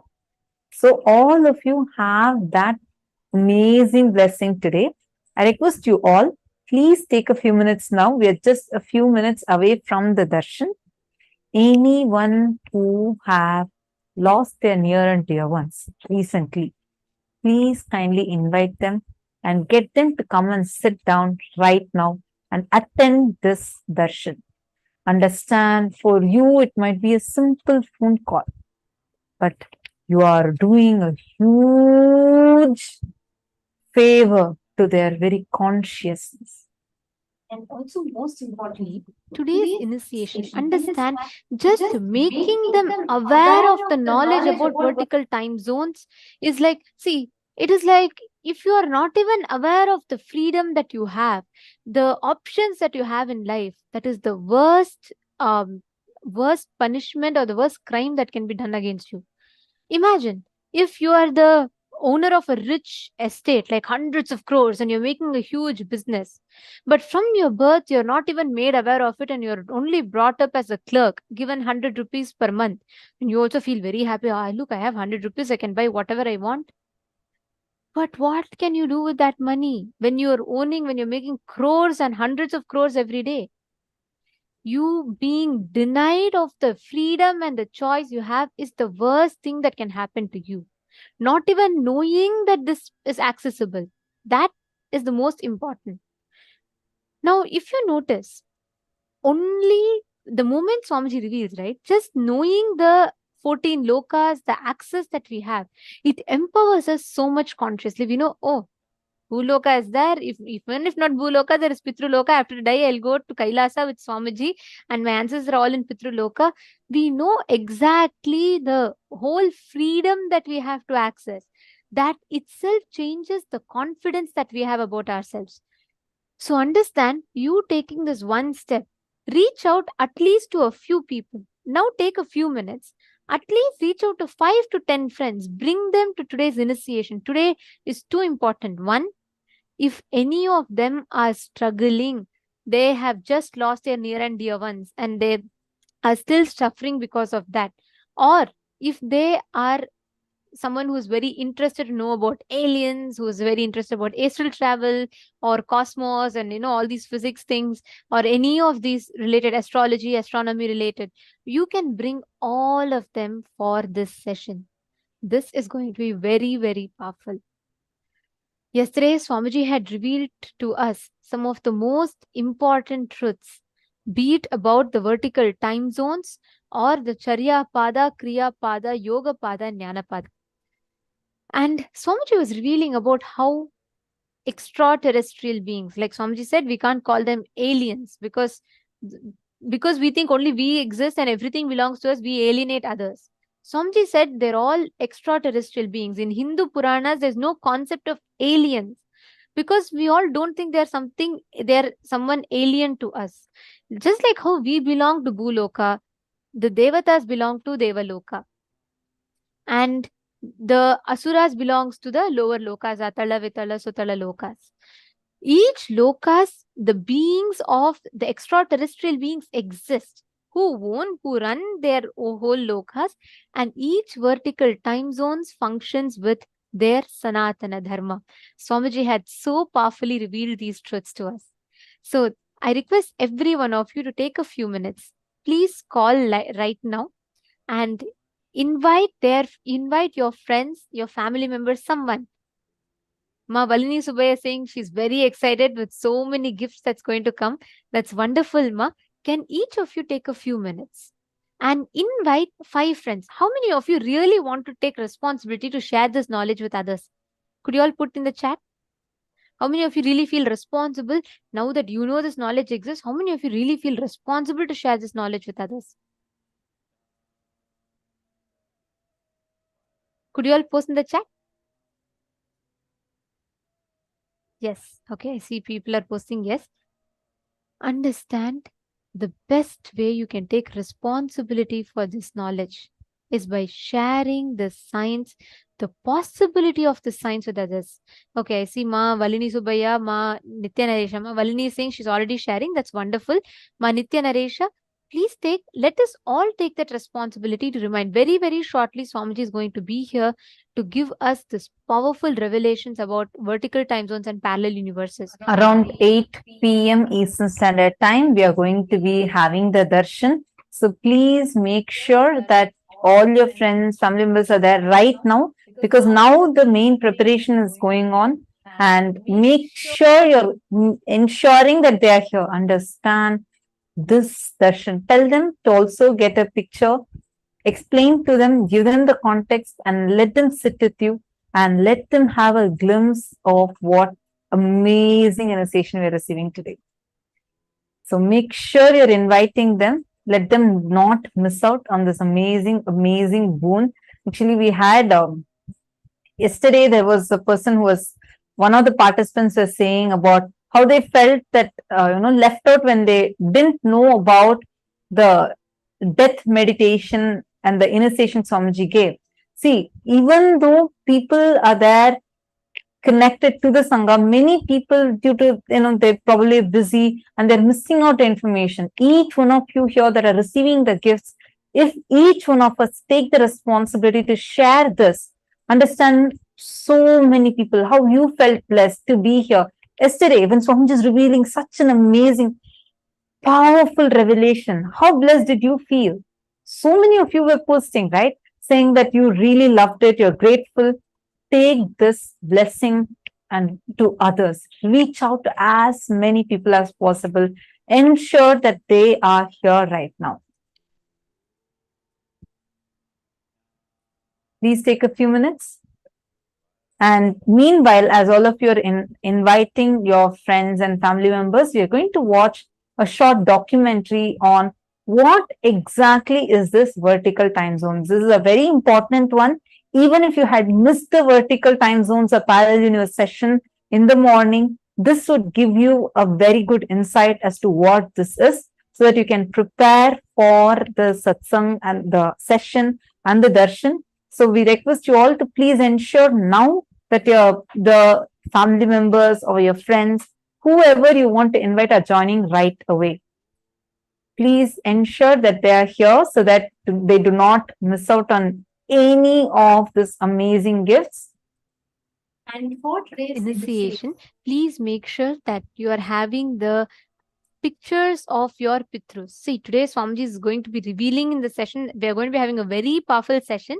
And along with that, even traveling to the Pitru Loka, you'll be able to visit the different Loka. Today we were learning about in each Loka who are the citizens, right? Swamiji was revealing. And also Swamiji was telling about the Charya Pada, Kriya Pada, Yoga Pada, Jnana Pada. The Agamas, what Paramashiva has revealed, are called Agamas. Swamiji was telling yesterday about the Vedas and Agamas, right? Agamas means, the verse beautifully goes, Agatam Shiva Vaktrebhyo Gatam cha Girija Mukhe Matam hi Vasudevascha Tasmadagama Uchyate. Means, it comes from the Paramashiva's own mouth, goes into the ears of Girija, the Devi Parvati Parashakti, and it is applied to govern the whole universe by Parandhama Mahavishnu. And this is called Agamas. Understand, Agamas elaborately describe the different aspects in life through which you can reflect Paramadvaita with Paramashiva. Charya Pada is where through the lifestyle we can experience that Paramadvaita with Paramashiva. Like for example, in Agamas, we have elaborate description how a person who is looking for enlightenment, with what should he brush his teeth with? A Grahastha, what stick should he use to brush his teeth with? Each of the details are given, how you should dress, how you should sit, how you should walk, where all you should apply basma, what should be your attire for puja. Everything is elaborately given as Charya Pada, means lifestyle practice. Next comes Kriya Pada. Kriya Pada is where you do the different ways to connect with Paramashiva, the rituals, be it Homa, be it puja, all of that. And the next one is Yoga Pada. Yoga Pada is aligning your body and mind through yoga in oneness with the divine. Jnana Pada is living enlightenment, the sciences that Hinduism reveals. Swamiji very beautifully tells, Paramashiva, when he reflects in your lifestyle, he reflects as Charya Pada. Paramashiva, when he reflects in your emotions, in your feeling, he reflects as Kriya Pada. Paramashiva, when he reflects in your thinking, in your cognitions about life, he reflects as Jnana Pada. Paramashiva, when he reflects in your body, he reflects as Yoga Pada. Today, Swamiji is going to be revealing some of the most important sacred secrets about these four padas and about the vertical time zones and parallel universes. Ma Angelica Aghora Shivashakti has posted her experience of Maheshwara Puja. She's saying that my auntie came to me after the puja in a dream. She was glowing in bright red.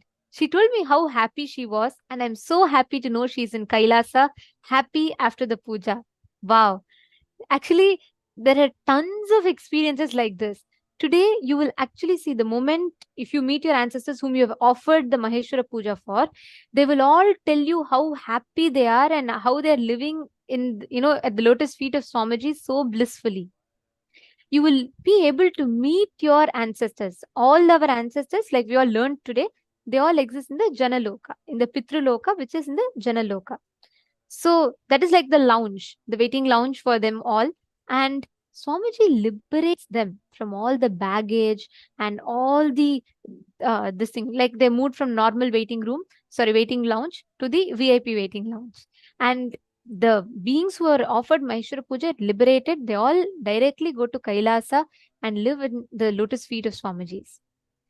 So understand, every beings, these parallel universes are true. These sciences exist. And the beings exist. The ancestors exist in each of these planes. So it is important that each of us share this science with our near and dear ones so they too can benefit from this. And we request every one of you reach out. We have about 10-15 minutes now. Take your time now and invite your friends to join the darshan that is starting very shortly. And now, as all of you are inviting your family and friends, we are now going to be playing a small documentary on the existence of parallel universe. Since the beginning of time and space, Bhagavān Paramashiva, the all-powerful, all-pervasive, and all-knowing ultimate superconscious existence, revealed in the Vedas and Agamas, the source scriptures of Hinduism, the truths about himself and the manifested universe and its multidimensional and simultaneously existing dimensions and worlds, also known as parallel universes or vertical time zones. त्रुट्यादि प्रत्ययस्यार्थ कालो माया समुद्भवः. The Kala Tattva, which gives rise to the knowledge of various time zones and parallel universes such as Truti and others, is originated by Ananteshwara from the impure Maya. Bhagavān Paramashiva mentions that as we experience the various higher states of consciousness, we simultaneously experience the various time zones associated with them. We get transported to the parallel universes and experience the other dimensions of our own existence, of our own personality. Listen, Subarloka is all about stable bliss, absolute health and stable bliss. Maharloka is all about the highest peak possibilities.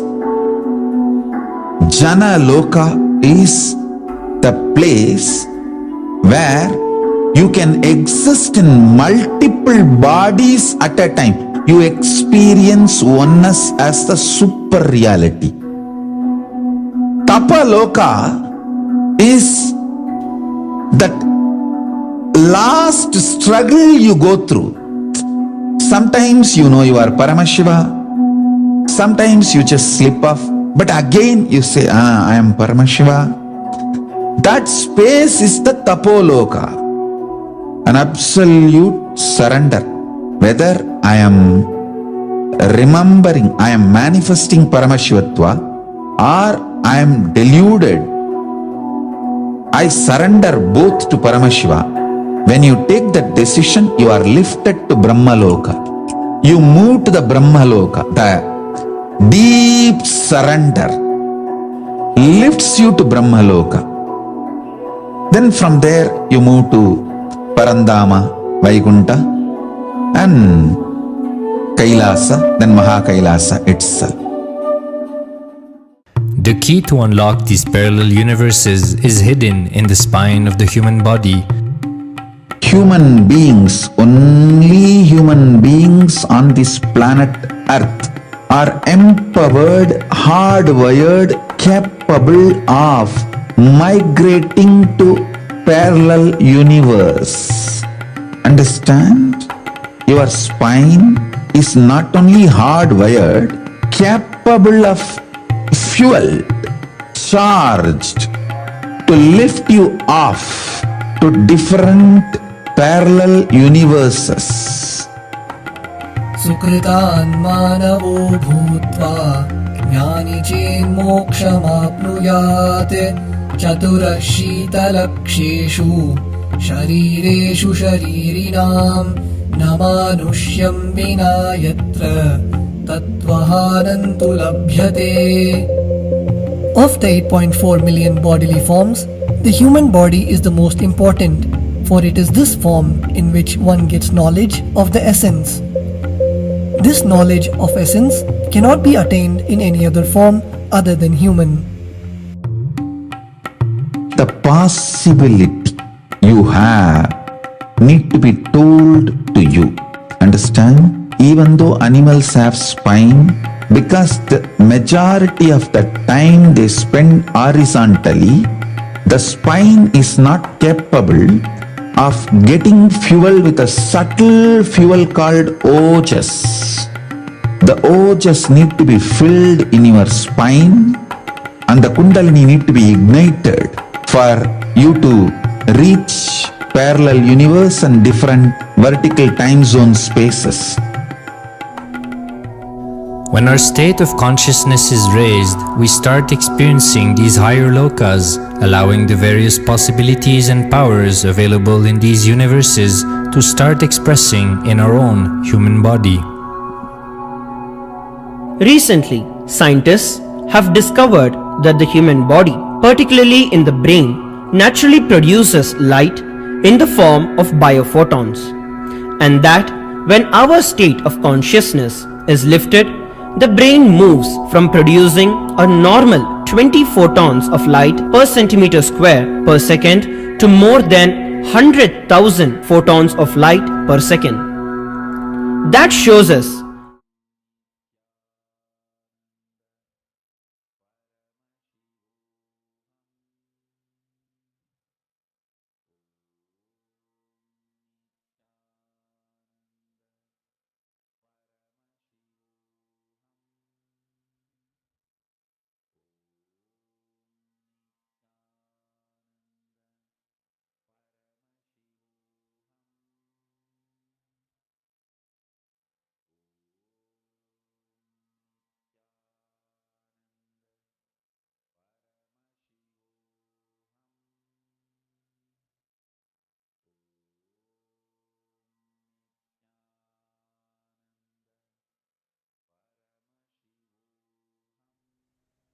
this exact experience of the biophotons, where it increases multifold, it is literally a significance of your ojas being awakened, your kundalini shakti being awakened and your ojas being awakened, and you will directly reach the parallel universe. You'll be raised to the parallel universe.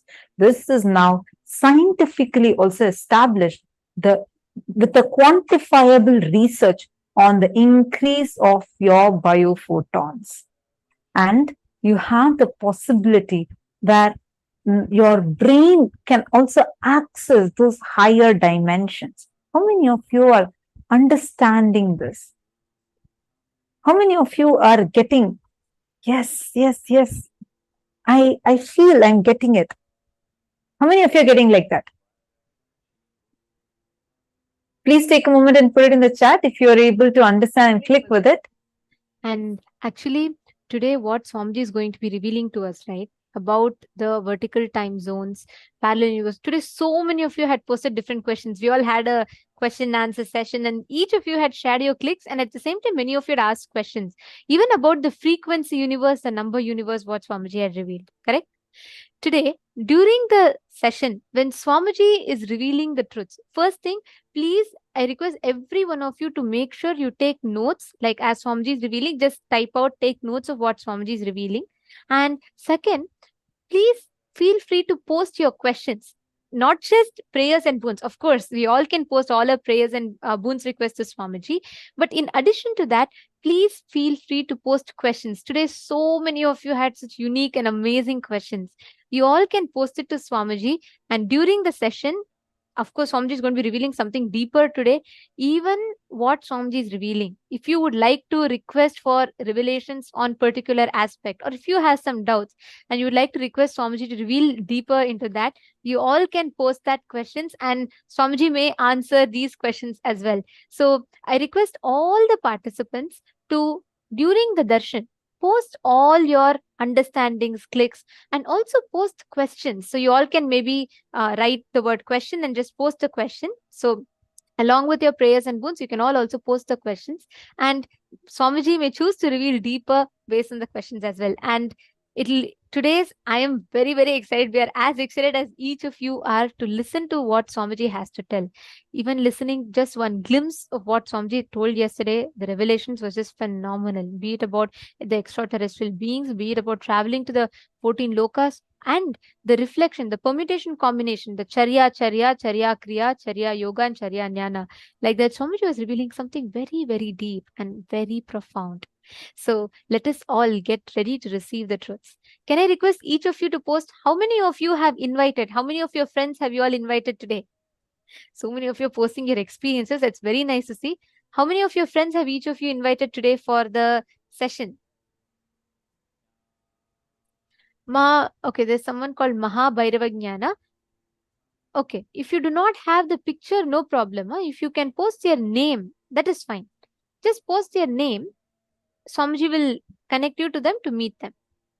Okay, Ma Angelica has posted how many she is invited. Ma Martha has posted. Ma Anna has posted. Come on, all the others. Ma Devika Rani. Okay, I see Ma Maha Sadashiva has posted. Come on, all the other participants. Ma Vimla is saying, I'm able to comprehend like in science book, Ma, but not sure about conscious level. Listen very carefully. What you learn about the world, what you learn about the astrophysics, everything is a brain candy level. Because what scientists have found is only very limited, because our understanding of the whole universe, what scientists know or understand as a known universe, the entire known universe and still yet to be known universe, that whole area is covered under one loka, Bhuloka, it's finished. These, whatever we are learning, whether how the planets are discovering new galaxies, and recently one more Big Bang was found, each of this is only limited to the known universe. Whatever you learn about them in your normal textbooks is a brain candy level. Understand, Ma, whatever Swamiji is revealing to us is not just, Swamiji is not just theoretically telling us. He's not saying, oh, these all exist, that's all it is. No. Swamiji directly maps it to us, gives us the benefit of accessing these lokas. So many of them are posting their experiences of meeting the ancestors. Imagine, like, otherwise normally we think once they are dead, okay, we'll carry that guilt lifelong. Each of these are not just words, they are initiations, which means even beyond your listening, your hearing ability, your consciousness imbibes it and experiences it. That is the only reason we manifest powers, because our consciousness becomes aware of its extra possibilities that exist. So, Ma Vimala, listen very carefully. When you sit in the session, even if you don't understand it, please be informed your consciousness experiences it and lives it. I just also wanted to answer NT has posted about how in one other enlightened master's book, he read about this description. See, understand, all these are real. The experience you posted about the light of thousands of suns, these are all given in the Agamas. The unique thing that Swamiji is doing as is one of the amazing contributions is whatever is given in the scriptures. See, there are some masters who have had it as their personal experience. And there are some masters who are able to transmit it to a small set of people.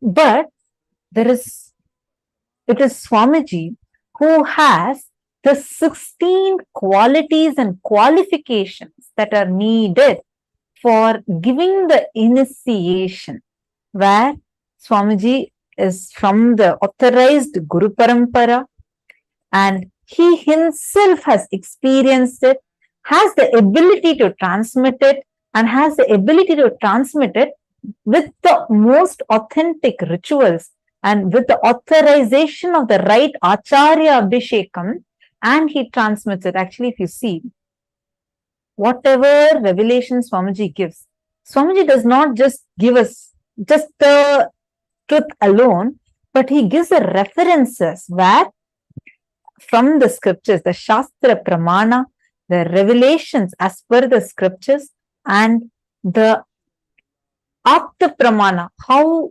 great yogis, the masters, Hindu scientists, adepts, who have experienced these revelations and manifested it as their own experience. And the Atma Pramana, Swamiji's personal experience, Pratyaksha Pramana, where the empirical science, so far whatever science is able to catch up, mapping it to that and making us understand it. And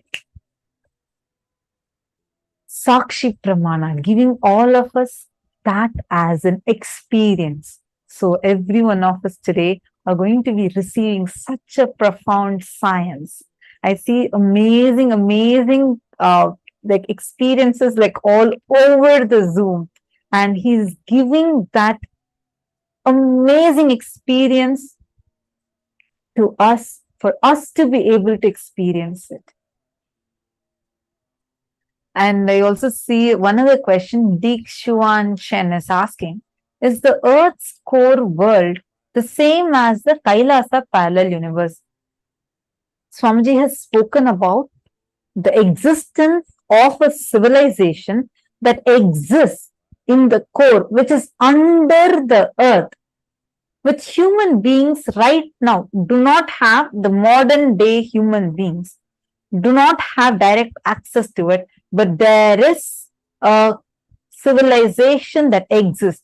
Very recently, just 2 years before, the scientists have unearthed a profound reference for this, where they saw how earlier, till 2 years back, the whole world believed, scientists believed, that the core of Earth was solid.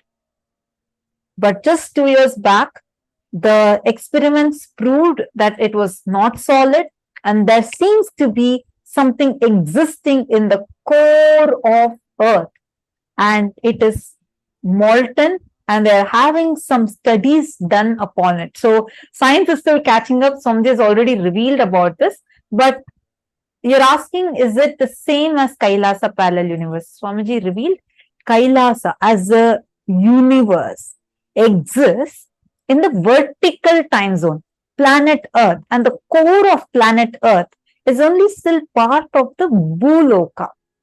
The Bhuloka is what all the known universe is all together, whatever we know as a known universe, planet Earth, solar system, our Milky Way galaxy, Andromeda galaxy, and all the galaxies together, the known black hole, everything scientists are able to even imagine is all still under the Bhuloka. So Kailasa exists like this. There are 14 lokas, and Kailasa exists beyond these 14 lokas. And there's another question from Martha Amanda Watson. She's asking, each family member must do Maheshwara Puja, correct? Or if one person does, is it like karmas of each must be released? Is that right? Yes. Okay. Ma, the Maheshwara Puja, if you offer, when you offer, or you can offer up to 10 of your Pitrus, 10 of your ancestors that you want to liberate for. But if you want to liberate your independent karmas so far, You can offer Maheshwara Puja to yourself, but you cannot offer Maheshwara Puja to another person who is alive. If that person wants to get rid of karmas, as you have asked, their karmas, they can offer Maheshwara Puja to themselves, which will ensure a liberation in this birth for them. So you can offer Maheshwara Puja for any number of your ancestors who have passed away. You can offer, that's not a problem. But for someone who is in the body, you cannot offer Maheshwara Puja. Only a person who is not in the body, you can offer Maheshwara Puja for. If someone has passed away, you can offer. If someone is alive, only they can offer Maheshwara Puja for themselves. You're understanding, ma? There are a lot of questions on Maheshwara Puja. We'll just share with you all. Maheshwara Puja, for all of you that are eager to offer, Maheshwara Puja is a very powerful ritual, Hindu ritual, one of the oldest Hindu ritual, where when you offer the Pinda Prasada to the Guru eats and liberates all the ancestors. It's a very, very powerful ritual. And actually, I'd like to share with you all an incident because of Angelica had posted, right? She posted her experience. So that reminded me of a very powerful incident from one of the participants of Inner Awakenings. And I have to share this. All of you will enjoy this a lot. So there was one participant who had lost, he's from Tamil Nadu, Chennai in India, and he had lost his wife. And his wife had left the body. He was very, very closely attached to his wife. Like he could literally not live without her. But due to unfortunate circumstances, he'd lost his wife.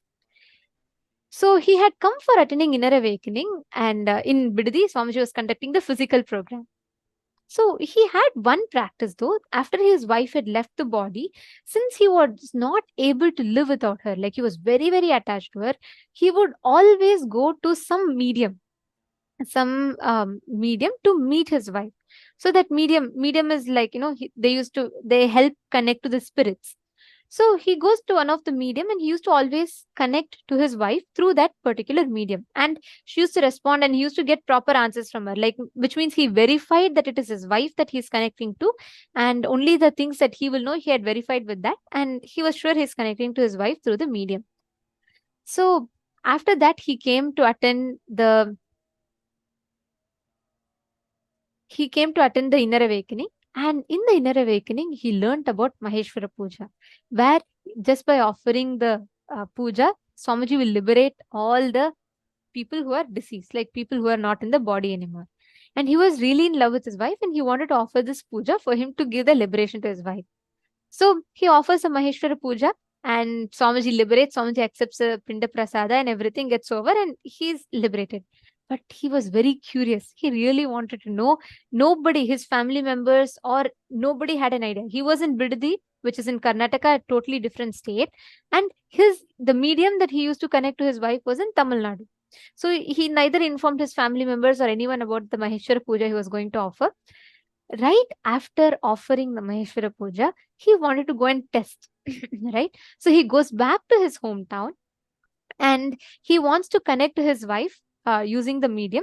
So he asks the medium to connect and the medium connects to the wife and he asks his wife, "How are you?" The first thing the wife tells, she says she was so happy. She was completely peaceful. And the wife, through the medium, pointed out to the Swamiji's picture on his mala. The devotee was wearing the mala, right? So he pointed out to the dollar, to the Swamiji's picture that he was wearing, and the wife pointed out and told, "He liberated me. I am resting at his feet and I'm very, very peaceful." This participant was filled with tears. He had no words. He was like, "Oh my God, nobody knows I offered Maheshwara Puja and there is like no chance." And precisely, she didn't say anything. She said she was so peaceful, she was so happy and fulfilled, so complete.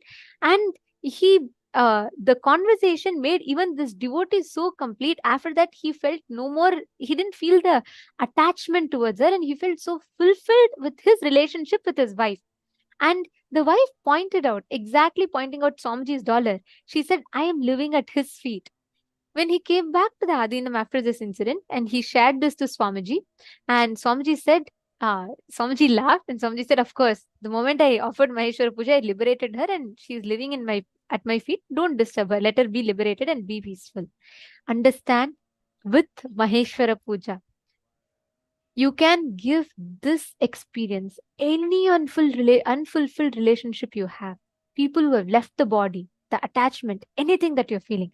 One Maheshwara Puja is enough for that ancestors to completely get liberated. See, today we are meeting the ancestors, which is true. Today we're all going to travel to the Pitru Loka and meet the ancestors. But liberation for the ancestors happens through Maheshwara Puja. Since so many of you are asking about Maheshwara Puja is the most powerful ritual that you can offer, through which you can liberate your ancestors. You will literally hear them. After you offer Maheshwara Puja, next season come back on this initiation and you can check with your ancestors how they are feeling. They'll come and tell you how liberated, how joyful they are. Ma Angelica had posted, right? And even Ma Agama Priya had shared her experience. So many of them have posted how they felt complete after their ancestors would come back in the dream and tell them that they are fulfilled and they're happy. Understand, it is not a joke. It is an actual experience. Each of you can experience this. For you to know how you can offer Maheshwara Puja, the link is there in the chat. The support desk team is actively posting and they're all available to you all. So please go ahead.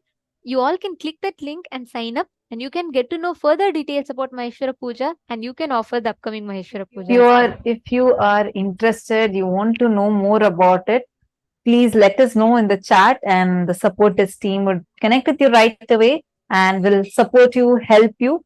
And even if you have such amazing experiences, do share with us and the support desk team will guide you further as to how you could record it and share it with us.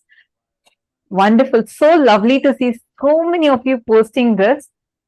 And I know all of us are eagerly waiting for today's darshan. Now it's time. Let us all get ready, prepare ourselves to receive the darshan. We are now going to be chanting the Dhyana Shloka of Bhagavān Sadashiva Murti, whose darshan we are going to now be receiving.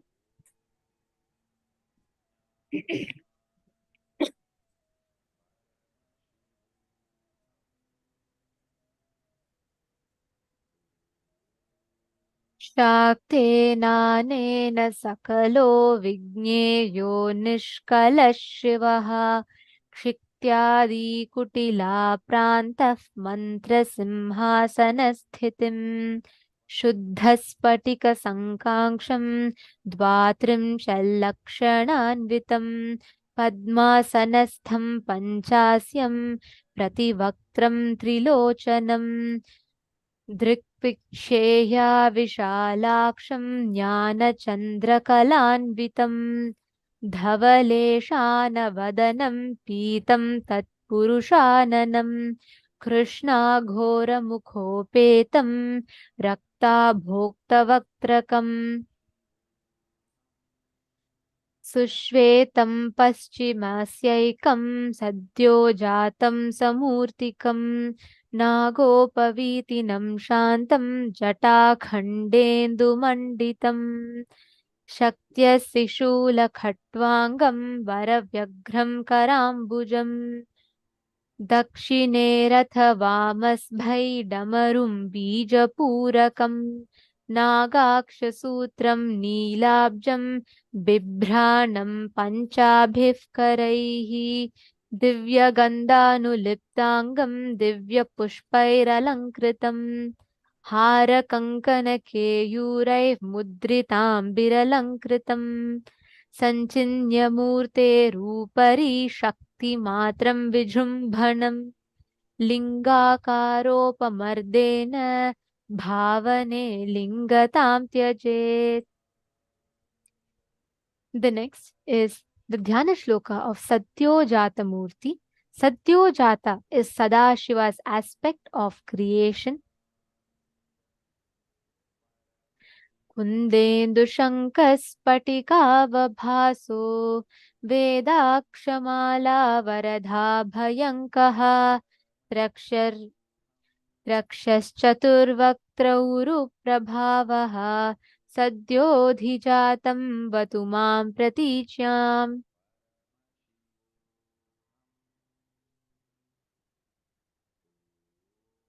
The next is Vamadeva, Sadashiva's aspect of sustenance. वराक्षमालाभयटङ्कहस्तः सरोजकिञ्चल्कुलसमानवर्णः त्रिलोचनश्चारुचतुर्मुखो मां पायादुदीच्यां दिशि वामदेवः. The next is Aghora, Sadashiva's aspect of rejuvenation. कुठारकेटाङ्कुशशूलढक्का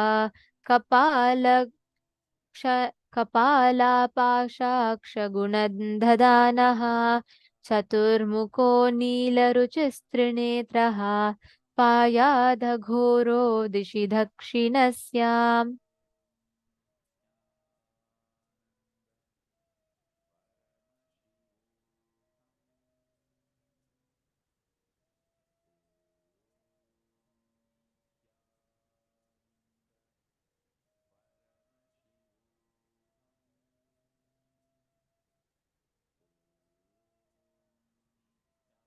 The next is Tatpurusha, Sadashiva's aspect of pulling out of delusion. प्रदीप्तविद्युत्कनकावभासो विद्यावराभितिः कुठारपाणिः चतुर्मुखस्तत्पुरुषस्त्रिनेत्रः प्राच्यां स्थितो रक्षसु मामजस्रम्. The next is Sadashiva's aspect of Ishana, the face through which he performs liberation.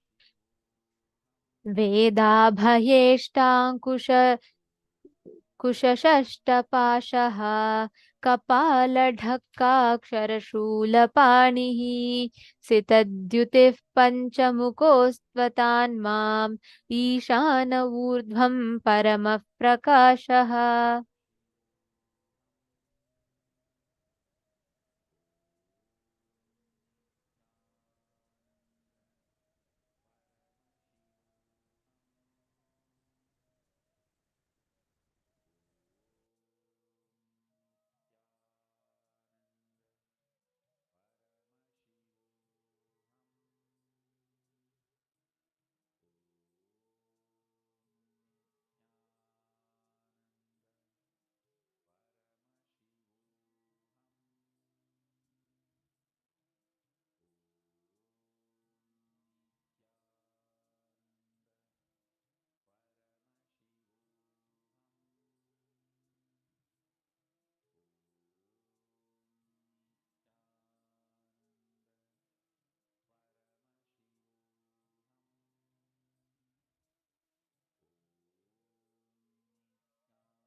Now, let us all get ready to receive the darshan of Sadashiva Murti, and let us all get ready to receive the most powerful initiation today, where we're all going to be experiencing astral travel.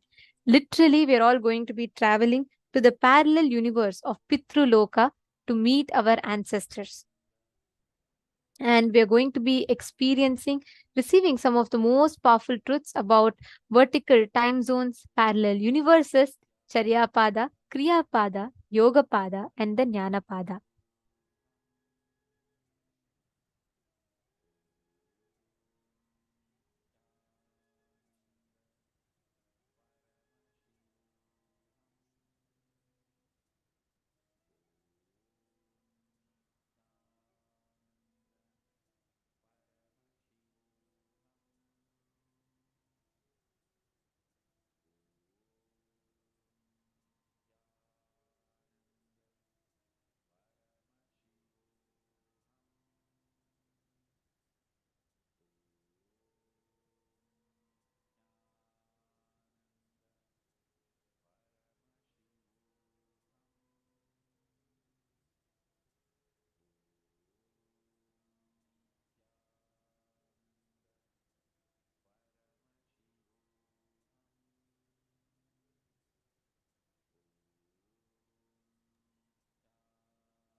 Hope now all of you are ready. Let's prepare ourselves for receiving the darshan and initiation. Request all the participants to please come in front of the camera just to again walk you all through what exactly we are going to be doing now. Please make sure you are clearly visible in the camera and ensure that you are sitting in a well lit room. Make sure, see, understand there are more than 10 rooms, and Swamiji, and we are live on various social media platforms. So during the darshan, one by one, Swamiji sees every single participant. And just when Swamiji's eyes fall on you, it's an initiation. It's called as Nayana Diksha, just through look. The avatar transmits his very energy and his state, space, powers to us. It is called as the Nayana Diksha. So I'm sure that none of us would want to ever miss out on that. So please make sure that you are sitting here, fully being here, completely in front of the camera, clearly. Do not miss out even a single moment. And this is extremely a sacred space. So make sure you're not moving around or lying down. This is a space where literally the gods are manifesting. Understand, like what Swamiji explained to us again yesterday. Gods, it is true. Gods exist in us also. But physically, Paramashiva exists. The gods, goddesses exist and exist in the higher lokas. Like how we learn, Para Shakti, Adi Shakti, Paramashiva Shakti exists in Shripuram. Paramashiva exists in Kailasa. Parandama exists in Vaikunta. Every deity that you connect to exists physically, they exist in these higher planes of existence. We all read out the scriptural references from the Mrigendra Agama, and Swamiji revealed elaborately in detail and with so many evidences and explaining to us and transmitting the very experience to us. So today, make sure this space, those gods and goddesses are literally manifesting. Today, Bhagavān Sadashiva is coming down physically, manifesting all his 5 aspects, 5 dimensions with his 5 faces, manifesting for us today. So every moment you're sitting here, understand its sacredness and make sure you're sitting straight, not lying down, and make sure you are fully prepared to receive this initiation. And during this time, Swamiji personally blesses every individual's prayers. So you have 6 platforms through which you can post your prayers, which is YouTube, Facebook, Twitter, Instagram, and the Zoom. So make sure you are posting on all these platforms so that in any of the platforms that Bhagwan's eyes fall, your prayers get blessed. And you've asked the question. Swamiji said we all exist in all 14 lokas already. So when we take another birth or body, the form in Bhuloka will change, but the forms in other 13 lokas remain as they were, right? Okay. So you are asking this based on our discussion in one of the revelations in the previous session. Swamiji said, like how we exist. That's right. One part of it, of where you say that, each of us exists in 14 lokas is true, which means there is a Hongzu, Ma Hongzu in Bhuloka with the address Bhuloka exists in Bhuloka with your face and human body. When you go to the Swarga Loka, the higher Loka, your body will change. The same face will remain, but you with a Devata body, which means extra hands, legs, etc., that will be in Swarga Loka. The same you with a Rishi body will be in Tapo Loka. The same you with a snake body will be in Nagaloka. Like that, in each of the loka, our face, the identity is the same. But the bodies are different. So since the face is associated closely with our identity, we exist in all 14 lokas with the same face, different bodies. Now, the part about, many of you had this as a question, in fact, like, if we leave body in one, then does all the other, since our breath is connected to all, like Swamiji says, when we inhale in Bhuloka, all 14 lokas we inhale. And when we exhale in all 14 lokas. So these two questions many of you had, like if we leave body in one, does other lokas get affected? And I encourage all of you to post this question and request revelation. And I mean, like, if Swamiji reveals today, it will be amazing, even all of these answers. So you all can post, and Swamiji will reveal deeper secrets on many of these truths. So, Ma Hongzu, you can ask this directly to Swamiji, Ma. And during the session today, when Swamiji is revealing the truths, you can feel free to post this question to Swamiji, and the whole humanity will be blessed with the answer. Masato TK. I read your question. Masato TK, I read your message. Don't worry. You're at the right place. I saw that you want to experience the healing. You're at the right place at the right time with the right person. Just be on camera. You don't need to bother about anything. Just sit. The very presence of Swamiji will not just heal you, give you tremendous healing. He will empower you, so powerfully empower you. You will see how this, whatever suffering you're going through, it will just melt down. It will disappear from your life. And the situation that is triggering this inside you, both inside and outside, both ways, you will experience tremendous healing. Don't even worry. Just sit. One simple request to you. Sit with, just forget everything for now. Just sit. Sit with an open heart, open mind. Just sit. Be on the camera. If any thoughts come that something is disturbing you, just keep putting it in the chat, requesting Swamiji's blessings to liberate you from those struggles. You will see the magic happen in your inner space. So, thank you so much for opening up and posting the struggle that you're going through. But don't worry, you are with the right person at the right time. And you will experience the experience that you are yearning for. You would have that as a gift from Swamiji. Just sit and don't get distracted into anything else. Be here completely.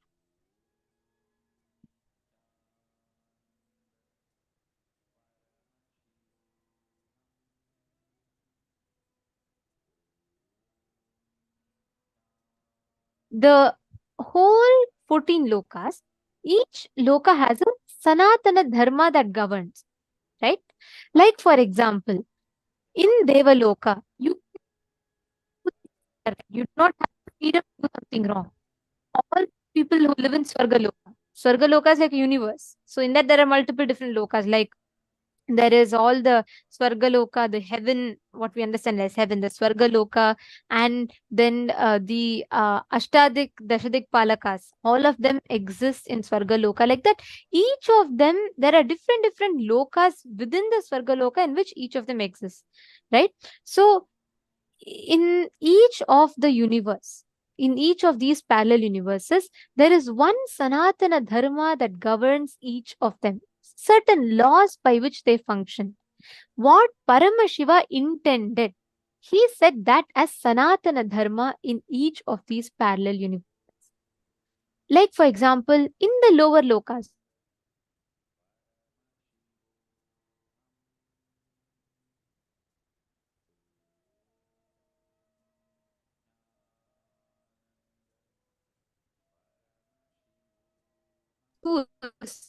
choose between the right and the wrong. And only in Bhuloka you have the power, the ability to design. That is why, even for, let's say, a person who's in Tapoloka, Rishi, he wants to go to Kailasa, he should come down to Bhuloka, do the tapas to go back to Kailasa. Swamiji beautifully explains. That's why you will see even Indra coming down to Bhuloka to do tapas for his prayashita, whatever, if he does something like that. Each time for enlightenment, gods come down for their next level breakthroughs and they go to the higher lokas. We will see the Shivalingam that Parvati worshipped is in Kanchipuram. Like that, each place, because the Devatas, the higher dimensions being come down to the Bhuloka for them to travel to the higher lokas. Because only in Bhuloka we have the freedom to choose between the right and wrong. Understand? And also one more very interesting thing, something that I really, really love and I'm very curious to know more about is, she tells very beautifully about how in all the parallel universes, there are certain thought currents. Like for example, the space. Each parallel universe is programmed with a certain space. For example, if you think win-win strategy is the best strategy to apply in life, your existence, let's say Mahongzu, since you asked this question, I'm just going to give you an example. Let's say you are here and your existence, same identity of yours, same face, but Devata body that exists in Swargaloka.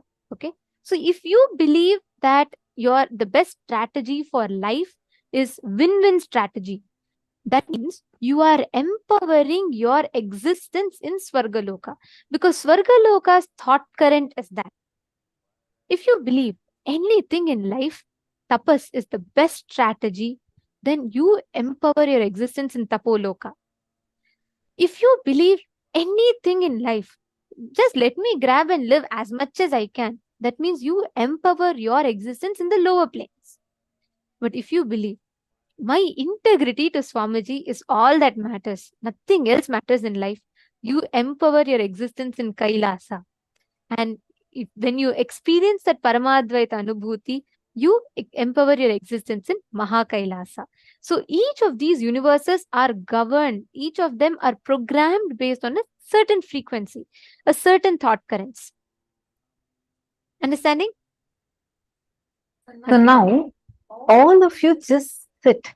Make sure that the picture of your ancestors, any of your loved ones, near and dear ones, whom you want to meet with them, you want to experience them, you want to experience a completion with them, fulfillment with your relationship with them.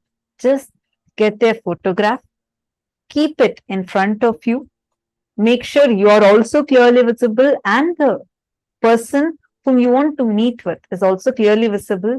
And like how Swamiji explained to us about how the ojas inside of us is that fuel is increased and you are directly raised to those respective parallel universes.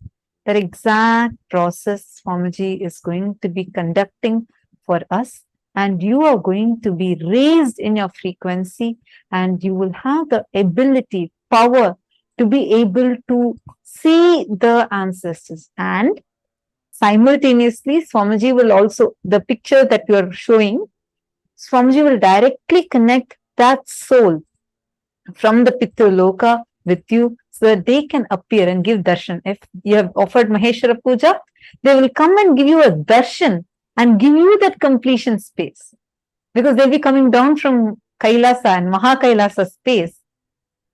So all of you are going to get to experience this.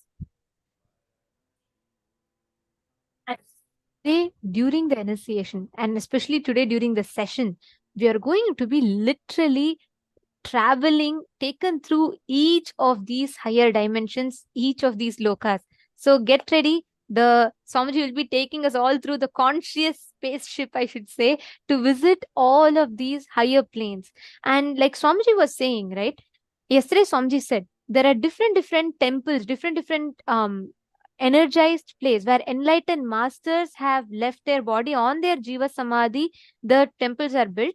Each of them act as a portal. Like Swamiji had referred that even banyan tree, under the banyan tree, Swamiji's previous incarnation's body is there.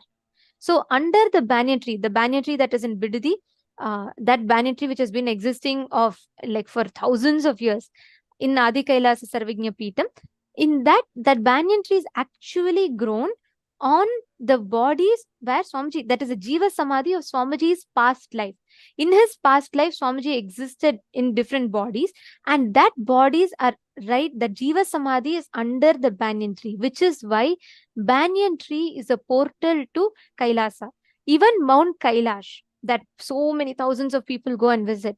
Mount Kailash, when they say Paramashiva lives in Kailasa, it's not that physical Mount Kailash, but that is a portal for you to experience. Like when you go to Mount Kailash, that acts as a portal for you to connect to Kailasa. And Swamiji was mentioning about Tirupati, where Swamiji tells Venkateshwara's that whole thing is actually body became deity.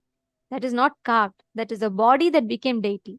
So that particular ecosystem acts as a portal for you to access the parallel universe called Vaikuntha. Each of these temples are programmed to function as an airport, like a cosmic airport, for you to travel to a particular parallel universe that you want to visit. And there are many temples, like how Swamiji explained to us, these temples, the Garbha Mandirs, all of them are not just a structure that we are seeing. They're actually like vimanas in the temple architecture. The Garbha Mandir is actually called as a vimana. Vimana is the Sanskrit word that refers to flights. But the sanctum sanctorum, the Garbha Mandir, or in a temple, it's called as Vimana too. Why? Because these temples literally descend down. They are a physical plane, like a flight, which can take you not just from one place to another, but one plane to another. These are not some physical building that you are seeing. These temples that have been energized by avatars and various enlightened beings and are literally in the Jiva Samadhi of the avatars are literally a cosmic portal where they are the cosmic airports for beings to travel from one plane to another. And you would see how these are all given in our scriptures. When we learn how Nachiketa, a 6-year, 7-year-old kid, goes to the abode of Yama. Yamadharma is Lord of Death in Hinduism. The Kathopanishad clearly describes how he goes from Bhuloka, he goes all the way up to the Yamaloka.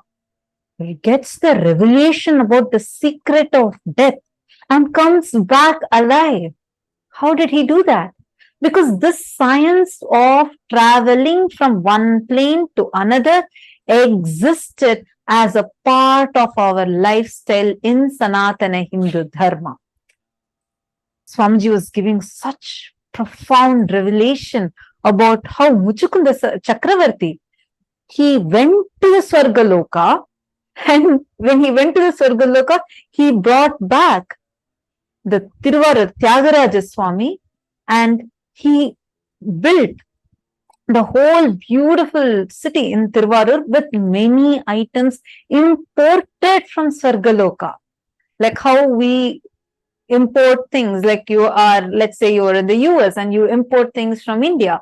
Like you have the freedom to import and export things, right?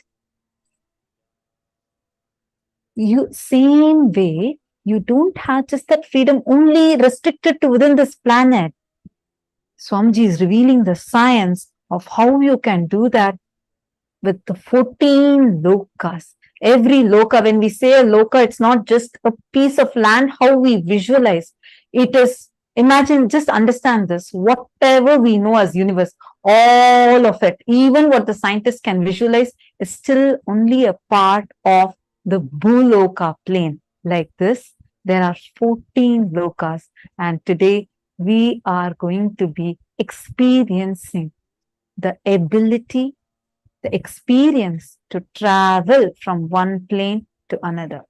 Now, it's time that we all are going to receive this amazing, profound initiation. Please sit with your head, neck and spine in a straight line. Close your eyes. Enter a deep meditative space. Breathe in and breathe out deeply and slowly. Chant the Mahavakya, preparing yourself to receive the initiation. The darshan is going to start in just a few minutes now.